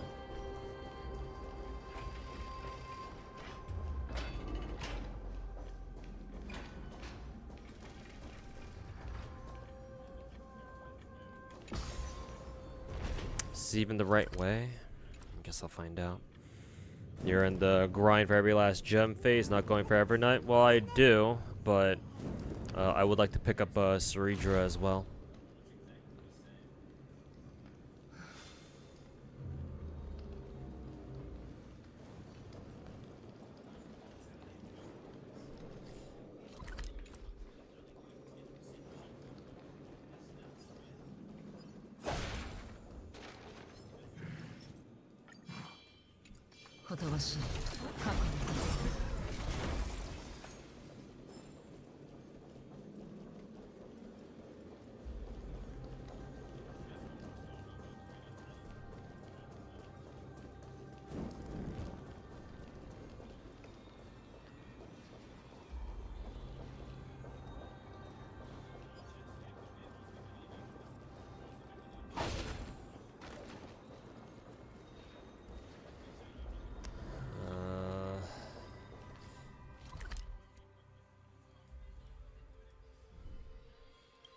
Where the fuck is this thing?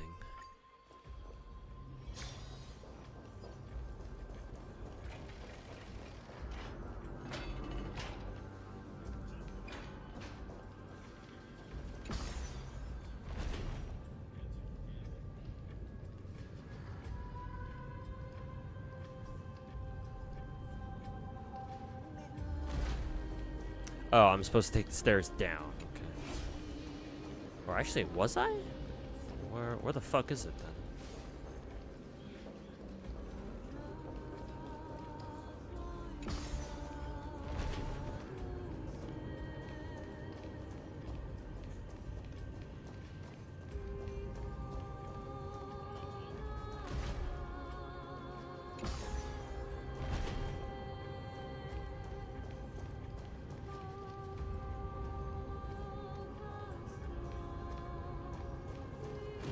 Fucking clue.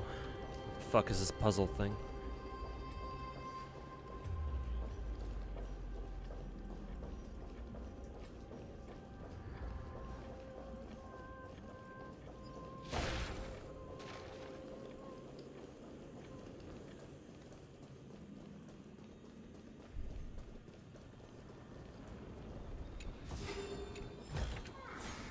探せば見返りはある。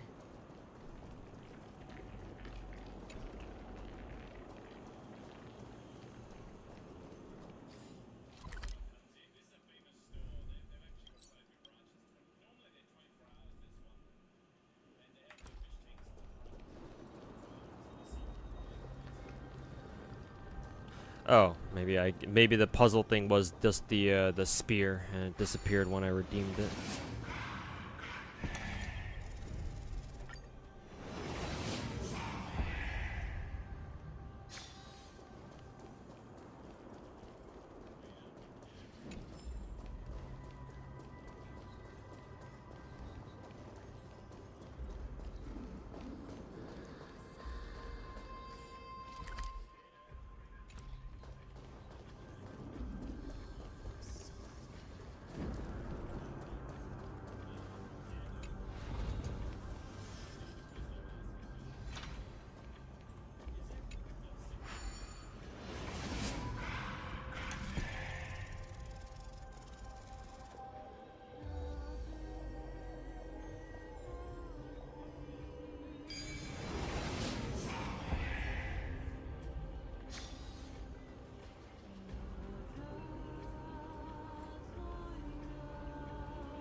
Yeah, still pointing over there.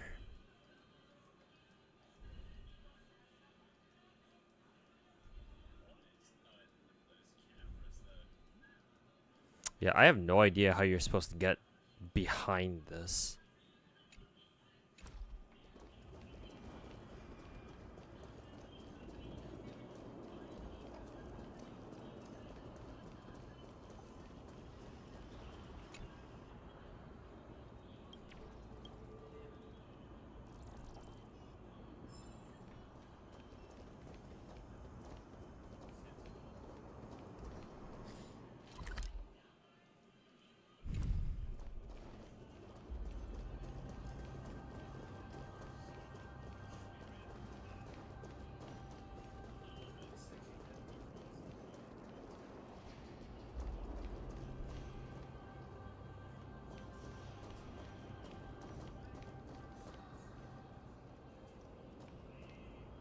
Oh, that place is below.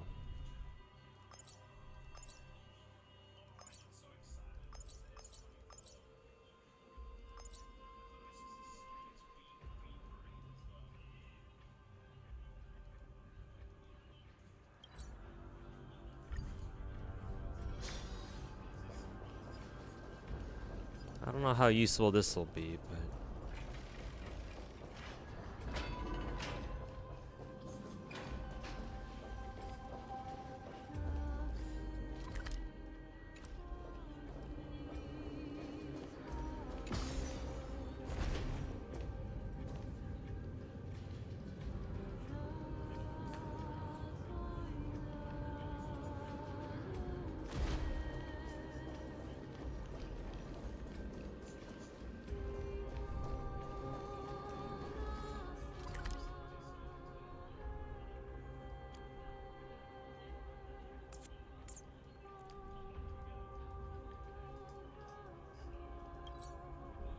Okay, I'm gonna figure out how to get over there then.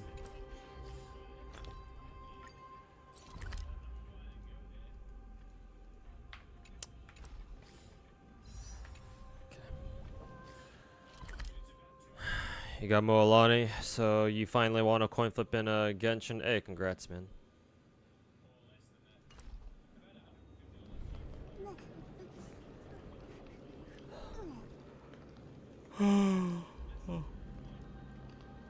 Okay. I'm gonna get going, chat. How long did I stream today? 5 hours? I guess that's alright.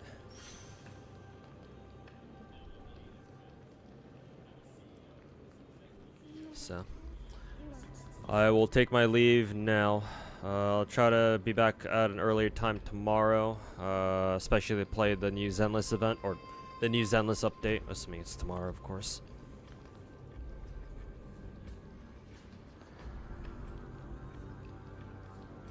Your last 50-50 win ever since getting you back during Shenhe's release, which is 2.4. Sheesh. That was literally like fucking 3-4 years ago. Yeah. I'll be getting out of here, so thanks everybody for watching. Appreciate y'all hanging out. And let me try to find somebody I can send you guys over to real quick.